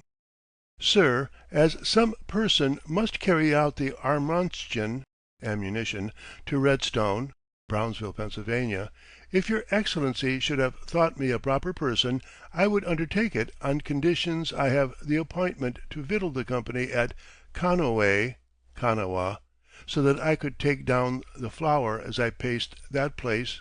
I am your Excellency's most obedient humble servant, Del Boone. 5 days later the contract was awarded to him, and we find among his papers receipts, obtained at several places on his way home, for the lead and flints which he was to deliver to the various military centers. But the following May, Colonel George Clendenin sharply complains to the governor that the ammunition and rations which Boone was to have supplied to Captain Caperton's Rangers had not yet been delivered, and that Clendenin was forced to purchase these supplies from others. It does not appear from the records how this matter was settled, but as there seems to have been no official inquiry, the non-delivery was probably the result of a misunderstanding. At last, after a quarter of a century of bloodshed, the United States government was prepared to act in an effective manner. General Anthony Wayne, Mad Anthony of Stony Point, after spending a year and a half in reorganizing the Western army, established himself, in the winter of 1793-94, in a log fort at Greenville, 80 miles north of Cincinnati, and built a strong outpost at Fort Recovery, on the scene of St. Clair's defeat. After resisting an attack on Fort Recovery made on the last day of June by over 2,000 painted warriors from the upper lakes, he advanced with his legion of about 3,000 well-disciplined troops to the Maumee Valley and built Fort Defiance. Final battle was given to the tribesmen on the 20th of August at Fallen Timbers. As a result of superb charges by infantry and cavalry, in 40 minutes the Indian army was defeated and scattered. The backbone of savage opposition to Northwestern settlement was broken, and at the Treaty of Greenville in the following summer, 1795, a peace was secured which remained unbroken for 15 years. Wayne's great victory over the men of the wilderness gave new heart to Kentucky and the Northwest. The pioneers were exuberant in the expression of their joy. The long war, which had lasted practically since the mountains were first crossed by Boone and Finley, had been an almost constant strain upon the resources of the country. Now no longer pent up within palisades, and expecting nightly to be awakened by the whoops of savages to meet either slaughter or still more dreaded captivity, men could go forth without fear to open up forests, to cultivate fields, and peaceably to pursue the chase. To hunters like Boone, in particular, this great change in their lives was a matter for rejoicing. The Kanawha Valley was not as rich in game as he had hoped, but in Kentucky and Ohio were still large herds of buffaloes and deer feeding on the cane brake and the rank vegetation of the woods, and resorting to the numerous salt licks which had as yet been uncontaminated by settlement. After the peace, Boone, for several seasons, devoted himself almost exclusively to hunting. In beaver trapping he was especially successful, his favorite haunt for these animals being the neighboring valley of the Gauley. His game he shared freely with neighbors, now fast increasing in numbers, and the skins and furs were shipped to market, overland or by river as of old. Upon removing to the Kanawha, he still had a few claims left in Kentucky, but suits for ejectment were pending over most of these. They were all decided against him, and the remaining lands were sold by the sheriff for taxes, the last of them going in 1798. His failure to secure anything for his children to inherit was to the last a source of sorrow to Boone. The Kanawha in time came to be distasteful to him. Settlements above and below were driving away the game, and sometimes his bag was slight. The crowding of population disturbed the serenity which he sought in deep forests. The nervous energy of these newcomers, and the avarice of some of them, annoyed his quiet, hospitable soul, and he fretted to be again free, thinking that civilization cost too much in wear and tear of spirit. Boone had long looked kindly toward the broad, practically unoccupied lands of forest and plain west of the Mississippi. Adventurous hunters brought him glowing tales of buffaloes, grizzly bears, and beavers to be found there without number. Spain, fearing an assault upon her possessions from Canada, was just now making flattering offers to those American pioneers who should colonize her territory, and by casting their fortunes with her people strengthen them. This opportunity attracted the disappointed men. He thought the time ripe for making a move which should leave the crowd far behind, and comfortably establish him in a country wherein a hunter might, for many years to come, breathe fresh air and follow the chase untrammeled. In 1796, Daniel Morgan Boone, his oldest son, traveled with other adventurers in boats to St. Charles County, in eastern Missouri, where they took lands under certificates of cession from Charles de Halt de Lassus, the Spanish lieutenant governor of Upper Louisiana, resident at St. Louis. There were 4 families, all settling upon Femme Osage Creek, 6 miles above its junction with the Missouri, some 25 miles above the town of St. Charles, and 45 by water from St. Louis. Thither they were followed, apparently in the spring of 1799, by Daniel Boone and wife and their younger children. The departure of the great hunter, now in his 65th year, was the occasion for a general gathering of Kanawha pioneers at the home near Charleston. They came on foot, by horseback, and in canoe, from far and near, and bade him a farewell as solemnly affectionate as though he were departing for another world. Indeed, Missouri then seemed almost as far away to the West Virginians as the Klondike is to dwellers in the Mississippi basin today.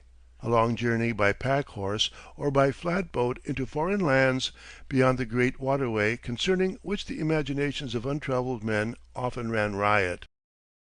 The hegira of the Boones, from the junction of the Elk and the Kanawha, was accomplished by boats, into which were crowded such of their scant herd of livestock as could be accommodated. Upon the way they stopped at Kentucky towns along the Ohio, either to visit friends or to obtain provisions, and attracted marked attention, for throughout the West Boone was, of course, one of the best known men of his day. In Cincinnati he was asked why, at his time of life, he left the comforts of an established home again to subject himself to the privations of the frontier. "Too crowded," he replied with feeling. "I want more elbow room." Arriving at the little Kentucky colony on Femme Osage Creek, where the Spanish authorities had granted him 1,000 arpents of land abutting his son's estate upon the north, he settled down in a little log cabin erected largely by his own hands, for the fourth and last time as a pioneer. He was never again in the Kanawha Valley, and but twice in Kentucky, once to testify as to some old survey marks made by him, and again to pay the debts which he had left when removing to Point Pleasant. Chapter XV A Serene Old Age. Missouri's sparse population at that time consisted largely of Frenchmen, who had taken easily to the yoke of Spain. For a people of easy-going disposition, theirs was an ideal existence. They led a patriarchal life, with their flocks and herds grazing upon a common pasture, and practiced a crude agriculture whose returns were eked out by hunting in the limitless forests hard by. For companionship, the crude log cabins in the little settlements were assembled by the banks of the waterways, and there was small disposition to increase tillage beyond domestic necessities. There were practically no taxes to pay, military burdens sat lightly, the local syndic, or magistrate, the only government servant to be met outside of St. Louis, was sheriff, judge, jury, and commandant combined. There were no elections, for representative government was unknown. The fur and lead trade with St. Louis was the sole commerce, and their vocabulary did not contain the words enterprise and speculation. Here was a paradise for a man of Boone's temperament, and through several years to come he was wont to declare that, next to his first long hunt in Kentucky, this was the happiest period of his life.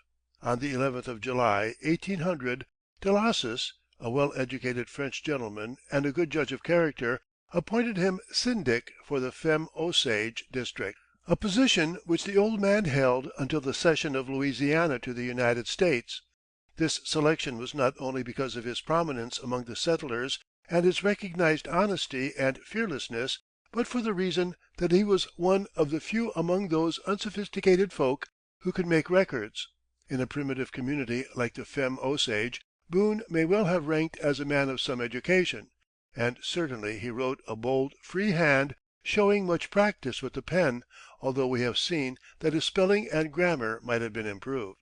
When the government was turned over to President Jefferson's commissioner, Delassus delivered to that officer, by request, a detailed report upon the personality of his subordinates, and this is one of the entries in the list of syndics. Mr. Boone, a respectable old man, just and impartial, he has already, since I appointed him, offered his resignation owing to his infirmities.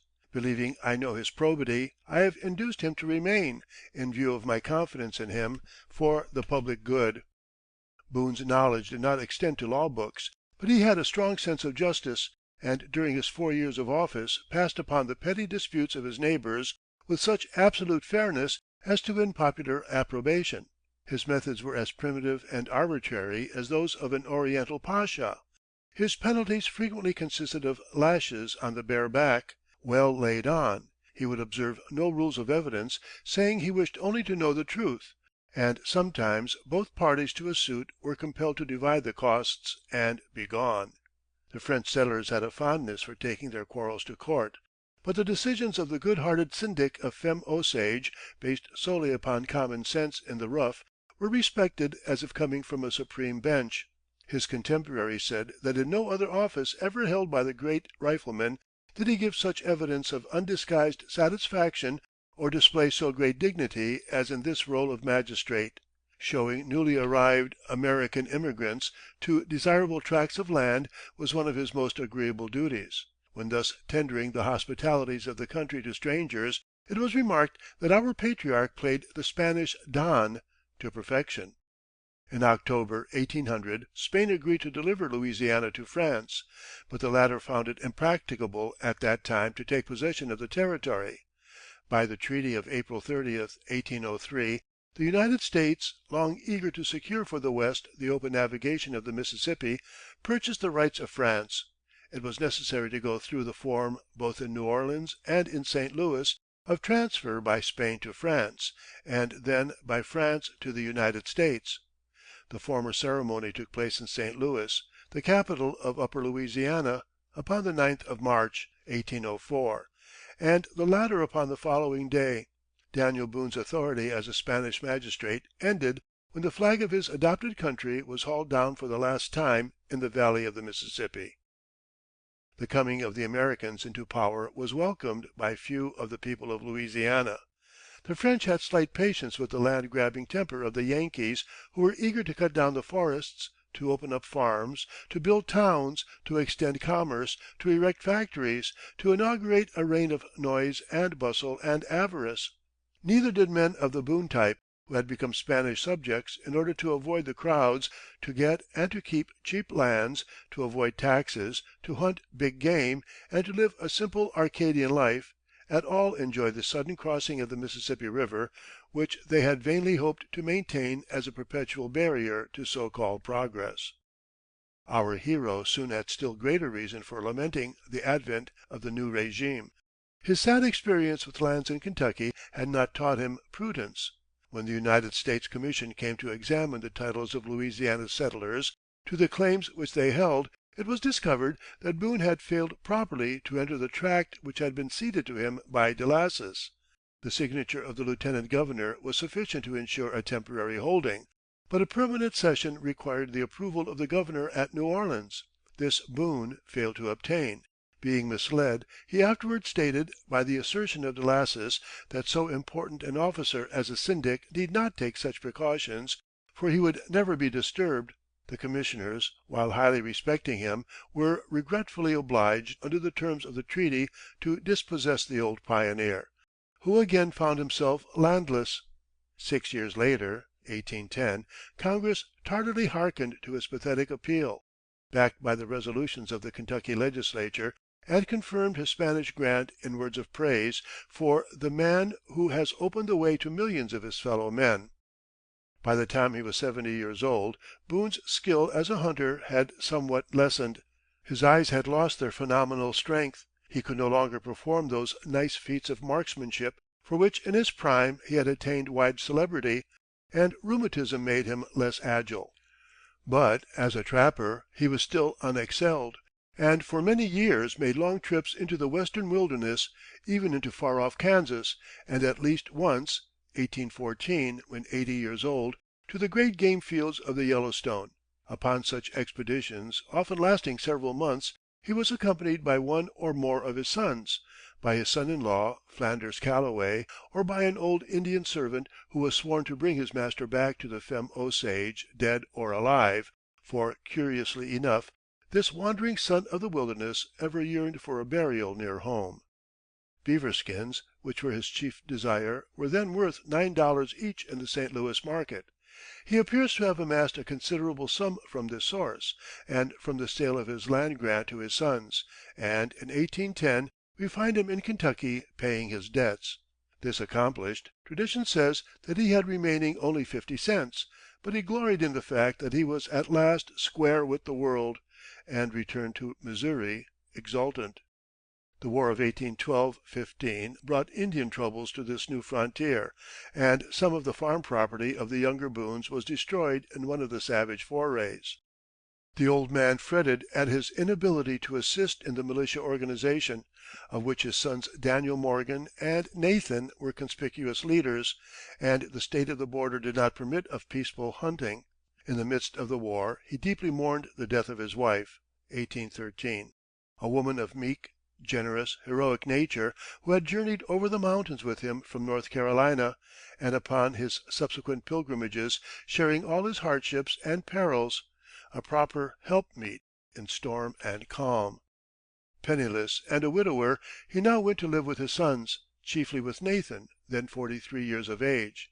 After being first a hunter and explorer, and then an industrious and successful farmer, Nathan had won distinction in the war just closed and entered the regular army, where he reached the rank of lieutenant colonel, and had a wide and thrilling experience in Indian fighting.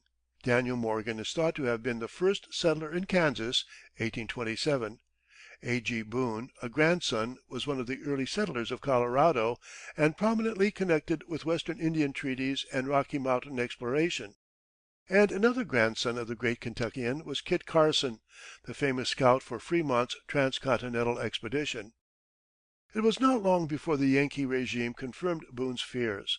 The tide of immigration crossed the river, and rolling westward again passed the door of the great Kentuckian, driving off the game and monopolizing the hunting grounds. Laws, courts, politics, speculation, and improvements were being talked about, to the bewilderment of the French and the unconcealed disgust of the former syndic.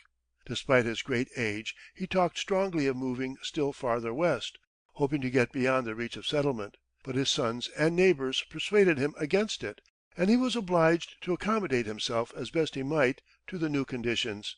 In summer he would work on the now substantial and prosperous farms of his children, chopping trees for the winter's wood. But at the advent of autumn the spirit of restlessness seized him, when he would take his canoe, with some relative or his Indian servant, and disappear up the Missouri and its branches for weeks together.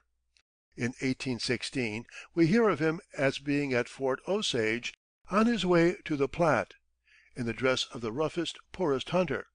2 years later he writes to his son Daniel M., "I intend by next autumn to take 2 or 3 whites and a party of Osage Indians to visit the salt mountains, lakes, and ponds, and see these natural curiosities. They are about 500 or 600 miles west of here, presumably the rock salt in Indian Territory." It is not known whether this trip was taken. He was greatly interested in Rocky Mountain exploration, then much talked of, and eagerly sought information regarding California, and was the cause of several young men migrating thither. A tale of new lands ever found in him a delighted listener. In these his declining years, although he had suffered much at the hands of the world, Boone's temperament, always kindly, mellowed in tone. Decay came gradually, without palsy or pain, and, amid kind friends and an admiring public, his days passed in tranquillity. The following letter, written by him at this period to his sister-in-law, Sarah Day Boone, wife of his brother Samuel, is characteristic of the man, and gives to us, moreover, probably the only reliable account we possess of his religious views. October the 19th, 1816. Dear Sister, with pleasure I read a letter from your son Samuel Boone, who informs me that you are yet living and in good health. Considering your age, I write to you to let you know I have not forgot you, and to inform you of my own situation. Since the death of your sister Rebecca, I leave with Flanders Callaway, but am at present at my son Nathan's, and in tolerable health. You can guess at my feelings by your own, as we are so near one age. I need not write you of our situation, as Samuel Bradley or James Grimes can inform you of every circumstance relating to our family, and how we live in this world, and what chance we shall have in the next we know not. For my part I am as ignorant as a child.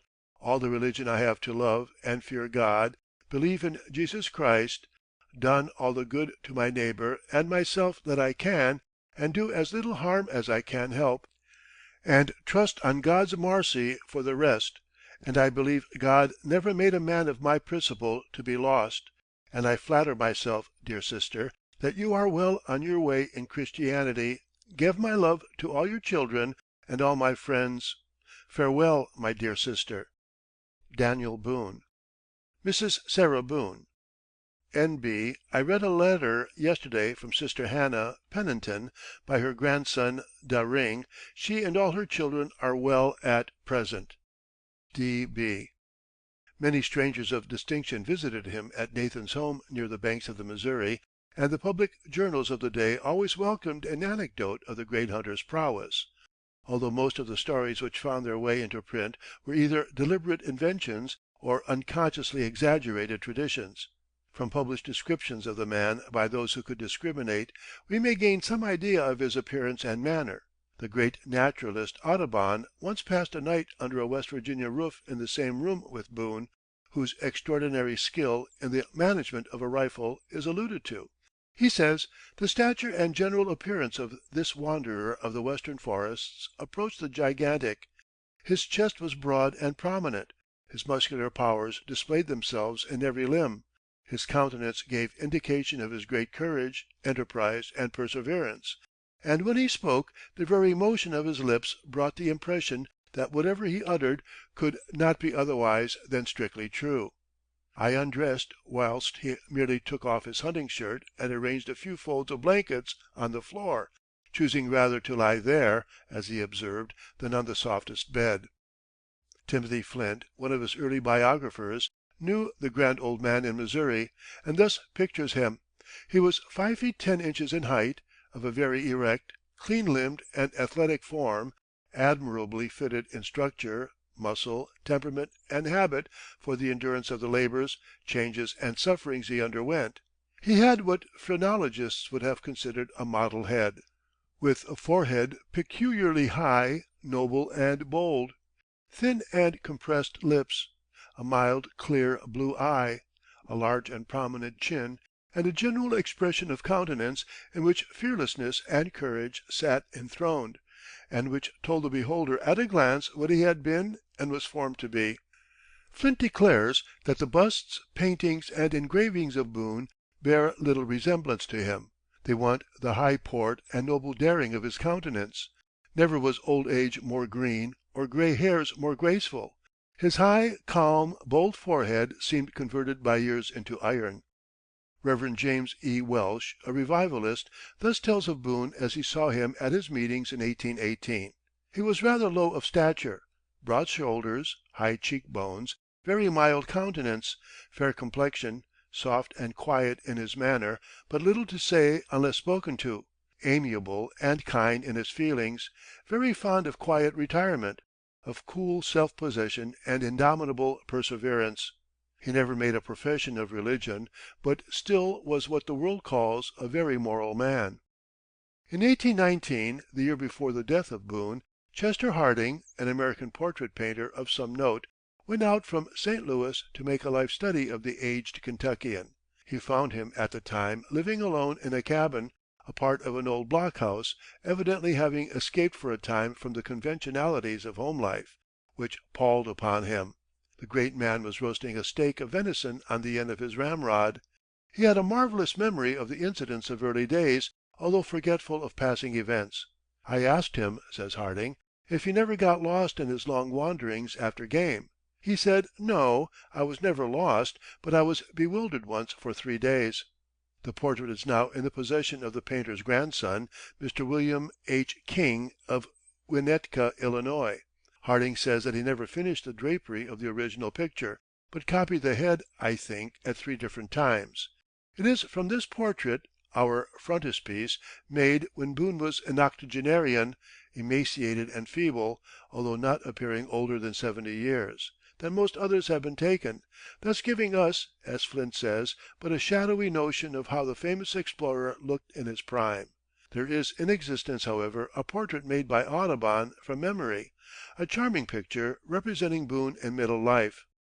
Serene and unworldly to the last, and with slight premonition of the end, Daniel Boone passed from this life upon the 26th of September, 1820, in the 86th year of his age. The event took place in the home of his son Nathan, said to be the first stone house built in Missouri. The convention for drafting the first constitution of the new state was then in session in St. Louis. Upon learning the news, the Commonwealth builders adjourned for the day in respect to his memory, and as a further mark of regard wore crape on their left arms for 20 days. The St. Louis Gazette, in formally announcing his death, said Colonel Boone was a man of common stature, of great enterprise, strong intellect, amiable disposition, and inviolable integrity. He died universally regretted by all who knew him. Such is the veneration for his name and character.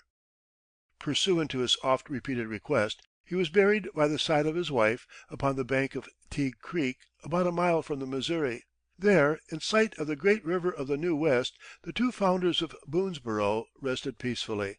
Their graves were, however, neglected until 1845, when the legislature of Kentucky made a strong appeal to the people of Missouri to allow the bones to be removed to Frankfort, where it was promised they should be surmounted by a fitting monument.